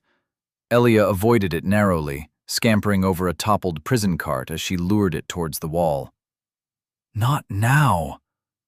You were really hurtful, Elia. I don't like being talked to that way. It makes me feel impotent, inadequate. The Fane-Eater jumped over her and kicked with its hind legs, sending her into a tumble bouncing across muddy grass. Her stomach cramped twice as hard. The taste of copper on her lips grew pungent. Frustration. Useless? Guilty. That I did my best but made things worse. That you're gonna die again and it'll be my fault. Please tell me you got this, Elia. Ah! A hissing growl alerted her to another charge, but just as it was limbering up, a conch fell from above. A wicked smile split Elia's face. The dregs above didn't only see her as an enemy. The constant maneuvering was killing her knees, but watching it go up in flames and flail on the ground was vindication enough to justify all the pain tenfold. She took one of her own conches by its sling and threw it the moment the Fane-Eater came to a stop. Another conch came from above, missing sadly, but the dog had other problems, namely the fire eating through its flammable skin. It scrambled to climb up the walls, falling down over and over as its many limbs couldn't get enough hold. Elia, talk to me. I'll try not to raise my voice, Miss Princess. Meanwhile, you don't go snooping around in my memories. I'm saying this for your sake, too. She lobbed another conch. And if you're gonna judge me, do it in a way that makes me laugh. It earned her a quiet sound of affirmation and nearly cost her a head as the dogopede lashed out using its tail like a bludgeon. Maybe now she could finally concentrate on the life-or-death battle in front of her. Vita the Fane-Eater was one heck of a name, but even it was starting to feel the hurt, its eyes staring at Elia warily as its fur and tar skin coagulated, falling off in clumps. Another conch fell from above, followed by her own the moment the flames were doused. The rhythm went on, until she finally ran out of shells. A few throwing knives missed the eyes, more a fault of the dog's thrashing than her own. It was flagging, emanating blubbering whines as it struggled to stand. Still, it was plenty dangerous, even without sudden bursts of speed. Now, all Elia had to do was close in to finish it off. This was it then. All or nothing. It had moments before Elia was next to it, and with a great swing of her morning star, hammered one of the spearheads sticking from its hide 1/2 foot deeper. It roared in pain, and she found herself cackling in vindictive glee as she did it again. Yeah, that's right. Fear the great and mighty Elia. I ain't scared of you, you little drip shit. Come on, fight me. Gimme your souls. As she licked her lips, tasting the freedom gained by impending victory, her gaze flashed to Vita, growling in an ominous, low timbre. Its body slumped down as its many human arms fanned out, collecting bits of the scrapped shields and broken weapons all over the battlefield. Oh, fuck that. Her eyes widened marginally before she ran in, taking less than a second between every strike aimed at crippling the next limb. The hands were not idle. There were too many of them, and whenever she sidestepped one, she could expect a counterattack with the rim of a shield, a broken sword, or spear tip. More hands unfurled from the knot in its belly, and the drizzle of explosive conch grenades made every second a dangerous game of chicken. She collected a slice across her arm, 2 shallow stabs to her chest, and a shield slam that left her mouth full of loose teeth. Gritting her gums, she pulled back for a mighty 2-handed swing when she realized she was just a bit too close to its back. The tail maw closed around her arm mid-swing. Her heart dropped as the dog wrenched her off her feet and flung her into the air, flying high and higher until she met the eyes of a dreg carrying a box on the walls. The box was full of conches. As gravity overcame inertia, she reached out with her single healthy arm and caught the edge of the wall. Shreds of pain arced up and down her limb, and she felt her fingers slipping. The undead looked at her with dull eyes. It took a step forward. Don't do it. It took another step. Don't! With a single staggering kick, it dislodged her grip, and she plummeted down towards the Fane-Eater's waiting maw. An endless string of curses followed her down, right towards awaiting Vita the Fane-Eater. With a snap, the dog caught her in its maw, crushing ribcage and pulping her insides. In the last moments of life, she found her arm acting on its own, stabbing the inside of the creature's maw with her dagger. She couldn't even thank Rai for her bravery. What even was the point? What was the point of having a second life when all she amounted to was a rag doll thrown in between great and greater forces? Death no longer scared her. It was a life without purpose that tore at her at night. A life where she was hemmed back into a corner, lacking any meaningful choice at all. The darkness crept in, slowly, as if to allow her to savor the mind-numbing pain of being the chew toy of a 2-ton crocodile dog. A hateful stare at the sky remained the last action of defiance. And as she looked, she saw the undead gazing down through blurred vision.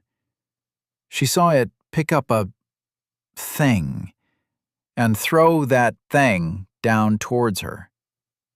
Even now, the world hadn't taken enough dumps on her face, it seemed.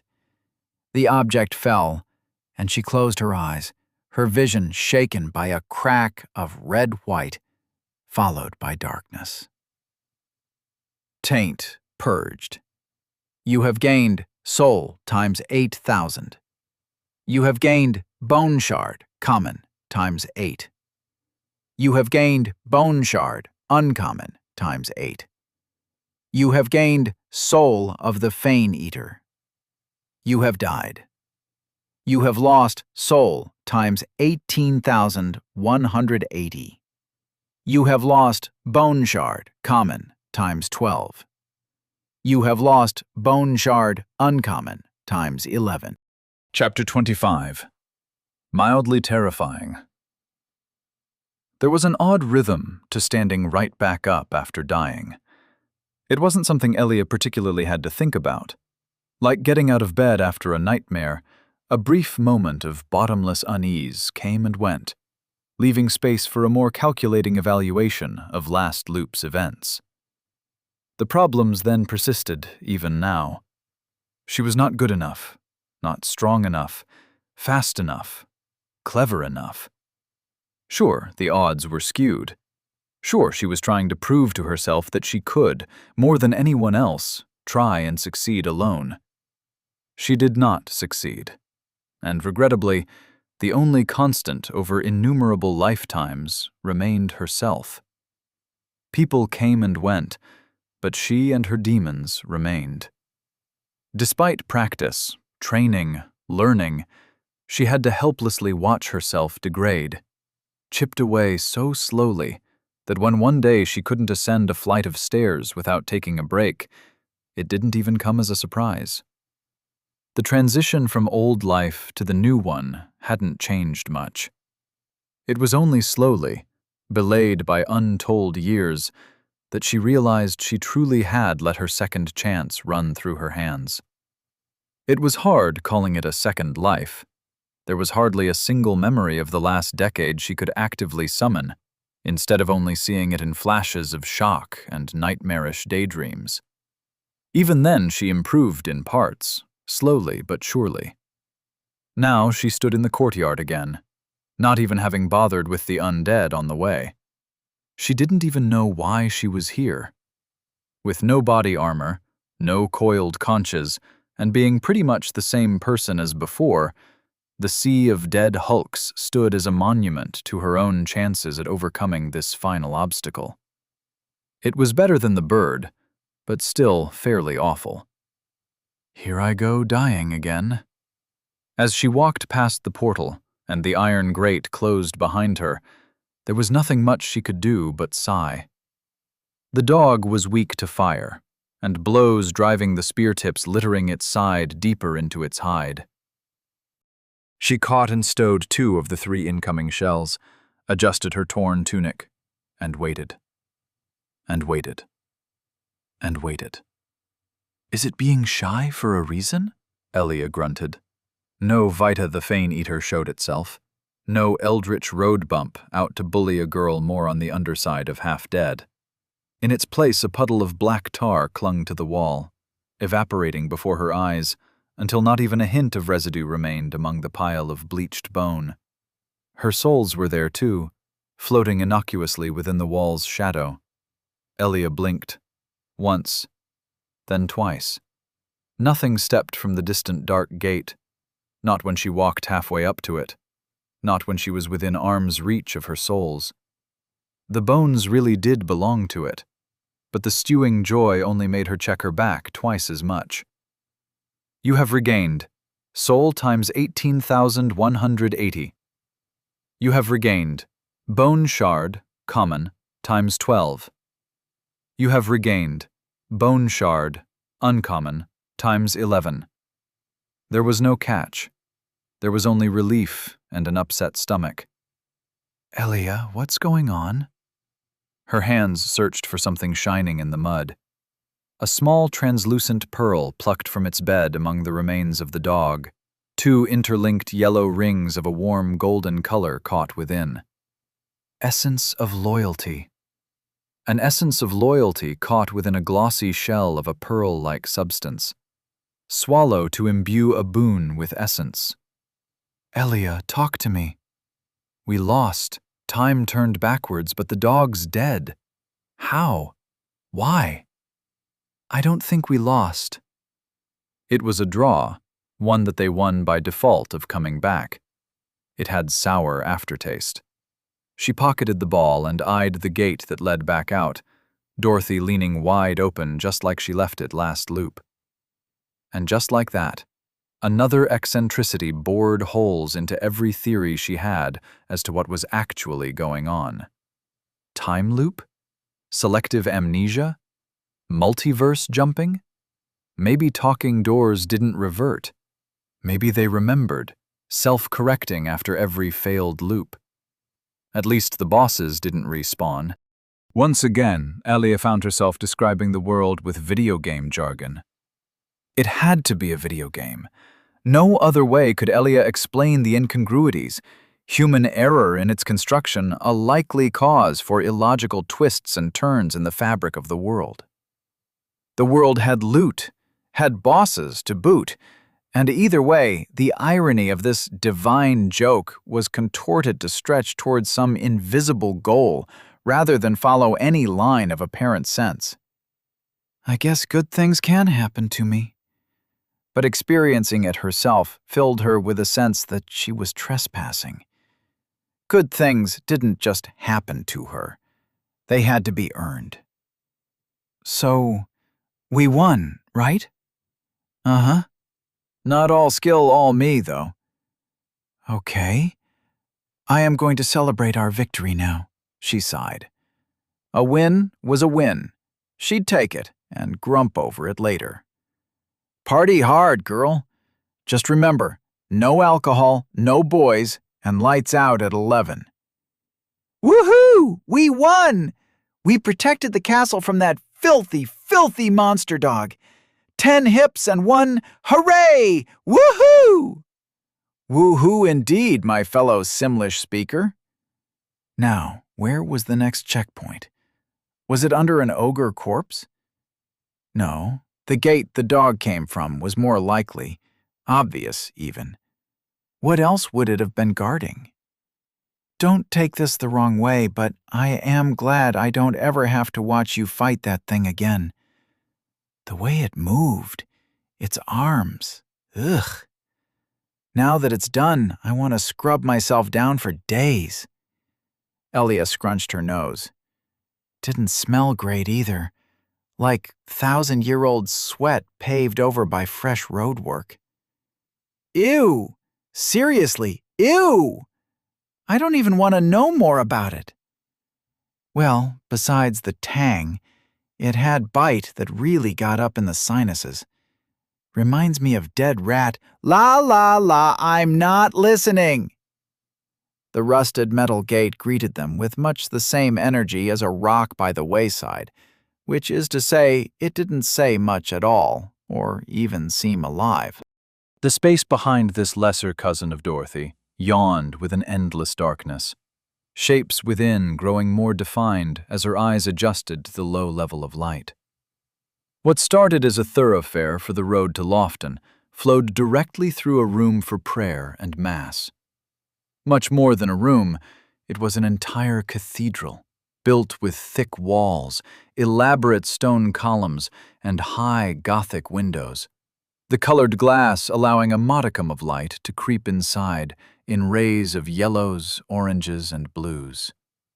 A statue of 2 women in armor and robes so lifelike they would have made Michelangelo green with envy, flanked an altar overgrown with candle stubs. The walls were plastered with a mosaic depicting scenes of unclothed individuals in battle with beasts and monsters, one weirder than the next. Some were odd fusions of 2 or more animals she might have recognized. Others had an odd number of legs and too many or too few faces. Most of the threat remained as ominous eyes glowing from beneath a forest's canopy that crawled across the sides like a carpet of moss.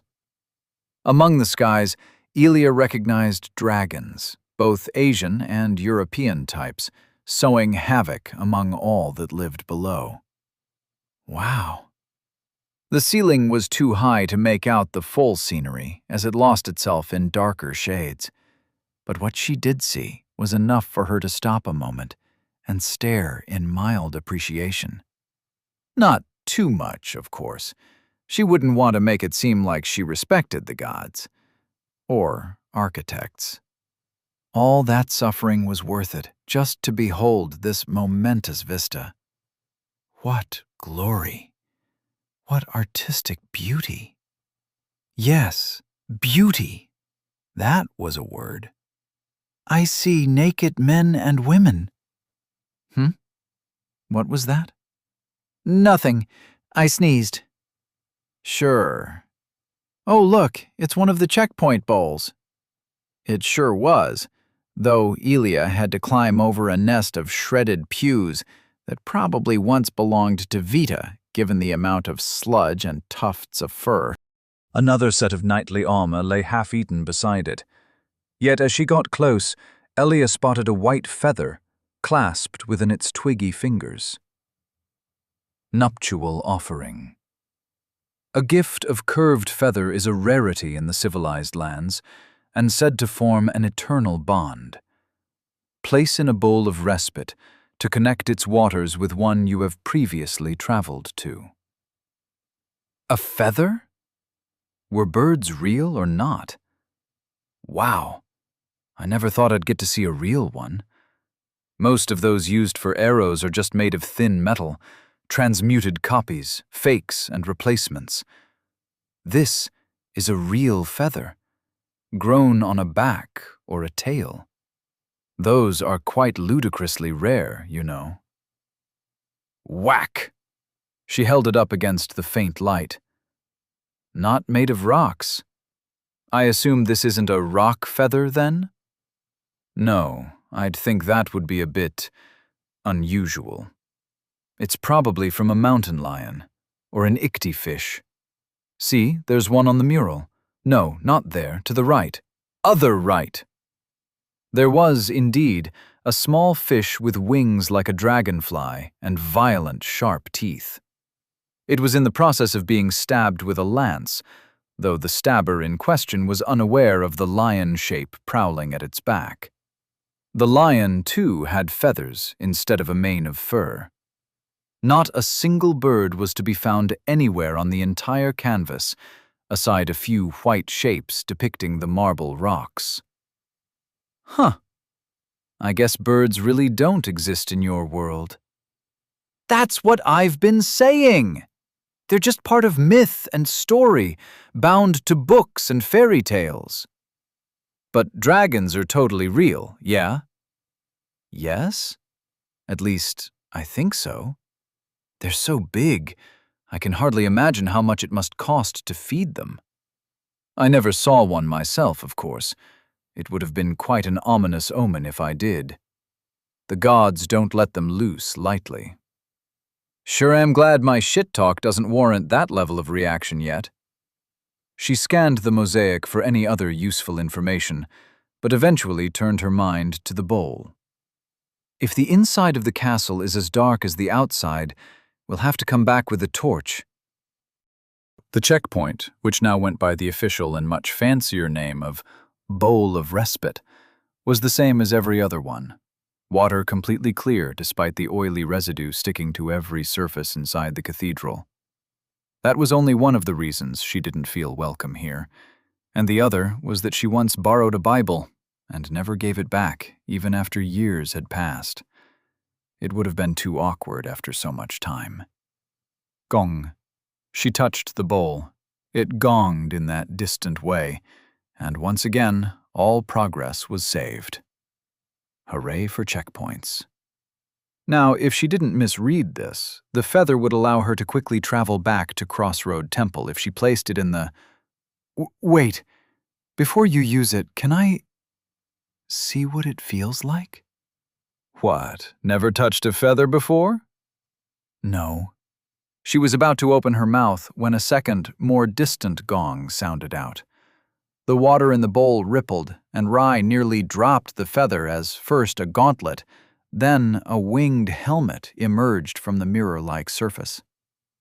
The person it was attached to stopped halfway through, golden dagger eyes catching Elia's own through an open-faced helmet shaped like a lion's head, and about as large, too. Its feathered plume and faux stare exuded a primal aura, and for a moment, they just stared at each other. The armored individual broke the staring contest, only to quickly glance at Elia's raised morning star. So that's what the feathers do. Elia chuckled nervously. Hello there. General Kenobi, the woman answered. May the Force be with you, and the sun and all that other jazz. Elia gaped. You're from Earth.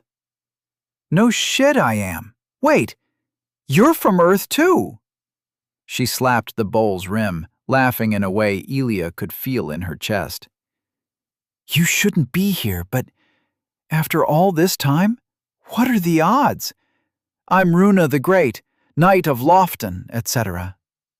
Elia numbly shook Runa's hand, a hand that could have closed around her head with ease. The rest of her on the other side of the water portal must have been very large as well. Oh, great. Now there are two of them. You from the East Coast? West, actually. Moved a lot, though. Portland to Portland. Are those two different places with the same names? That's so dumb. It sounds made up. Elia, tell me this is another one of your elaborate jokes. But it wasn't, and Elia nearly felt her vision grow blurry. Fuck, I never expected to talk to anyone about movies ever again. Fuck, this is huge. Yeah, you kinda miss that once everyone's gone. Runa wiggled a bit, her pauldrons having some trouble fitting through the bowl. One sec, let me just adjust my fit a little. The bowl of respite wasn't even that small. Two Elias side by side could comfortably jump through. The woman was just that big. Elia watched in stunned silence as her size seemed to lengthen, then twist and contract like she was made of clay. Do you, need any help? Elia asked, as the woman didn't appear to be making any progress. No, I am quite independent. And emancipated. With a crack and a pop, she grew twice over, and the bowl broke in half. Ah, there we go. Stupid new boons, you know how they are. Elia just stared at the broken stone bowl, crystal clear water flowing down into an endless waterfall that didn't seem to create any puddles, but simply flowed through the ground. She never broke a bowl before. She had never seen anything even scratch one. Runa's proportions shrunk down to normal before settling on a height that let her able to stand face to face with Elia. She measured once, then added exactly 1 extra inch. Perfect. She grinned with all the satisfaction of a shapeshifter having found just the right fit. Elia couldn't help but feel that before her shape change, a comparison to the giant would have been an insult, if only because her armor was that much nicer than his rags. It was a kind of late medieval plate that eschewed hard armor around the leg and arm joints in favor of thin, silvery chainmail for mobility. It was a work of art, the kind that belonged into the impossibly embellished yet practical category, rather than the belongs in a museum one. The edges all had a precious finish, and Elia was fairly certain that golden rays of the blazing sun on her chest were actual gold. They even looked polished. Nothing ever looked polished in this world. So, now that we see eye to eye, I have but one question to ask. Prequels or OG trilogy? She has quite well-defined thighs and arms. I'd let a knight like her hold me any time. Sigh. Elia, stop staring like some dumb-struck fool. She seems friendly. Talk to her and make friends. And follow Rai's ulterior motive of being bedded by pretty women? No thanks. After the encounter with the Legionnaires, she knew what she had been missing. A friend she could relate to. It wasn't easy, shaking off the wave of emotion pulling her back and forth.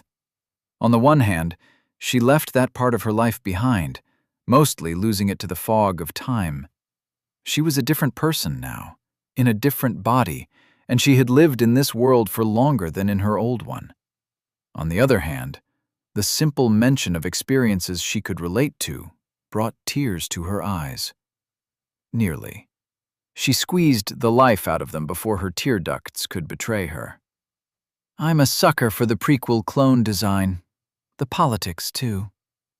The woman laughed again, giggling in a way that shook the surrounding architecture. Limao!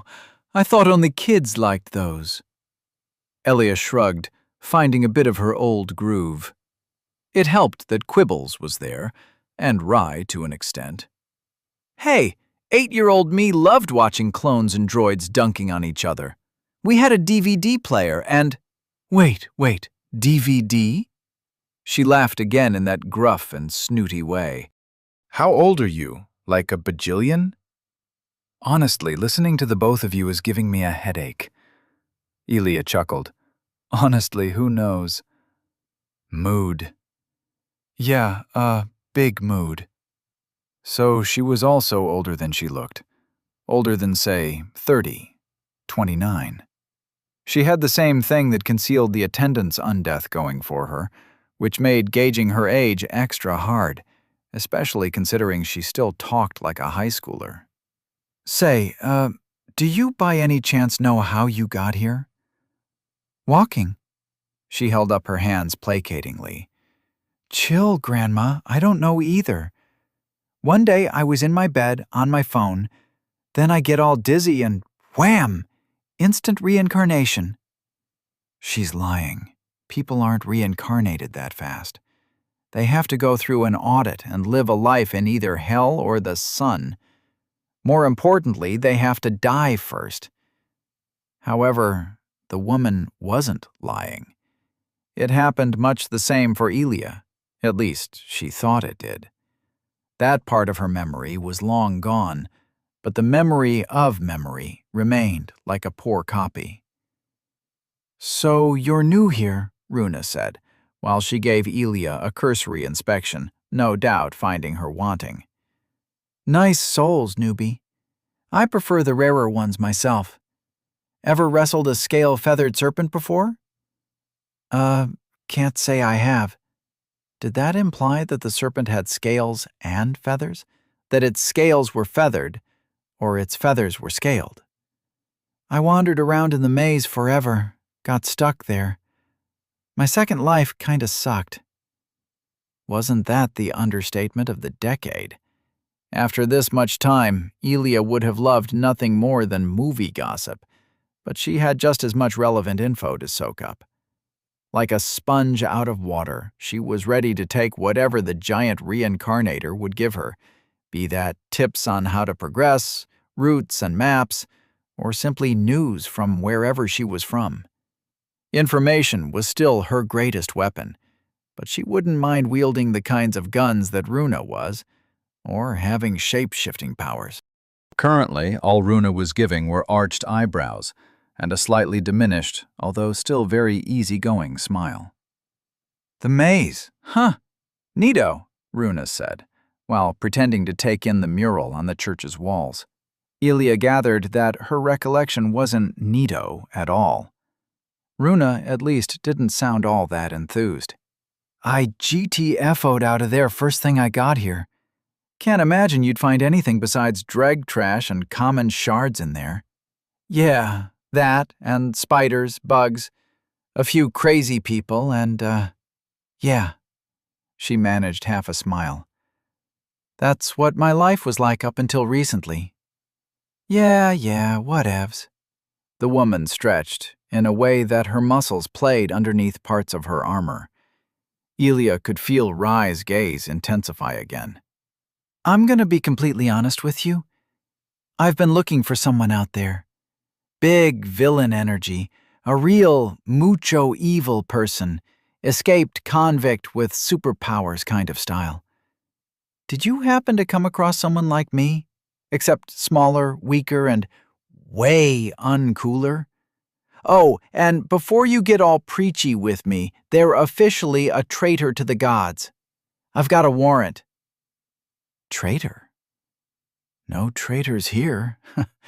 Elia, please tell me you're not a traitor. Elia, not exactly clearing suspicion from her person. Not really much to go on. I'm pretty close to a dreg myself, as you can see. Yeah, the memory. Runa nodded with much understanding. Hate it when people die so much they can't even be used to guard the dungeon or remember my name. Glad you can remember yours, though. Great job, pat pat.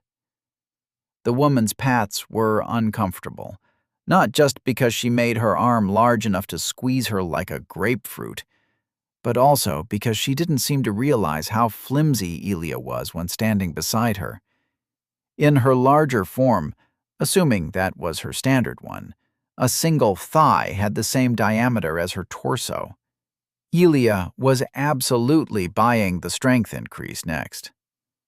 Ow! Ow! Ow! She wasn't stopping, and so Elia just let her be, the uncomfortableness not enough to warrant invoking her ire. A weird person was fine. She could deal with weird. It sounds like she's seen a lot of people die. Well, a lot. Since you seem so chum with her, would you mind asking how we can solve, well, us? I want to go home, and I'd rather not be an undead or stuck with you inside my body for any longer than necessary. Elia nodded.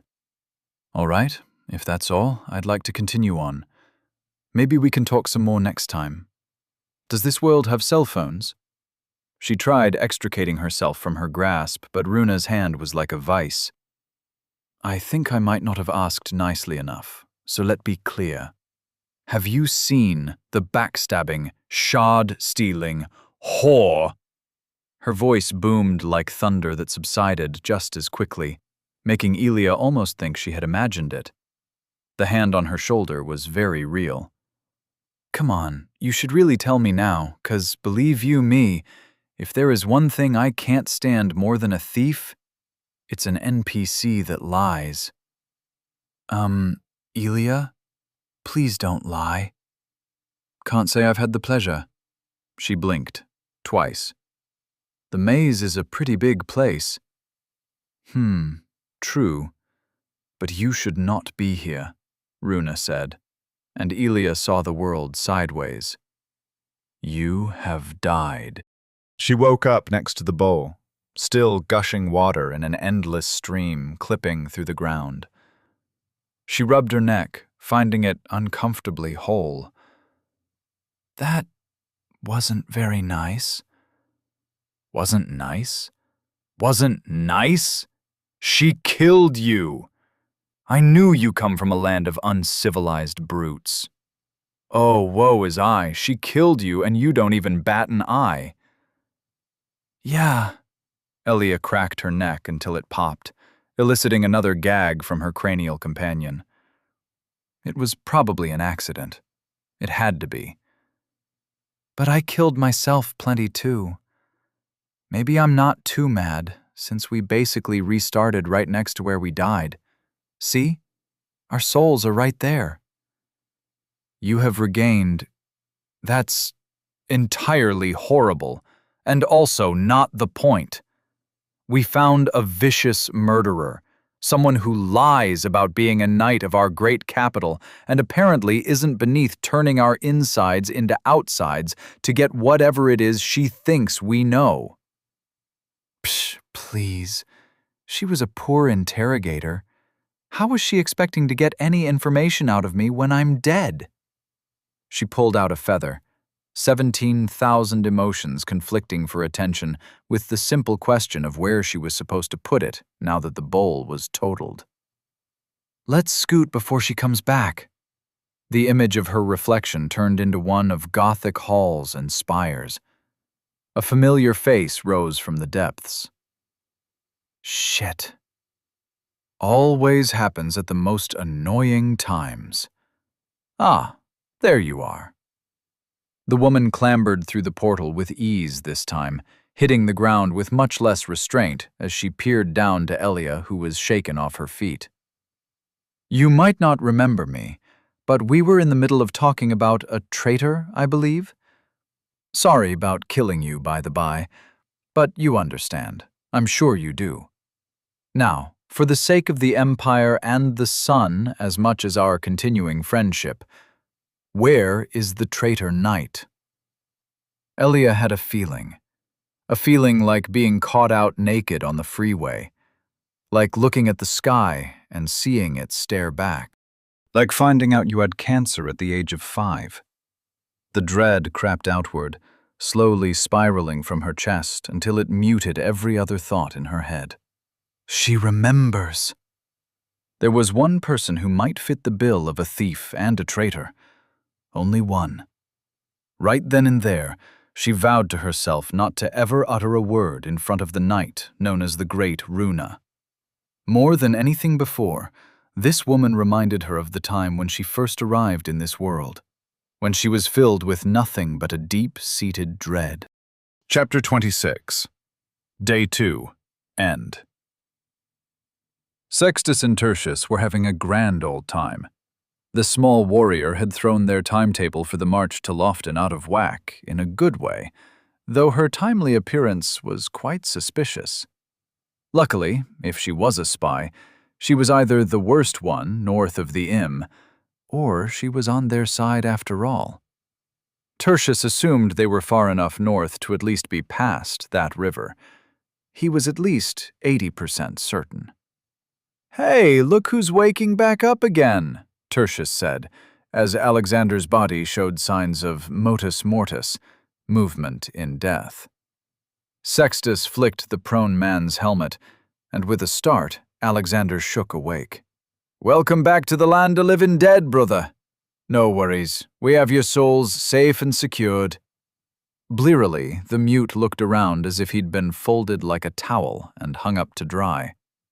"I am returned," he signed. Sextus nodded. "Indeed. Memory exam. Who are ye?" "Alexander." He nodded again. "What did it say on your tombstone?" "Born post-day 313 in Miraculum. Died 338 post-day in..." The mute pondered for a while. "Don't know the rest." "Good enough." Tertius placed a pebble on the 7th story of his model castle, waiting for it to fall. It didn't. "And what's the best legion?" Alexander scratched his bird beak. 49th? "Aw, he's messing with us. Obviously it's the 41st. 41st best legion." Sextus laughed, elbowing him roughly in the chest. "Now, get yourself some water, and we'll check what else is missing." "Where is Wheat Girl?" Tertius scoffed, eyeing first Alexander, who, after meeting his gaze, looked away, then Sextus, who was pretending to be busy peeling the bark off gathered sticks. "Don't think I didn't notice you two eyeing the totally not a spy. Ruth above, spare me from these love-struck fools. We're the cavalry. We have a mission, brothers, and we're all dead besides." "Not much fucking to be had without a..." Alexander fell into a hefty coughing fit, gaining an eye roll of Tertius before he realized the young undead was actually coughing up parts of his lung. Quickly, they helped him up and brought him to the bowl for a drink. After taking in what must have been a few liters, the young legionnaire hung back, slurring signs with shaky hands. Less water. Becoming thinner. Need more to drink. Definitely. The others shared a glance between themselves, then with the water. Stupid magical water. Doesn't fit in containers. Doesn't even make you wet. He spat to the side. Sextus made a scrunched face. Come now, both of you. I have a project you may redirect your ardor into. I've a plan that'll work best with detailed models. A silent splash fell upon them as something horrid rose from the water in the bowl. They huddled around, armed with knives and a single shield between them in the short time they had. Training beat quickness into them, though it didn't give them longer arms.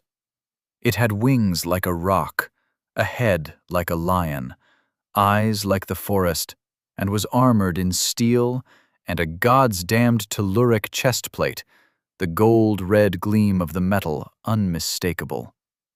Sextus had once told Tertius how he had seen a general wearing one take a ballista bolt to the chest meant for killing forest beasts.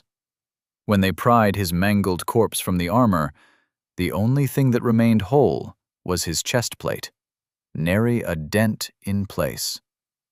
A shame the human body was so frail, but then again, the armor was made for those with greater physique, for divine servants and immortal warriors. The creature rose to a respectable 2 meters, 250, and stared at the assembled legionnaires, giving their drawn swords as little attention as one would the ground they tread on. The voice was heavy, like steel cutting through bars of gold. Wow, you guys got far already. Good job, soldier boys. Actually, wait. Is this your doing? The creature, and it did not look human, held out a misshapen ball of, well, he thought it a miscolored meatball before he heard it speak. Could have just walked. 2 lips on the ball-shaped person gurgled. Ha! I like your lip. What are friends who can't deal in a bit of friendly ribbing? She kicked the package like a leather ball, and it rolled to a stop next to their bowl of respite. It was only Alexander's slow reactions and Tertius's physically keeping him back that kept Sextus from storming the figure as they saw the package deform like putty. Vague shapes cracking into limbs, mouths, and one blue eye moving around until they found a face. The girl known as Elia sputtered, coughing as she blinked back to awareness. One look at her face, and Tertius felt he had to revise all his plans for the assault on the castle. She was beaten black and blacker. "Ow, ow," she said, before the figure picked her up and dunked her in the bowl. She came back up with the look of a drowning kitten, but not a single blemish. They all may as well have been kittens in front of a bulldog. This girl was becoming more trouble than she was worth. "Fat man, tell me if she's lying or speaks the truth." The thing playing at night pointed at Tertius. "If you don't, you all die, starting with the young one." A cold shiver ran down every legionnaire's spine. They were all caught with their pants down, armor off, and only their backup weapons at the red. Worst of all, the woman knew of Tertius's boon. "I, really don't know anything," the Elia girl said, almost a whisper. "Shut up." Once the woman had all their attention, she spoke to Elia. "Are you the traitor?" No. No! I'm an Empire citizen. A good prima." The knight's gaze fell upon Tertius. "Truth." She scoffed. "Aight. You know who is or might be the traitor. It's simple, really. All you have to do is snitch and save the world. Or, well, you'll save me a lot of trouble at least." No? Sextus glanced at Tertius. His hair was clinging to his forehead. For the moment, the intruder was focused on Elia. Truth. It didn't take a genius to feel the displeasure in the knight's voice. You're fucking with me. You're telling me that you made it out of the maze, killed a giant and an oversized dog, and somehow you're not a plot-relevant character? I don't know what you're talking about. Please, I swear I didn't do anything wrong. Truth. The figure squeezed the girl again, eliciting a painful yelp that was quickly drowned in the healing water. Tertius couldn't let his brothers take a single step forward. It was no use fighting an immortal soldier as a mortal, but for a moment the three were a hair's breadth away from piling on, casualties be damned. They just had to treat it like a forest beast, like the good old days. The figure shuddered, then looked to the sky. Again? Aw, man, guess I should wrap up here. No hard feelings, Kay? It casually stepped back into the bowl. They weren't all dying today, it seemed. If you want to come looking for me, I'm with the old faithful. Now, be good while I'm off. I've got a bit of an invasion to beat. Oh, before I forget. She flung a handful of green shining things in their direction before sinking beneath the waters. Gotta pay for goods and services. Be good legionnaires now. Don't go into the forest. Die well. Ciao. Sextus and Alexander near stumbled over each other to offer their cloaks to the shivering girl, while Tertius went to pick up the 5 or so uncommon bone shards. The show of wealth was staggering, and the thing had trusted him for some Ruth-forsaken reason to say the truth, just because it somehow knew he could smell it. He hadn't told the truth. Once, at least, the girl doubted her own words. It wasn't because of some ill-put feeling of debt that he did what he did. He didn't care a lick about the girl. But his brothers, for them, he would lift the world. What in the hells? Blast! Just came out of the bowl like that. Dangerous, dangerous. He turned to his model, now partly toppled. The bowls weren't safe. The figure could re-emerge at any time. All the more reason to reposition soon. Though that the figure was so insistent that Elia knew something only made her more intriguing in his eyes. With a sigh, he began rebuilding his castle model.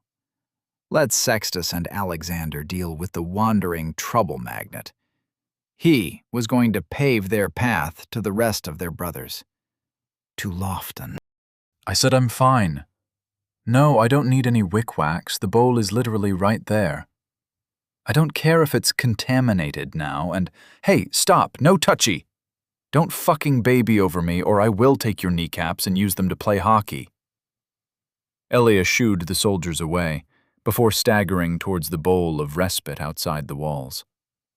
That was an unpleasant experience, but at least she could find some solace when Rai did not guess who Runa might really be looking for.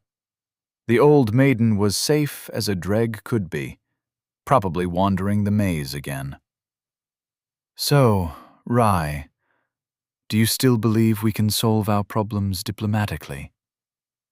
Rai was silent. When Runa had returned, she had tried to reason with her, possessing Elia's face and voice. Not that either of them had expected to have the woman break her face in instead of listen. Why even go so far if she was going to verify everything she said through Tertius? And how did she know he had a boon for that? She thinks we're her friend. There was a rather large possibility Runa would be less than enthused once she realized the feeling was anything but mutual. How did someone like her treat her enemies then? We're so screwed. She just picked us up and folded us into a sphere. She played ball with us. I think she swapped some of my toes. Can you check, Elia? Elia looked down. Her toes were in order. She wiggled them again just to be sure. I don't have the words to express what just happened. Neither did Elia. Time for a poor joke. Police brutality. First time. I'm an Empire citizen. I didn't do anything wrong. That's what they all say, Elliot chuckled darkly. I think you downplayed the part on prejudice against undead. She didn't even treat us like a person. And now we've got a superpowered murder hobo out there looking for us. God, we are so fucked. Is she really looking for us? I mean, we're just an undead, right? The attendant said all undead go to Lofton. We shouldn't be the only ones. We're not that special.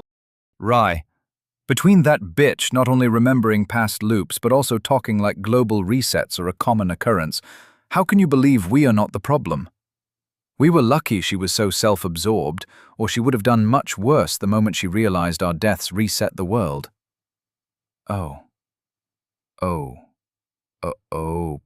Beans. Yeah. Oh, beans. Battling through hordes of undead and monsters was one thing, but evading the authorities when the authorities were a jack-in-the-box assortment of supervillains while keeping her role hidden added a whole new level of difficulty Elia was frankly unequipped to deal with. She just wanted out of the maze, not to be involved in whatever next game the world cooked up for her. Elia? Calm down. Your laugh is creeping me out. But I am calm. Calm with fury. Calm with rapture. Wiping away a tear, she shot to her feet and spread her arms. I finally have something that can really, truly hurt whoever put me in that fucking maze. Can you hear me? Your Inquisition was this close to catching me, but I escaped. Again. You beat me down, I'll beat you up. You can't keep me away forever, because I am terminally and unapologetically awesome. Please curb your hubris. I fear the smiting will bleed over. It's called megalomania, and it's a hobby. And she was quite good at it, thank you very much. We can't get revenge on that Runa bitch, not now. But what we can do is gain more souls, more shards, more boons, more greater souls, more equipment and more allies, possibly friends. Glad we're speaking the same language. She deposited the nuptial offering in the smooth pool. The feather floated with barely any point of contact. For a moment, her reflection turned more translucent. The surface stilled until it was static like glass. Through it, the ceiling of Crossroad Temple greeted her, oddly devoid of any churchly artistry. The hooded and mailed figure of the attendant leaned over the side, and at once their eyes met. Elia had the inexplicable urge to boop her. Boop. The impression of soft skin still lingered as she suddenly pulled back. It was a portal, without special effects of swirling rims and colorful lights. The two basins of water were simply connected, like opening a window to the outside, or, in this case, the inside. Elia? Did you just boop the attendant on the nose? Why, yes. Yes, I did. Okay. Why? For science. The attendant opened her mouth, and though she couldn't hear the words flowing out, the offered hand said enough. A portal. A goddamn portal. If rewards like that were what awaited her, then she'd die a dozen times over for them. Though there still was the problem of bumping into Runa on accident. Her existence implied the possible existence of others like her, and Elia preferred finding out if she was in a world full of overpowered enemies before confronting them in any direct fashion. We need to lay low for a while. Crossroad Temple seems like the perfect place to be. With some hesitation, she put an arm through the reflection and hoisted herself through to Crossroad Temple. In an instant, she was standing with one foot on the large temple bowl's rim, one foot still through the portal. The transition really did feel like climbing through a window. She wasn't even wet, and not a ripple spread to the edges. The bowl's water simply didn't acknowledge her existence, Or perhaps it existed on another level of reality, like being half stuck in between two dimensions. Finding out how it worked was another part of her bucket list, as was finding out how magic in general worked. You could have at least taken her hand. "Welcome back, Elia." The attendant looked at her, stepping back to stand somewhat at a distance. "May I ease your burden?" How?" "I offer many a service to your kind. I assure you, even with our humble resources, you may find yourself soothed in body, mind, and soul by the honest ministrations of an attendant."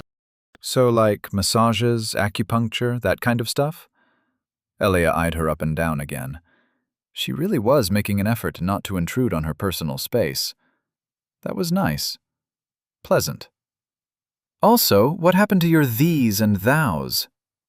I recall you saying you do not trust someone who speaks in Shakespeare. As for my services, I offer anything at all. I merely wish to help." She bowed, and Elia felt herself suffering from whiplash when comparing this to her life a few minutes ago. "Elia, I know we just had a traumatic experience or 12, but please, grow up. Don't be abrasive. Apologize." For once, at least, Rai was right. She put on her best smile. "Sorry for socking you in the schnoz. You're my favorite woman in armor." "Good. Now order a special massage." The slight upturn to the attendant's lips returned. "The special massage is only granted when all parties give their consent." Elia didn't exactly know how to react to her reading her mind. Sure, they knew she did this at times, and it was incredibly practical considering their unique circumstances, but it was always an invasion of privacy. "Aw, beans. I'm never getting a special massage." Elia laughed, shaking her head at the ridiculousness of it all. Compared to being beaten and betrayed by the first person she might have been able to relate to, it was a small price to pay for comfort. Who knows? Maybe the attendant couldn't even turn it off. "I'd rather just level up and go to bed now, if that's not at all inconvenient." The attendant held out a hand, and Elia only accepted it because her gloves were among the few pieces of her gear not shredded to pieces. Nothing happened. "You have to kneel." "I bow to no one," Elia said, and immediately knelt down, proving herself a hypocrite. "Unless it's for leveling." See? Respect isn't that a high price to pay.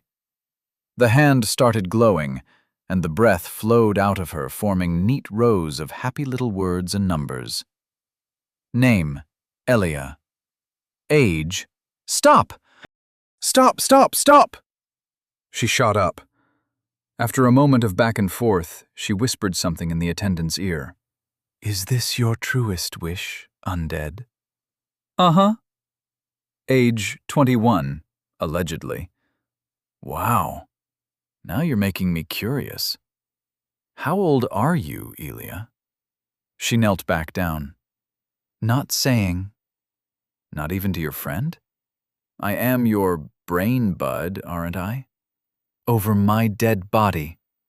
"Attendant, 4,000 into my giant's soul. Increase to strength." Soul of the forlorn giant. Uncommon. 4,000 over 4,000. Moderate. Increase to constitution. 4,000 /? Moderate increase to strength. Soul count times 14,180. Nothing much happened. No distinctive change came over her physiology like the last time, though she hadn't been the one in control then, and only saw it through a lens. Wait, was that tickle a sign? That trembling feeling, that emptiness in her chest?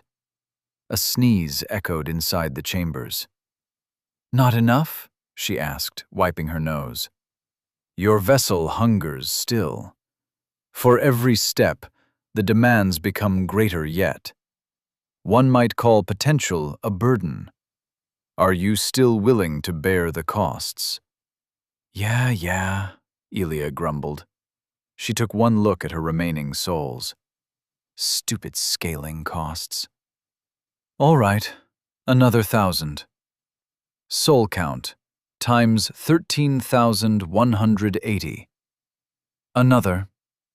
Soul count times 12,180. Fuck, how many is it gonna take? 2,000. Soul count times 10,180. Suddenly, heat surged from within her chest, slowly advancing until her whole body was burning from the inside. The muscles beneath her skin filled out, arms and legs no longer a twiggy mess. Tendons tensed, bones readjusted. In one moment, she felt heavy. Then, in the next, like she could hold up the world with her little toe. I have the power. Power! She flexed her bicep, watching the movement with rapt fascination. She wasn't the only one, as she could nearly feel the attention of her other half threatening to burst from behind her eyelids. Oh, wow! Look! There's another patch of healthy skin. My arms, my legs, my muscles are back to normal again.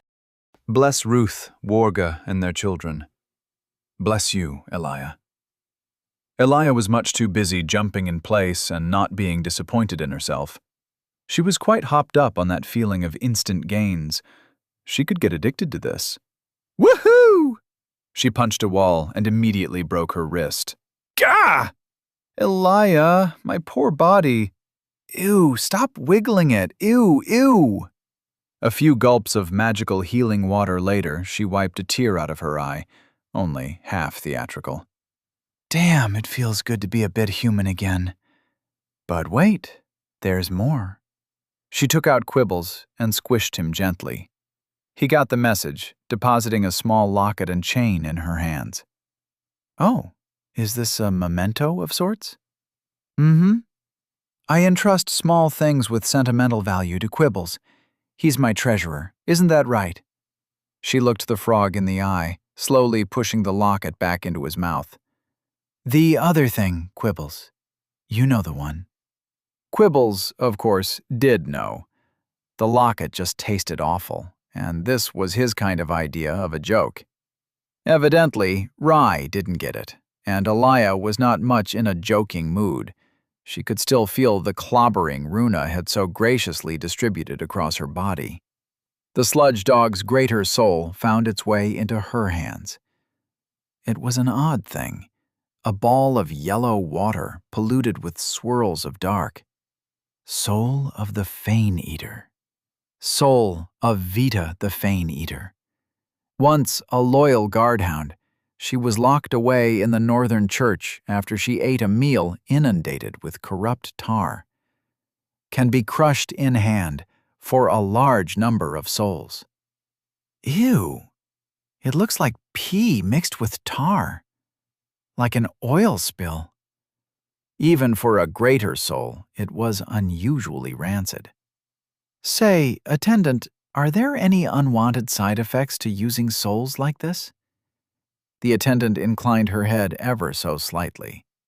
If you proclaim worry for the vessel within your soul, I may purge it from you in offering to the gods. Guess that's the best answer I'll get, she muttered. All right, fill me up. Soul of the Fane Eater. Uncommon. 0/2000. Minor increase to smell, touch, and sight. 0/. Major increase to instinct. Elia let out a low whistle. A major increase. Neat. By the way, how can I see which soul belongs where? Thou cannot, unless a boon of great strength reveals it to you. As an attendant of the cerulean waters, I may lend some of its power, and as such I am able to offer insight into the nature of every soul. Ask the attendant or get a better boon. Noted. She mulled it over, but there wasn't much to decide. 2,000 to the senses. That's senses, please. Elia rolled her eyes. Please. The stream of wispy souls had barely stopped, and already was she feeling her eyes bulge against their sockets. More than that, everything felt dirty, itchy, and she swore the smell of wet stone was more pronounced than before. The difference wasn't large, but the world grew slightly less blurry. A worthy investment. Pleased, she got up and took a look at her entire status. Name, Elia. Age, 21, allegedly. Soul count, times 8,180. Bone shards, times 12, times 11. Undead curse mark. Quelled. Greatly diminishes soul. Moderately diminishes body. Slightly diminishes sense and mind. Vessels. Soul of the forlorn giant. Your body is weak, like a sickly human. You have the constitution and strength of an athletic adult human. Soul of the Fane Eater. Your sense is slightly worse than the average human. Your sense of smell, touch, and sight are slightly above the average human. Your mind is above the average human. Your soul is pitifully weak, like that of an unlearned child. Boons. 1. Psychometry. 2. 3. It was enough to make her skip with joy again. She found herself squeezing the attendant, the hug not as unpleasant as personal contact normally was, before she raced across the temple grounds, stopping only to find she was barely out of breath. This is what makes all the suffering worth it. She skipped down a stairway, taking first 2, then 3, then 5 steps at a time. Not artful mosaics or anything else in the world. I'm too exhausted to argue with you, so I'll just say that art is subjective, and you clearly don't have the education or will to appreciate it. Fair. When she reached the bottom, she landed on all fours and then flipped into a handstand, only to immediately fall over. Coordination was something she'd have to work on. Hopefully it didn't impact her elite knife-throwing ninja skills too much. She worked hard to get those to work with a substandard body, but knowing that she didn't need to suffer through that ever again blew away all previous worries of the day. Time for a bath and then a nap. And then she would go out to start her adventure and finally be free of dimpling away in deathless limbo. Wake up. Take pills, anti-inflammants, antibiotics, vitamins, brush teeth. Watch YouTube while eating bland breakfast. Gluten-free, lactose-free, sugar-free. Minecraft Let's Play number 341. Johnsy steals my horse? The history of the Tamil kings. Cat video. Argue on Twitter. Lose. Work on project, debugging for today. 1 hour. 2 hours. Lie down, migraine, wait for lunch. Mushy peas, dry bean mash, sausage. More pills. More cat videos. How to build a pool using only a shovel. The outlook for the future after the recession. Back to coding. Find out why petting the cat causes the game to stutter. Migraine. Lie down. Sleep. Wake up at 10, cold dinner. Still have a migraine. Pop a few ibuprofens. Cat videos. Cat videos. Knife fight escalates. Hashtag shit going down. Hashtag oh shit. Hashtag Cleveland. Hashtag snuff. Cat videos. Join Super Mario Odyssey speedrun stream. Donate $10 to make a your mom joke. 3 hours pass. Wake up at 3. Forget to brush teeth. Check schedule for tomorrow. Today? No online classes. Open unfinished project. Fall asleep watching tutorial on how to make burritos. Chapter 27. Conscious Effort. Waking up never felt easier than today. The air was cool, the bed warm and snuggly, and home filled with distant voices that underlined rather than reinforced the pervasive silence. Mum probably assigned her a buttload of chores, but today was a day like no other. She felt like she could lift the world. Rye stretched until her back cracked with satisfying pops. Too many pops. That was fine. She hadn't slept this long in, well, I don't even remember. Wow. And that was before that wonderful dream. Absolutely nothing made sense besides the occasional flashing image of cats being cats. They were weirdly fuzzy and scaleless, but a cat was a cat, recognizable even beneath a coat of alien weirdness. Most of Elias' dreams were weird, but that just made them so much more fascinating to her. Flashing signs hung low, sounds she never could have imagined assaulted her every sense, and glowing text everywhere like magic was going out of fashion. Her windows were glass, and so large she must have lived in a mansion. Was Elia a princess? She certainly didn't talk like one. She never talked much about her home at all. While politeness demanded she respect her wish for silence, brimming curiosity was making keeping quiet a losing battle. After she stood up and scanned her sparse quarters, it took 3 seconds for her mind to catch up to the present, and all her mental fortitude not to scream.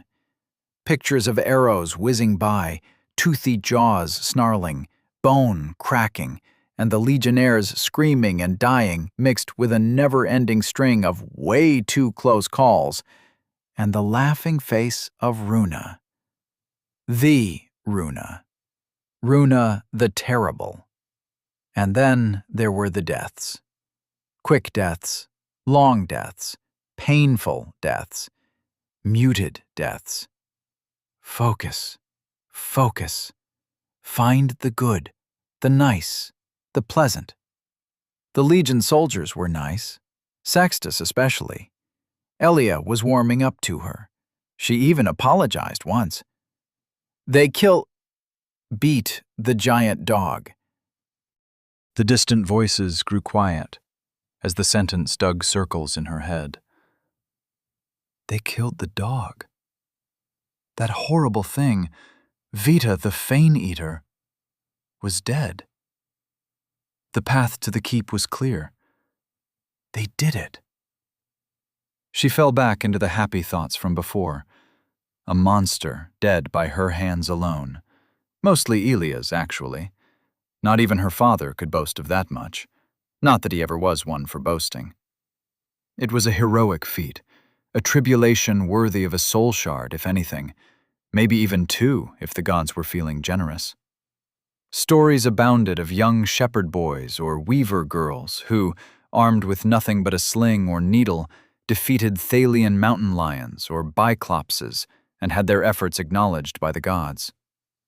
She knelt down in prayer, sending one to every deity who she could reasonably have caught the eye of, and thanked them for their assistance. After all, a sling or a needle couldn't fell a wolf, much less a beast of the forest, without some divine intervention. And she was only a single farmer's daughter.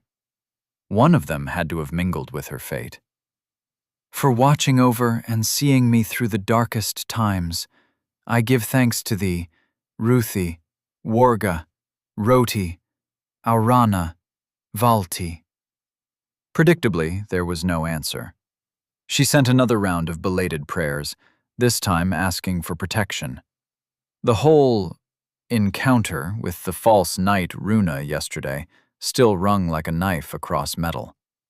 Once again, she felt too small for her shoes. At least Elia was confident, and that was a good sign, right? Right? In lieu of distracting herself from giving an answer, she took a bath. The spring water in the cellar was refreshing and cool, and though Elia had tried better than last time, she still wasn't nearly as thorough as Rye would have liked. 1, 2, scrub. 2, 3, scrub. It filled her stomach with butterflies as she marveled at her transformation. The ugliness still stuck to her skin. undeathly pale and purple, and her hair was by no measure enough to do any styling, but at least she didn't look emaciated.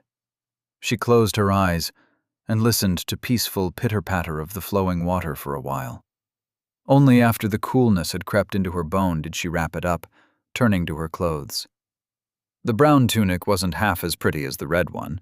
If anybody said it looked like a giant dog had used it as a chew toy, they would have been correct. She definitely couldn't give it back to Sextus like this. Ascending some stairs, she wished the attendant a good morning and turned a corner towards the Morefort merchant's upholstered stall. The pillows and pieces were still in the same place as she remembered. The man himself was snoring away, fast asleep. "Hello, sir?" He stirred, waking after she loudly cleared her voice. She tried to put on her best appearance, though it was an exercise in futility with only her shredded tunic and armor to wear. But it was better than a bedsheet. Another pleasant occurrence. And there would be more. All she had to do was look. The merchant saw her, and she recognized immediately that this was not going to be easy. "Back again so soon to insult my wares? Or perhaps myself? My city of birth?" No. I'm just here for some dealings this time." She bit her lip, cursing herself for the slip-up. She was stone, channeling the clipped, curt demeanor of her Da. She was Da Rai. And Da Rai didn't stutter, gods darn it. "And not a single apology," he claimed, turning away. "Fie, fie, I say. Ill weather on you and your progeny. May they choke on a deluge of frogs and— Sorry, sir, I truly am. I don't know what came over me last we spoke.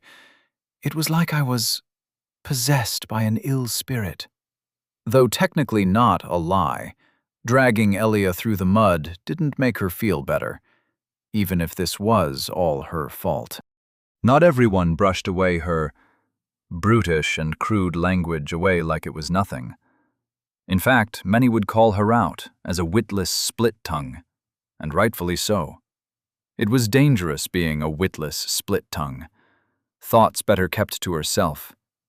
She owed Elia for, well, a lot just yesterday. A whole heap more if they were to actually get through Lofton and back home. Only defeating one fish ogre didn't make up for that. Life was give and take, and it was her turn to give lots. The merchant formerly known as Harris gave her a side-eye. "Well, if you're that sincere, I suppose I may give you the privilege to peruse my wares." "Thank you kindly, sir." The moment she found a different vendor, she was ditching this man. Every word from his mouth felt slimy, oily. This was all part of the dance of power in a negotiation, and his flicking, leering gaze was almost certainly a part of it, to make her feel small, feel insecure. But she faced the Fane-Eater from the back seat and lived. Initiative. She had to take back the initiative.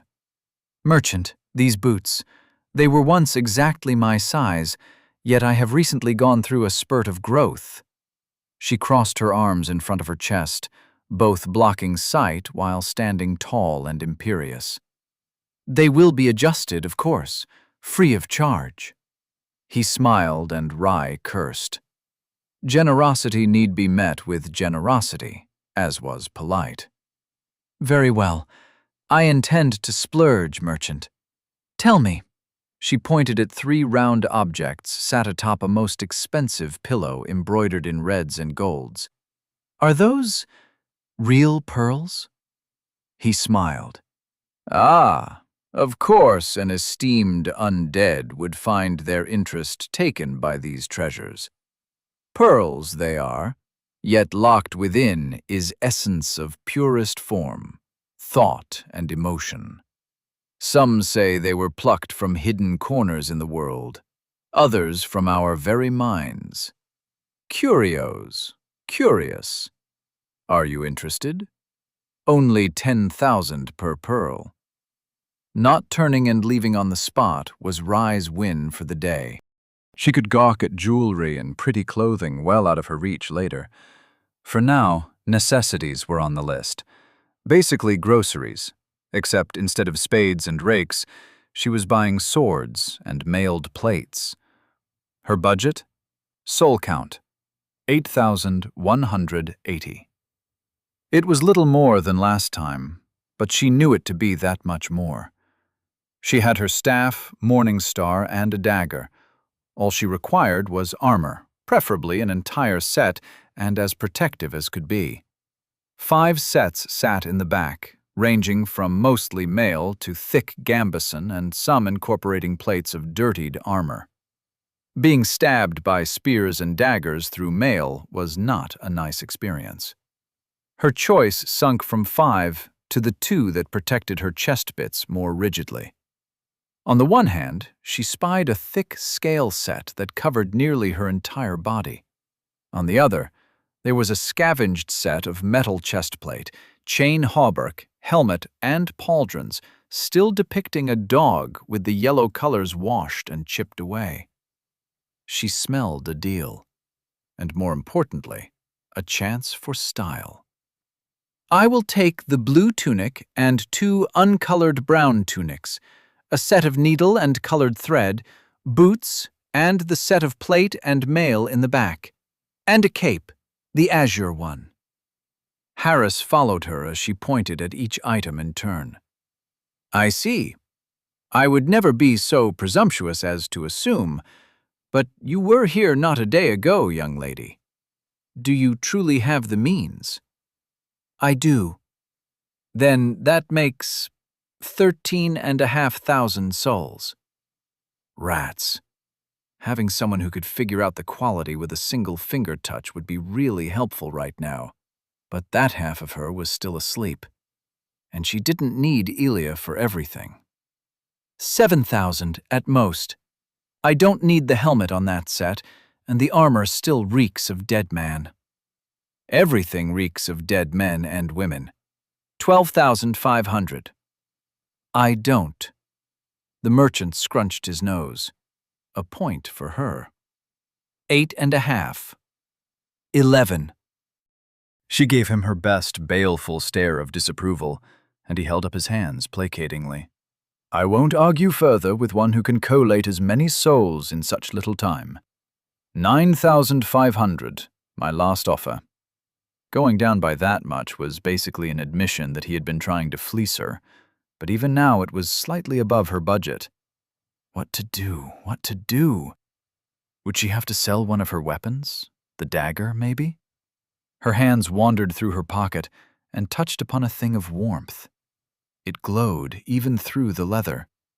It was a large, drizzled soul and a small one, collections of many smaller souls, except missing the identity of the greater ones. They could not be used for her own soul. Their only use was as a currency that persisted between deaths. Oh gods, now she was sounding like Elia. Maybe they really were becoming more similar as one soul rubbed off against the other. Elia was definitely getting the better end of the deal here. Rye didn't imagine she'd want any of her features. She crushed them both and belatedly panicked, hoping that she didn't actually destroy the souls, only separate them. May the gods forgive her if it was the former. You have gained soul times 1,200. You have gained soul times 300. Soul count times 9,680. It was barely enough. She wanted so much more. All right, she sighed, and ever so slowly pulled out her dagger, as if it was the most precious thing in the world. It wasn't. It would probably take Elia 5 minutes until she found one on another corpse. Maybe they could earn some money through scavenging. 9,600 and the dagger for all the above. As he touched the hilt, she held it tight and looked into his eye. And 1 bag of sugared apricots. They each held their gaze for a solid while. You robbed me clean, Me, a poor cripple. No heart, no compassion. Good. The words meant nothing coming from a merchant. No mercy. The moans and lamentations were a compliment. Soul count, times 80. She stared long and hard as the stream of glowing soul fog changed owners. Somehow, she managed to spend nearly everything at once. Again. "Do you have a boon for haggling?" she asked. "Perhaps," the merchant drawled, all signs of lamentation gone with a snap. He totally had one. He was still ripping her off, she was absolutely sure. For the equivalent amount in silver coins, she could have bought an estate and a lot of land.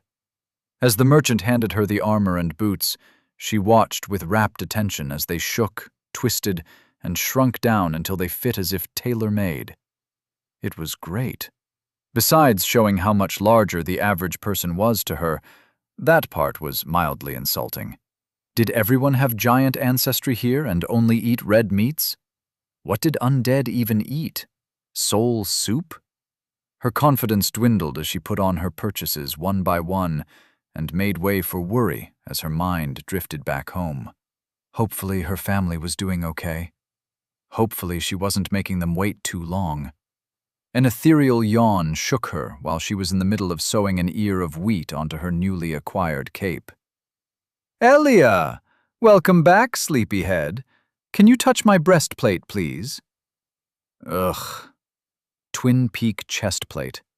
A metal chestplate hardened in glacial dew and finished with unadorned steel grooves over a well-padded gambeson. Commonly worn by the captains of Glenrock, denoting their rank and shielding them from the elements. "Captain Rye," she giggled, twirling around, watching her cape swish this way and that. "Commander Rye." Truly, her fate was blessed. She nearly messed up her next row of stitches when she returned to it, but caught the mistake before it would take any real work to undo. "While you were out taking a long nap, I got so much done today. I took a bath, I got us new armor and a cape. We look like civilized people now. And look here!" She kicked her feet. "Boots!" Oh, boots. Yay! Satisfied with the state of the tunic, she folded it and turned to walk out the front to practice her magic. This part was never going to get boring, even if hitting was still an unlikely proposition. Practice made proficient. "Is something bothering you?" Elia sounded more than just a bit groggy.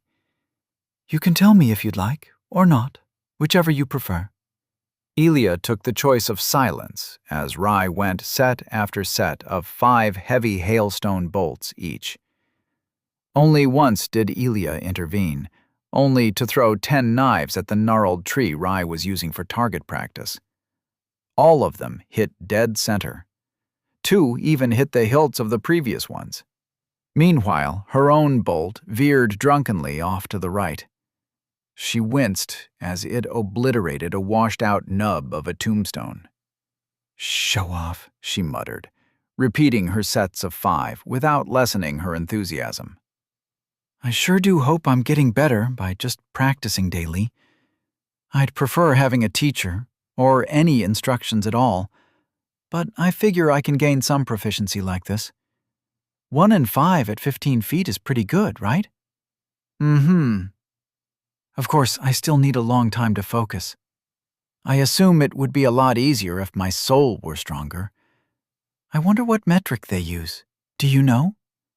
Nah. She stopped her bolt mid-cast and sent a worried glance to her left. No one was there, but it helped to imagine a small person whispering into her ear when talking to Elia. It helped curb the sharp, often bitter bite of her words. They reminded her too much of her father. "Do you ever feel like your life has no meaning?" Never mind all that. She was the exact opposite of her father. "I certainly didn't expect that out of you today. It's not time to be sad, but to celebrate. You didn't even comment on my cape or the rest of my outfit.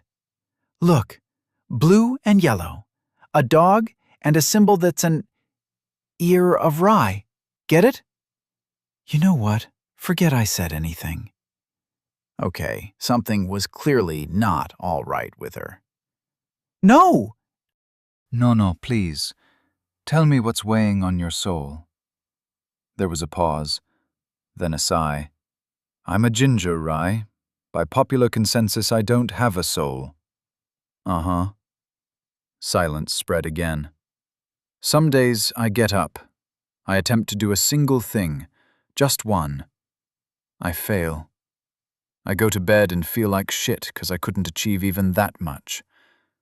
You ever feel that way? Rye sighed a wistful sigh. There has never been a day where I haven't. I don't know about you, but work on a farm never ends. Always some chore, a fence or pen that needs fixing, catching an escaped grug that takes everything but a few hours at the end of the day, and those are spent studying. It's the rare occasion when I can do something I want, just for me. But that's normal. Everyone who's anyone does at least that much, right? Uh-huh. Big workaholic energy right there. She took aim, squinting hard in the hopes it would make her more accurate. The bolt carved off a branch. Rye winced as it shattered against another distant gravestone, muttering an apology. I'm not a workaholic. I'm perfectly normal for a prima. Lots of expectations for a firstborn? She paused, took a few breaths in between aiming. Yeah, it's not easy. Another 2 bolts, both misses.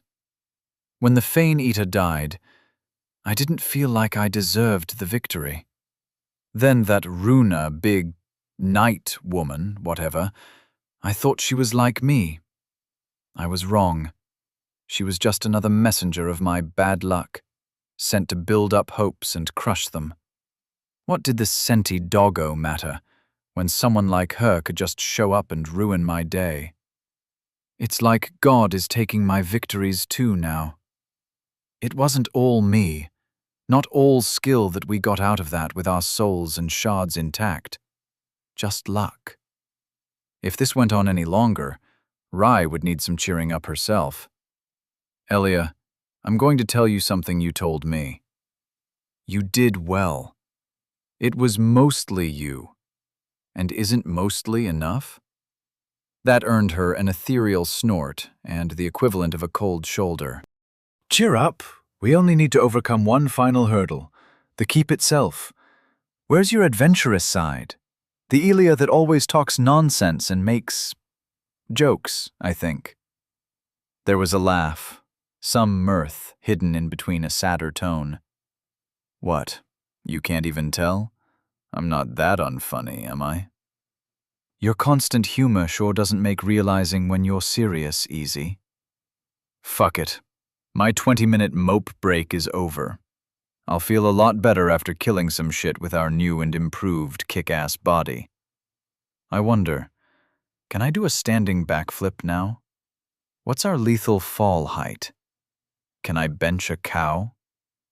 I'd rather you just focus on getting us to Lofton.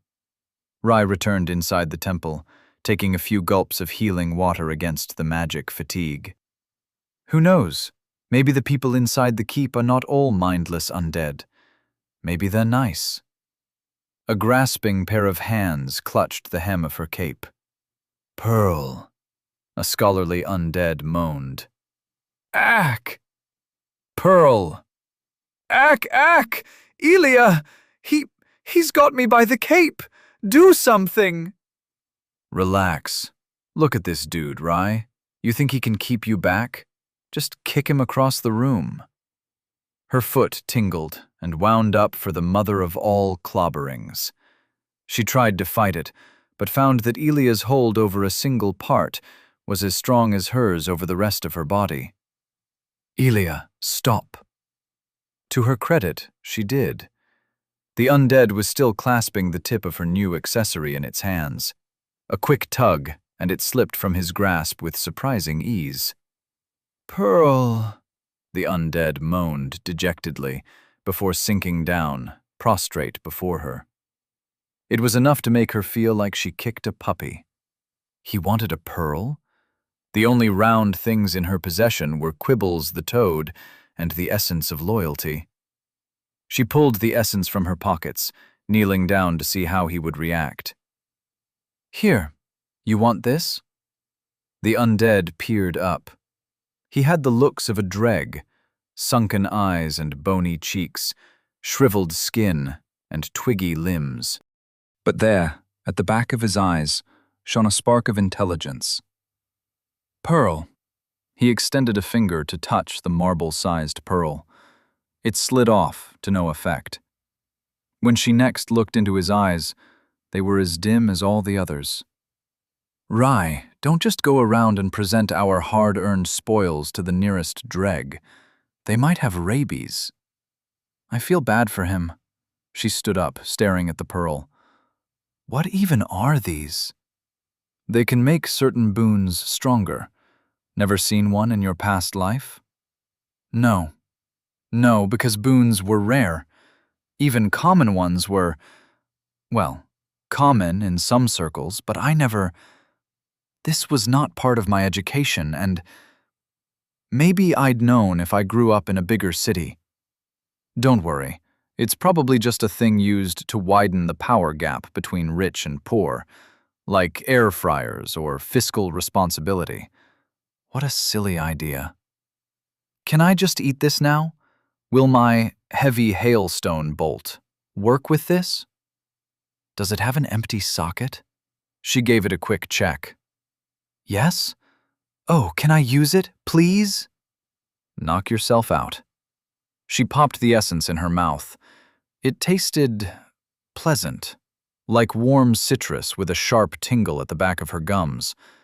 The tingle turned into a fiery blaze, and moments later, she dunked her head under water as her entire head turned red hot. She emerged, sputtering and coughing, feeling like her body had expunged an entire week's worth of sweat. Still, she managed to conjure up the breath while walking down to take another bath. Heavy hailstone bolt. Uncommon. Essence of loyalty. Gather your spirit to launch a heavy bolt of hailstone, which will seek out your designated target.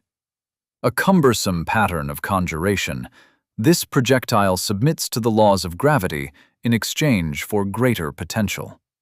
Disliked by conjurers for its crude design, though its efficacy is undeniable. There it was, a tiny difference in the first line of text. "Will seek your target? This is great! I don't need to aim anymore." And it would eliminate her chance to hit anything else on accident. Leave some luck for us poor, wouldn't you? Oh, shush. You were plenty lucky with the dog. That got something in her mind to physically bristle. Sorry, wrong wording. You're a good warrior, Elia. Be proud of yourself. Yeah, proud I can dunk some brain-dead undead after doing nothing but for decades. Real skill, real achievement right there. Like outboxing a toddler. They don't play fair. The undead, not the toddlers. They come at you with 2, 3, 6 at a time. We're a small girl, Elia. You can't expect us to lift the world. Lifting myself out of soul poverty would be enough. Or undeath. Talking to Elia was harder than usual today. No matter what Rye said, it seemed like she was insistent on having the conversations she wanted with the conclusions she wanted. Was she sulking? Well, if she could bring a stubborn grug to water, she could make Elia drink it too. I think you're looking too far ahead. What about the things you achieved so far? Look at the little victories, and once you've learned to hop between them, the larger ones will come on their own. Rye, I know I'm not doing great, but anything you suggest I've tried 1,000 times. I'm not playing a game I can win. I'm just not trying to lose too hard. After much too long a silence, Rye finally mustered up the courage to ask a question that had long been on her mind. Have you tried to look for a companion? What? Sorry, that was poorly worded. Often I fall on hard times. When the chores, the studying, the responsibility becomes too much and nothing seems to work out. I found it nice to have someone I can rely on, for comfort, for trust, for fun. She smiled, sorting her clothes and armor into neat piles. You wouldn't believe it, but some things I just can't talk about with Mum or my siblings. Not even Callie. And you want me to cope by what? Finding a relationship? I'm not telling you to woo anyone. Gosh, don't ever try that all willy-nilly and always use protection. If people like Elia were allowed to breed, the world would end with a bang. But put in some thought. Maybe you can find someone who has what you lack. Or, lacking that, a stable personality, a friend you can rely on. Who? You? Sorry, brain bud, but besides the fact that we literally share the same shriveled grapefruit body, our friendship is entirely platonic. You want me out of your head, and I am here to facilitate that process. Rai's next sentence became stuck in her throat. You don't mean that. You're just having a bad day. Now I'm upset too. And you know what I do when I feel upset? She peered at her reflection, let one of her more intact locks fall in front of her face, and lay down in a, hopefully, alluring pose. Oh no, I am such a clumsy undead, I can't reach my back. Won't anybody give it the service it deserves? It took all of 30 seconds before the attendant appeared at the bathroom's entrance, towel in hand. Rai smiled as their eyes met, and before she could say anything, she threw her hair back, ignoring the strands that fell out and stuck to her hands, and took a deep breath. I require a massage. Chapter 28. Leap Forward. Rai stood in front of the bowl of respite, feeling thoroughly clean and impossibly merry. The attendant emerged from the baths a while after, and Rai shot her a wink, confidence propelling her forward on her newly acquired boots. Welp, that sounded like softcore porn. It was just a normal massage. Gods, you're such a prude. She tucked a thin lock behind her ear and smiled. It was a good massage. Few people made her feel like one in a million. But now she knew of one more, even if she still was a shriveled prune. A 1 in a million prune. As her mum once said, those people one must grab by the hair and never let go. After the tribulations of the last day, it was only right to get a happy end, and she had been ripe for a pampering. You sure are oddly grumpy today. Did you not enjoy your view? Still a bit miffed you didn't ask for my consent is all. How do you think I feel every time you kill an undead? Now all of a sudden I have to ask you for consent when all I want is some relaxation? What next? She'd have to ask permission to eat foods Elia didn't like? Why didn't you say the safe word then? Okay, sue me. I enjoyed it a little, but, in my defense, I expected a massage, not a massage with benefits. Which was fair. There were massages, and then there were massages. Well, good baths give good service. And don't worry, you would have seen a lot more if I asked for a special massage. It's not like every bath is a whorehouse then, right? Why not? Baths are more than just a place to cool off. They are a meeting place with friends or business partners. They offer access to the adjacent library. Every bath needs a library. And, well, if someone asks for a meal or a pretty companion, chances are you can find someone offering that there too. The only thing missing here were the books and food. Bathing is a culture, and this is part of mine. Just to be 100% clear on where I stand. Ask me next time. I'll be careful to keep your preferences in mind. Just reminding you to do the same. I will. Sorry, I got carried away. It won't happen again. It was a very good massage, though. I recommend you try it. There was a pause while Rai debated asking what was on her mind. Are you perhaps more interested in men? No, I'm only interested in fictional characters of fictional gender and unachievable proportions. It sounded like there was a but hanging in the air. But you did inspire me to make a 30-minute play titled, What We Do in the Baths. Here, a sample. Rai. Oh, egads! Mine heart flutters like an Apache's rotor blades every time I lay mine eyes upon thee. Attendant. Thou art brash, little beanling, yet let me feel. My, it does flutter, and heave like a mighty bellow. That's not… Actually, let's skip the preamble and get to the sauce. Rai. Yes! Scrub the undead filth from mine grooves. Ooh, ah. Stop! Rai hissed at Elia's theatrical moans. Stop it! She can hear you. The non-existent script was flung to the winds, but that was enough. The face in her reflection was flushed purple. And why exactly are you fine with that? I know it's practical. I know the attendant is the last person who'd want to harm us, but being casually okay with mind control is a big red flag that you're actually being mind-controlled. Or that you're part of a fascist dystopia where free will is a crime. It's not control. I'd feel it if it were. You sure? Not at all. But she wanted to believe. Yes, I'm sure. She probably just has some enhanced empathy or minor future sense or something. I don't know. If it's a boon, it could be anything. Like mind control. What proof do you have that she's only taking a peek and not stirring our brain with magic and chopsticks? Because that would require a very strong boon? How strong are we talking about? Uncommon.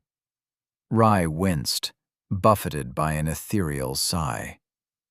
Which, I know, isn't actually as uncommon by our standards. Ruth, they're more common than actual common boons where I come from. But that's just because I live 10 kilometers from our vale, and we're next to our capital and that of the gods. It's bound to be rich in miracles. Is this another one of those topics I need to be careful around? Not for my sake, for both of ours. Look, you do you, and I'll tell you if I notice something off about your behavior. It's not the best solution, considering anything affecting you might affect me, but I don't like it. They spent some time in silence, Rai blowing bubbles into the bowl of respite. At least that part of the water behaved like it normally would. It didn't make her wet, and wouldn't stay if she cupped her hand or used a bowl. Also, did you just use the metric system? Yes. What else would I use but what everyone else does? Did you think I'd use my feet like the barbarians do, or the L's of a giant as measurement? Stones for weight, drams for volume? Please. She gulped down a mouthful of water. I'm civilized. I have standards. And then they fought. Vigorously. Elia and Rai spent the next 3 days at Crossroad Temple, time measured by swaps after sleeping since the sun never set. They had agreed to laying low and not putting a big target on their backs, also known as dying over and over, in fear of the great Runa, who Elia stubbornly claimed was part of a so-called Inquisition, coming over to kick down their door and ruin any chance at getting home. Elia was mostly found running across the temple grounds, bounding from titanic tombstones to grab branches and swing herself in susurrating somersaults. Less than a day into her own turn, she had become accustomed to elastic ligaments and muscles that could put in work, and was now testing out the limit. Hours, not minutes, passed by in parkour madness before she could collapse in a panting mess. All it took was a gulp of basin water, and she could do it all again. You sure seem like you're having fun. Hell yeah, Elia said, walking on her hands. "I feel alive! Alive!" It went so far that one day she found herself on the temple roof, inspecting the damage wrought by a massive bronze bell that had fallen from the nearby bell tower, which was now little more than a stump. She wasn't an architect, but sleeping beneath this behemoth of metal could not be safe. "Don't touch it! You're going to make it worse!" Calling bell. A great bell atop a temple of rest. When the time of the Grail comes to an end, bells like these call the undead from beyond the grave to make them fulfill their ancient promise. The awakening appears at first a trickle, yet over time, all will heed its call. "Really?" Elia kicked the bell with a dull thud. "Is this all?" She spotted a hand clasping dull glowing objects as it reached out from beneath the bell. "Yikes! Sorry, dude, but your bad luck is my good fortune." You have gained nuptial offering ×1. You have gained bone shards, common, ×2. You have gained bone shards, uncommon, ×1. Rai, meanwhile, approached her days with a more segmented regime. There was a tunic to be stitched, a cloak to be embellished, a morning star to get used to. She wouldn't be relying on Elia forever. People to chat with. A vis of Viln was as blue as always. And, most importantly, her magic to practice. "Ready?" "Sure. What are you aiming for? Just so I have a reference for how much you missed." "Oh, shush." She peered out into the field of gravestones and knotty trees. Some aggressive dregs still patrolled this place, but she was safe this close to the temple. "I'll try to hit that tree stump over there within 2 meters of it. I bet a candied fruit that you won't come within 4. Actually, wait. How many feet is a meter?" "No idea." She settled into a secure stance and concentrated on her heavy hailstone bolt. The coldness took hold of her arm, flowing down channels laid by her boon before her focus sucked it up and ordered the flow so ice would be conjured from nothing. No, not from nothing. The ice came from somewhere. That much the boon told her through innate knowledge. But deeper contemplation left her just as unknowing as before, and with a mild headache.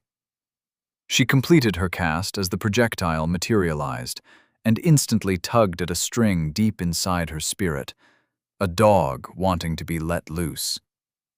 But it was too slippery for a dog, too smooth and too crude.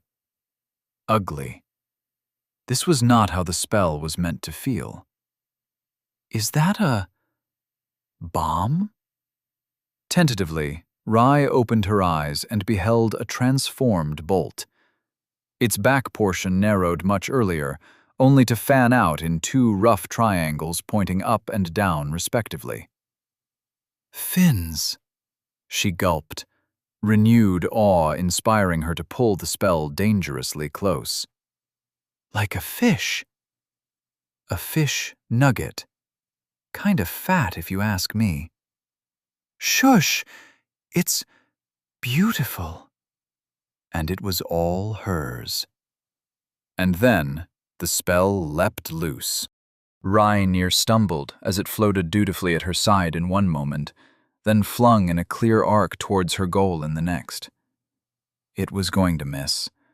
The bolt was already veering 30 degrees to the side, and it wasn't even halfway there. But as she watched her bolt reach its zenith, the deviation had nullified and was beginning to reverse. It tumbled towards the stump, right on target. The stump, belonging to a once thick tree, was obliterated, splinters and shards of ice exploding in every direction, while the bolt thunked into the earth. They both stared silently as it dissolved into nothingness. That was awesome. Now that's a good boon essence synergy. It took some time to get a move on, but worth it for perfect accuracy. Think you can do it again? Oh, did it change the number of shots you can shoot? Did you steer it with your mind, or was that automatic? Too many questions all at once. But she was twice as ready now to test her limits as well. The essence didn't increase the strain every bolt put on her soul, for which she sent a short prayer of infinite gratitude to the gods. It made the change all the more impressive, but in an ironic twist of fate, the target-seeking behavior of the bolts proved near worthless against targets below 10 meters, simply not adjusting their course fast enough to offset her abysmal accuracy. It was that weak spirit of hers.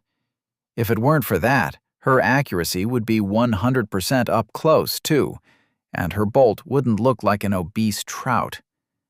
As it stood, her bolts only achieved 9 out of 10 hits at distances above 20 meters, and under her furthest record of 55. Though, by flinging them that far, she had to shoot nearly straight up, lobbing them like a catapult.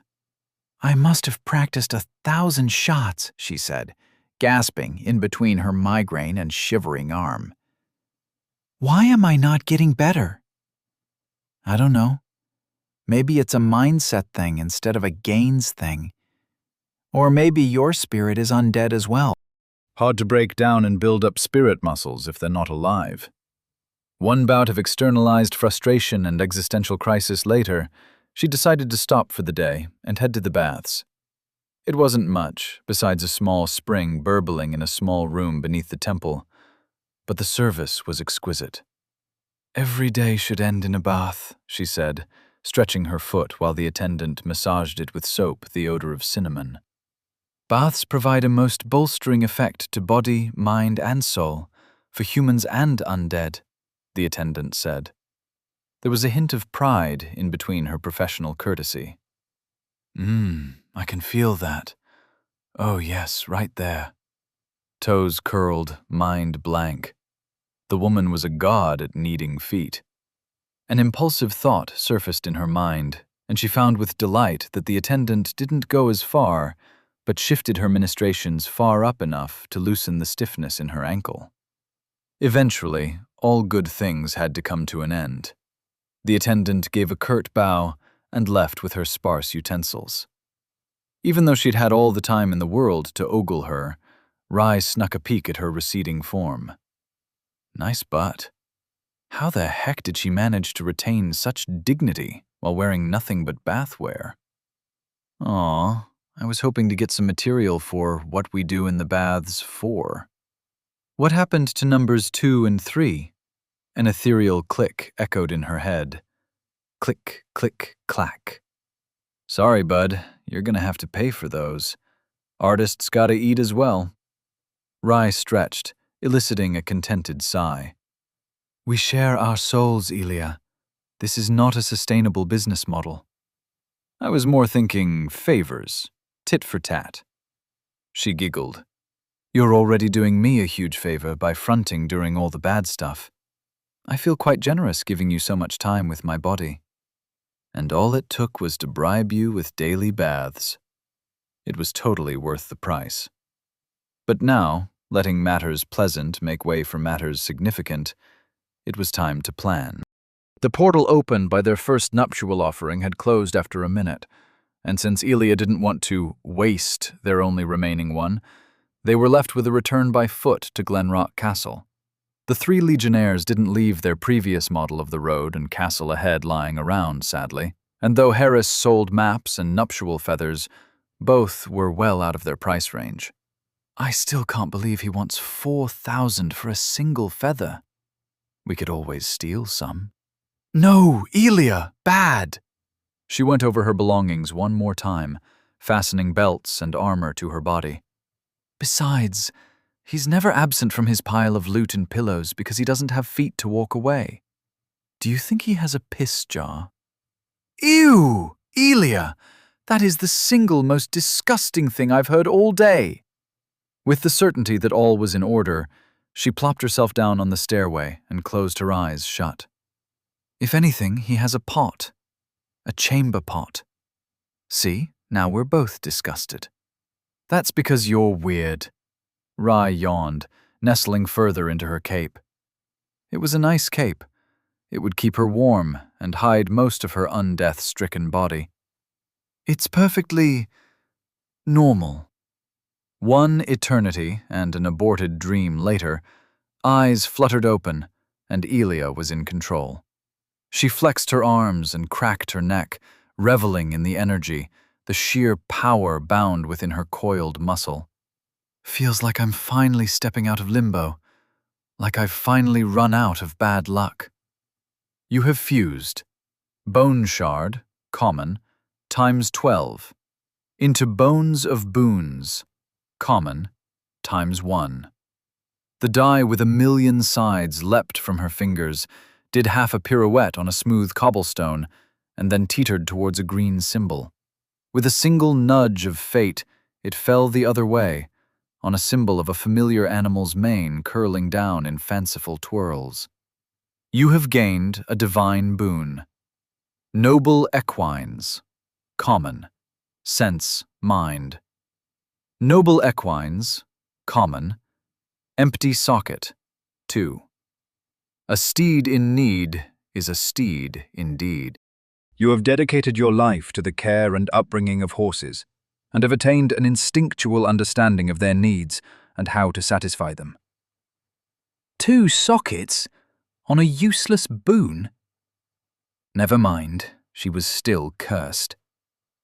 Bless the gods. I would have loved to get this boon while back at home. Imagine, we could have started breeding horses, the best ones. I'd comb their manes, watch them canter and whinny all over the grasslands, and I'd have an excuse to assign Marcus to grugstall duty, permanently. Alas, 'twas not meant to be. Also, I've got a question, Elia, if I may. Sorry, my head was busy being filled with horse facts. Did you know horses can't breathe out of their mouths? No, but Elia, you have 3 boon slots, right? With a swish, her breath solidified into a picture of her boons. 1. Psychometry, uncommon, essence of ego. 2. Sense, weather sense, common. 3. Sense/mind, noble equines, common. Empty socket times 2. You're going to ask why I didn't use an uncommon one, seeing as we had enough shards for both. I assume you have a valid reason. I do. See, whether common or uncommon, boons are random. Sure, I've gotten more helpful green boons than grey ones, but I feel plenty strong as I am. Though she could spring for a new weapon. Her Morningstar mace was nice, but the metal latches were digging themselves loose, and the wooden hilt had a bit more give after every blow. Now, you're aware of the difference between a common boon of horse knowledge and an uncommon boon for magical bolts. Imagine the difference then between uncommon and rare. That is... oh. With the flood of bone shards in these undead lands around Lofton, I can see how that might be achievable, especially with Harris there to trade for rares. 3 commons to 1 uncommon, 4 uncommons to 1 rare, right? Exactly. She fiddled with her armor a bit, noting that she still was woefully unprotected around the knee level, and that her left bracer was missing, eaten by the Fane-Eater's acid bile. If the tendency of boons to require less shards the rarer they are holds true, then with 12 uncommon shards we're already halfway there. The rest should be easy as pie. Uh-huh. I trust you won't just up and lose them all for no reason, unless you fall off a cliff. But I'm cheering you on, no matter the result. I read about a few kings and queens who gained a rare one before. Did you know that Lord Oberon, a knight of old who was said to have been doubly blessed by rare boons, once called down lightning from a clear sky and smote a demon from below in a single, frightful blow? Girl, you couldn't have chosen a better time to tell me that. Let's get to the castle, and then onwards. She cracked her neck again, then tightened some of the straps even further. All right, let's speedrun this shit. Chapter 29. Fast as A near unstoppable force barreled downslope, on collision course with one very stoppable person-shaped object after the other. You have gained soul times 41. You have gained soul times 89. You have gained soul times 55. Rai was screaming. Elia was cackling glee incarnate. She jumped, then ground to a stop in the dried-out riverbed. Bolts whizzed overhead, the odd ball of conjured ice leaving splotches of frost along her path. She recognized a dreg by the lingering axe wound in its head. Most of them had come back again, though more were missing entirely. They couldn't keep up with her. Nobody could, and those that tried soon had to chew on 5 pounds of Morningstar to the face. The dogs were the only real threat. Despite being able to lift an undead off its feet, her strength proved just that tiny bit wanting against a horde of 6 coordinated skeletal hounds. "Spiky Dugs, ee!"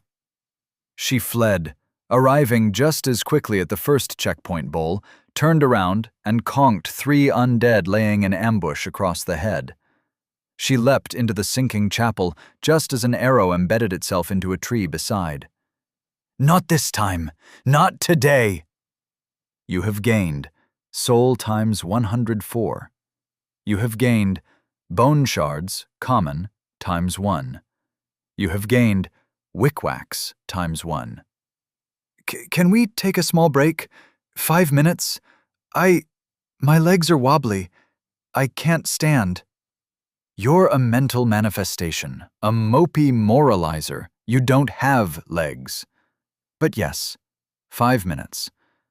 I think I got hit by an arrow somewhere.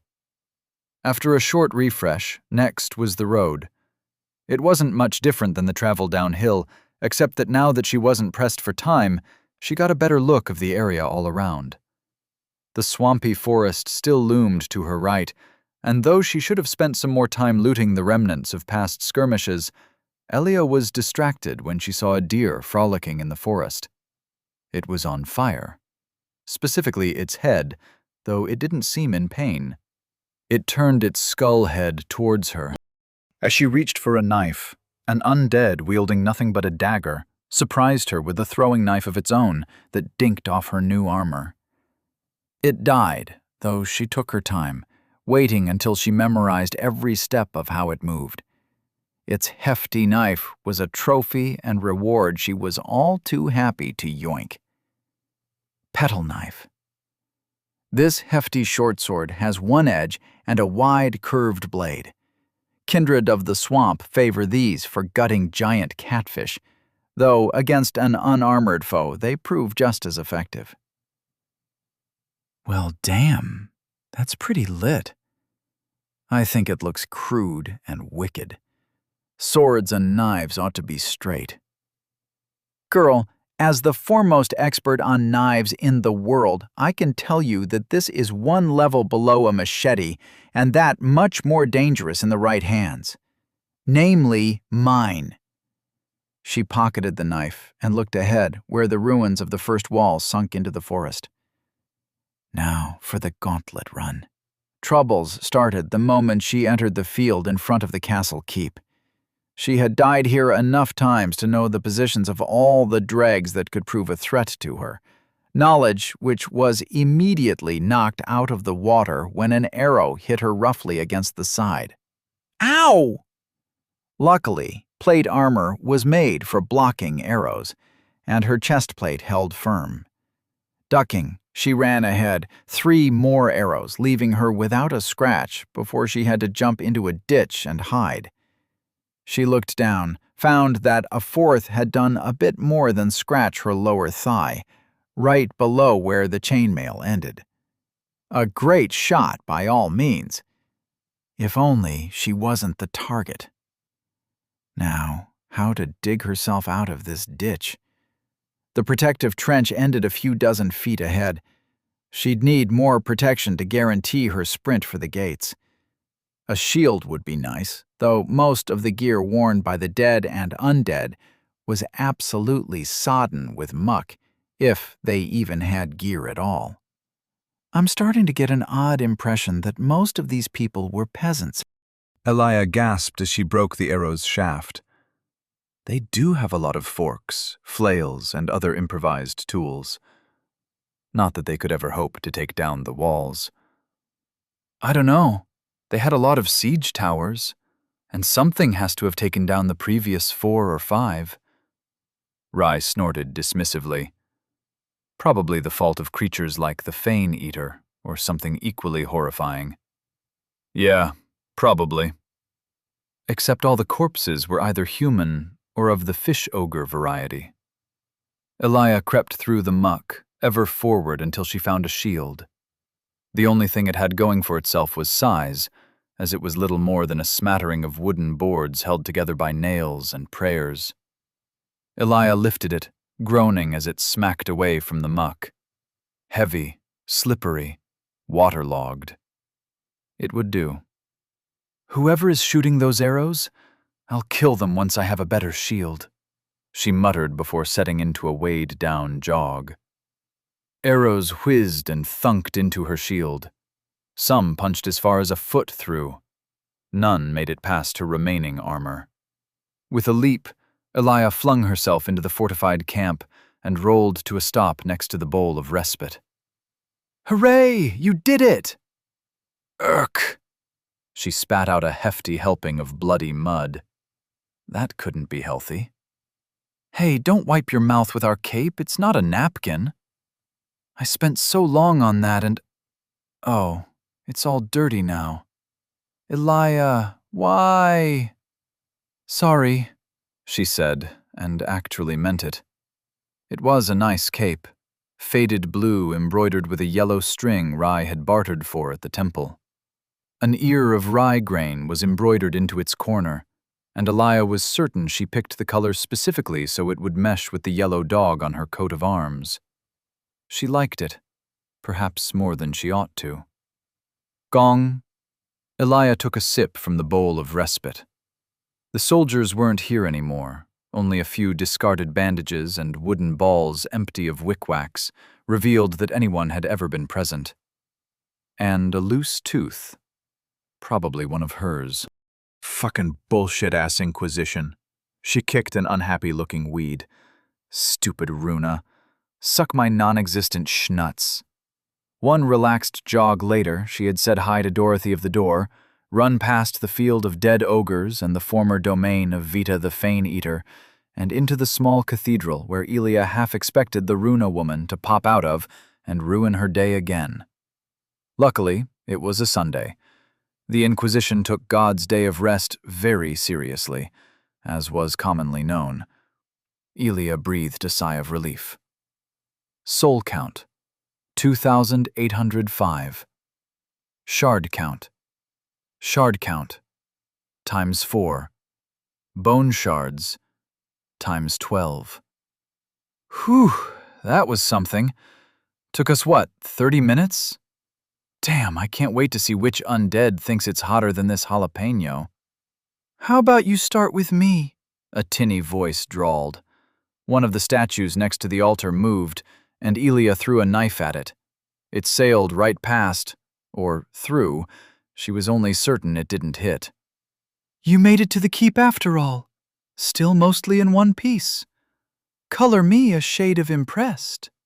Elia swirled to parry with her petal knife and follow up with a lethal bop to the head. Did Runa send someone to keep watch over this place? Had they found out? A slit throat would set her back to the checkpoint outside the walls, still much too close to escape anyone waiting in the keep. If the few gains she had made her this strong in spite of the crippling undead curse, would someone with so much more time and luck on their hands really lose her? The figure rose, forcing her to look up as always. A hound's mask, black armor, a twisted sword near 7 foot tall. It's the rude knight. He was rude and mean, and possibly a plant, an informant, a spy. And there is only one thing to do when confronted with a possible spy: act completely normal. Sup! The sup echoed in the impeccable acoustics of the cathedral. Then there was silence. Pure and utter silence. He needs to apologize, or tell us his name. It's only proper. So, are you here to kill me too? Or can I go through to Lofton now? The knight scrutinized her for a scant few seconds. Your posture, it sickens me. Tell me, where did you learn to fight? Picked a bit up here, a bit there. Earned a bachelor's in whoop-ass at none-ya-fucking-business. You might have heard of it. Her eyes warily jumped between his great sword and the pointy helmet that hid any sign of the confusion her words tended to affect. A verbal flashbang was beneficial at times, or came across as abrasive, but the lack of any reaction was now making her nervous. Mostly self-taught, though. Perchance, did you train under a knight for a time? He chuckled, a short, mirthless laugh. Not long, by the looks of it. You make a good crone grasping for her crutch. A sorry excuse, even for a fool thinking themselves a knight. If he was trying to get a rise out of her, it wouldn't work. Nothing would. Elia was invincible, barring a long list of exceptions, and the master of shit talk. If that's all you gotta say, I can see why they gave you a muzzle. This time his laugh turned loud, guttural, and somewhat creepy. Glad someone appreciates me for who I am. Rye. What? Sorry, I was thinking about what you meant with muzzle and... Oh, he has a pointy visor helmet thing. I get it. It was a houndskull helmet, though stylized to lean even further into its name-giving design. You're supposed to laugh. Ha-ha? Never mind. Let's just go through that gate to Lofton and get rid of our skin condition with some magical aloe vera or whatever. And thus she did. Said gate followed the road this entire castle was built around. It would, of course, be filled with undead, as every place was, but that was a road bump more than a reason to turn around. Elia took one peek out the gate, paused for a solid minute before stomping back to get all up in the dog knight's cheeky little face. It's all right, Elia. Rocks fall all the time in the mountains. Bridges break when not maintained. The pass isn't, well, passable, but we can find a way around. Please don't be mad on my behalf. I can wait. Back so soon? Must have been quite the heroic journey. That holy thing which you undead so crave. She could hear the shit-eating grin on his face. The day had started so well. Trawling her mind for any reason not to sucker-punch this man in the gut was met with the understandable reasoning of metal strong, fist weak. Oh! A light went up in her head. I get it. You're a quest giver. A what? A quest giver, a lore dispenser, set dressing. And this place, this castle, is a dungeon. Don't worry, I'll play along nice and well. Dungeons always have rewards at the end. She gave the man a wink while leaning on the checkpoint bowl. So, what's your deal? Fallen knight, vagabond, edgy cosplayer? Looking for revenge, peace, or 10 rabbit pelts? Is set dressing a type of salad sauce? Ignoring her criminally ignorant companion, Elia thought he would make a nice protagonist for a revenge story. The berserk type. He had the looks. Now all he needed was motive, and possibly a cape. But not one as cool as hers. A tattered one would be just right. I am the wolf, he said with capital letters Elia could feel. Whom I serve is none of your concern. When I arrived in this castle on the hunt for corruption, I found it rotten to the core. You'd do well to turn around. The demons of the past aren't yours to judge. Better not to get involved. Better to find another way. Oh, Mr. Wolf, if you can hear me, I vouch for this person. Elia isn't a demon. She's just criminally weird. Gee, vote of confidence right there, Elia muttered before turning to the wolf. And? Anything else? His hollow eyes bored daggers into her face. But she was immune. That was what helmets were for. She still needed a visor for hers, one that didn't make her look like she ate children, preferably. Or maybe one that did. I highly recommend you take our meeting as a divine omen. He nodded back towards the gate, blocked by a landslide 10 feet out. Cease your journey at the doorstep. Or else? Buddy, sounds like you're making a threat. With a single step, he was towering above her, and for the first time, Elia felt his height might be a problem beyond creating a neck cramp. Slowly, he leaned down and whispered into her ear. Lofton is not the dream, not for you, not for anyone. Your hopes are greatly exaggerated. Good reason and lost souls block the path. Turn around. I can only recommend it. And then he stepped away, leaving Elia to brush off her pauldron where his touch still lingered like a sharp bite. At least he didn't break her neck and call her a non-person. Compared to Runa, he was practically a puppy. I'm still waiting for the point where you give me genuinely helpful information. I kind of have nowhere else to go besides forward. Yeah. If he had any honor as a knight, he would help us. And tell him to apologize for being needlessly intimidating. They stared each other in the eyes. Her, a 5'1" undead, shriveled like dried jerky. Him, a 6'11" man in a charred metal fursuit. The idea of seeing someone like him at an anime convention inspired a smile. There really was too much detail put in the anthropomorphic parts of his armor. There are many ways to Lofton, but for an undead like you should take the high road. He looked up, then shook his head, a snort giving his disbelief a disdainful note.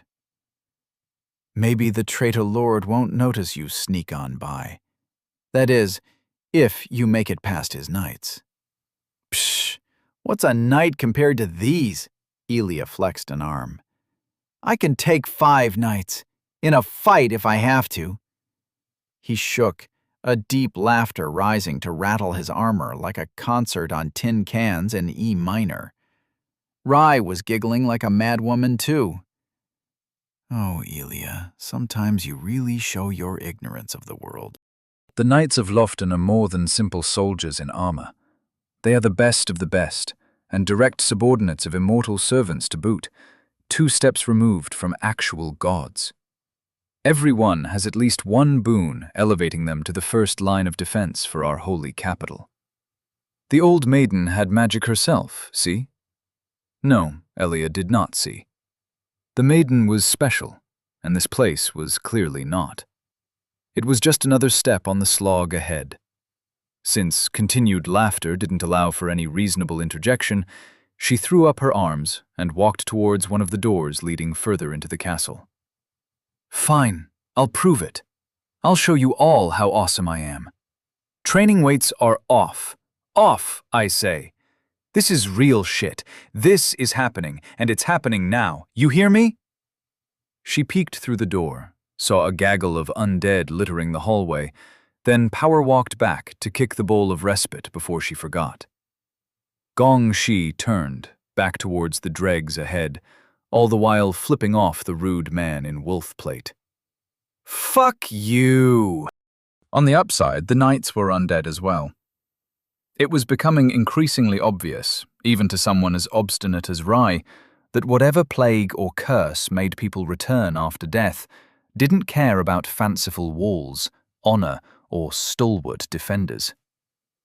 She didn't burst into tears when the first knight they encountered turned around and tried to behead them without so much as a warning, and neither did she berate Elia and moralize about the barbaric nature of not asking politely before stabbing someone in the gut. Elia would have preferred any of the above in place of the waves of anguish wafting over through their shared head. "Stop taking my amygdala. I need it so I can ignore it," she yelled as a chop beheaded a nearby candlestick, narrowly missing herself. On the other upside, they were proper undead.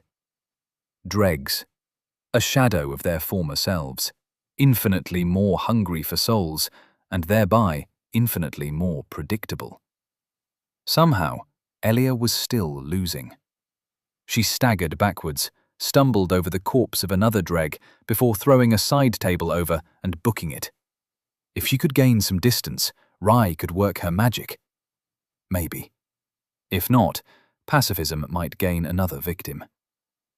Tearing down dim halls hung with torn tapestries was the reward for confidence turned petty hubris.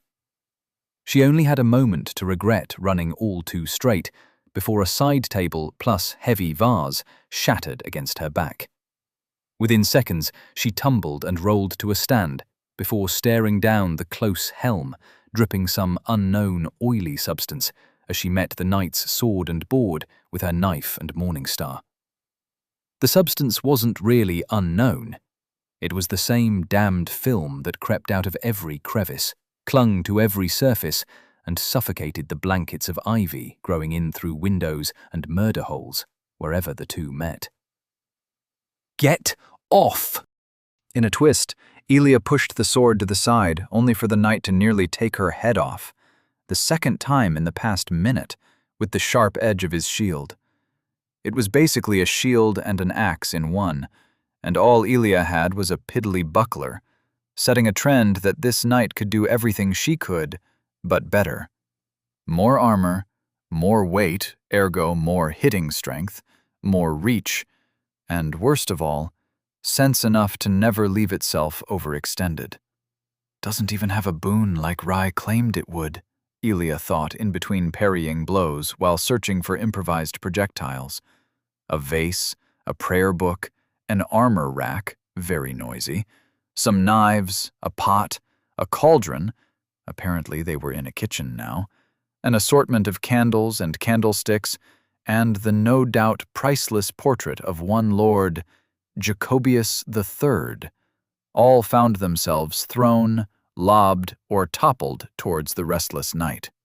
The painting slowed it down for the longest split second before it transmuted priceless art into two halves of worthless canvas.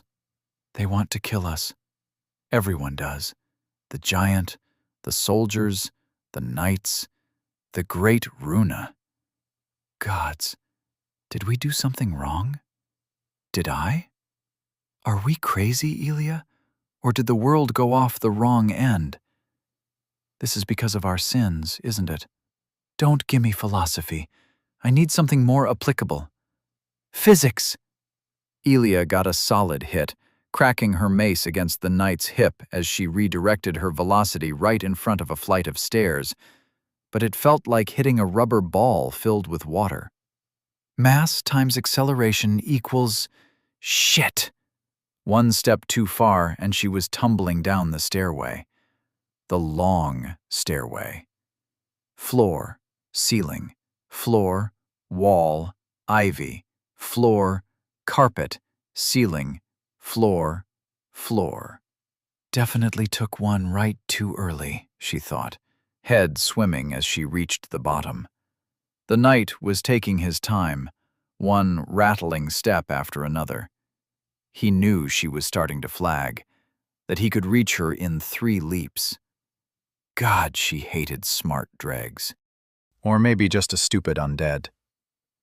A wan smile pulled at her lips. As he set into a sprint, she rushed forward, grabbed the carpet spilling down the stairwell, and pulled. The knight fell, armored limbs twisting and turning, only to jerk in surprise when his face met Elia's mace. One hit was enough to stun, quickly followed by another. and another. The visor crumpled inwards, spilling red-black juice out the openings of his armet helm as her enemy fell still. You have gained soul times 1,600. You have gained bone shard, common, times 2, uncommon, times 1. Home run. Even with hands on her knees, panting like she'd run a marathon, her first thought was to how high the reward was and how little it felt. Rye, you still there? Mostly. Just, worrying. All right, shoot. I thought the knights would help us. Like the fairy tales, them heroes in shining armor, us the damsels in need of undamseling. If not the wolf, then the others in Glenrock Castle might have lent a hand. I thought that they might have escaped this undead epidemic, if not found a way to fix it. But all I'm seeing is death, despair, more death. I'm scared. Scared that if this pandemic has gone as far as the gates of Holy Lofton, it might have come to our Vale, come home. Scared that if we're just seeing a small part of a much larger catastrophe, then our chances of ever getting there turn from slim to none. What if the capital is just as bad? What if we have to fight our way through an entire city's worth of undead knights, and worse? I wasn't looking forward to fighting my way there, It's not fun when you've got a perpetual handicap. Elia swiveled her head until it gave a satisfying pop. Doesn't mean it doesn't need doing. Though, dunking on the other undead was cathartic. Except the high-level zone of the castle kept turning one-sided slaughter into the same old, against-the-odds struggle. Sometimes I forget that this isn't all you've ever known. Sometimes she forgot that too. Welp, nothing to do but take this one night at a time.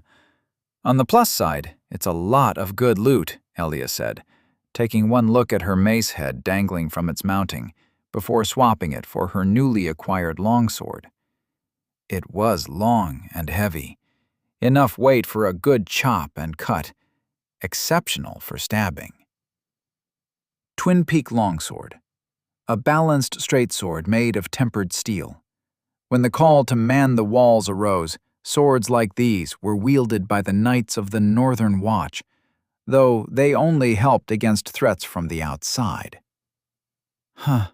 Ominous. She was about to step away before any other undead thought about investigating all the racket, when a thought hit her. Against threats of the outside. An implication of other threats, inside ones.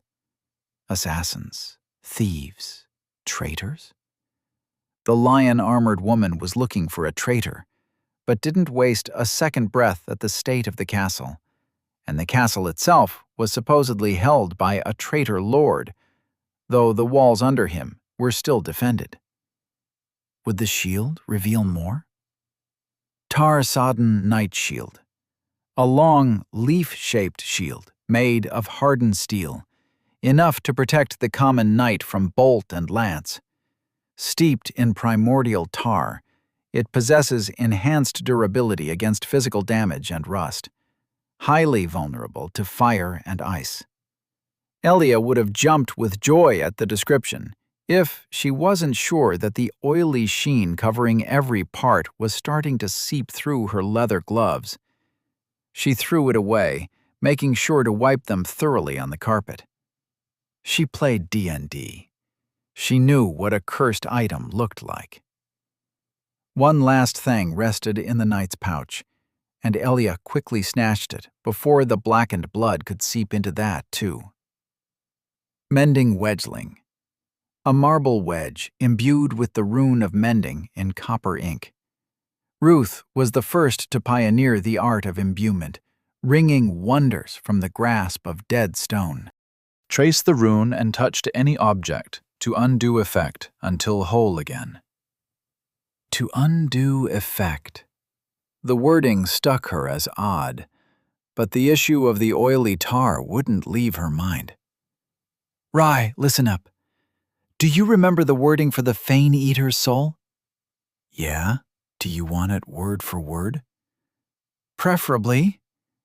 As embarrassing as it was, once the soul was integrated into her being, she didn't know where she needed to touch to tickle out its secrets with psychometry anymore. Like losing a remote or a computer mouse because you moved a sofa over it. Well, the Fane Eater was a she. She was a guard dog for the castle, but got corrupted by eating tar, whatever that means. It bloated her body, and that led to... Wait, that thing wasn't a beast from the forest? They shared a look at the corpse in front, blackish ooze mixing with tepid blood. Slowly, Elia pulled the mangled helmet off its head. It's stuck. Be careful. Don't touch that ink stuff. It looks evil. Sure, Elia grunted. At least we got gloves. With a crack, the helm came loose and the head with it. Oil flooded the wrinkled carpet, but their attention was fixed on the head. Bending and pulling off the visor revealed a near-featureless skull, a warped and mangled mass of ossified tissue around cancerous bulbs. There was no muscle, and what skin grew along the head was supple with the tarry black. It sloughed off in long, running strips, and when she looked closer, what used to be a tongue twitched towards her. Like a worm. Elia thought nothing could scare her, but Rye's scream shook her to the core, so much that she flung the head against the wall. It left a wet splash on some tapestry detailing a retinue of soldiers and armored men accommodating a group of poorly robed clergymen, a shining figure at their back. What the fuck? What the fuck? Something was seriously wrong with this castle.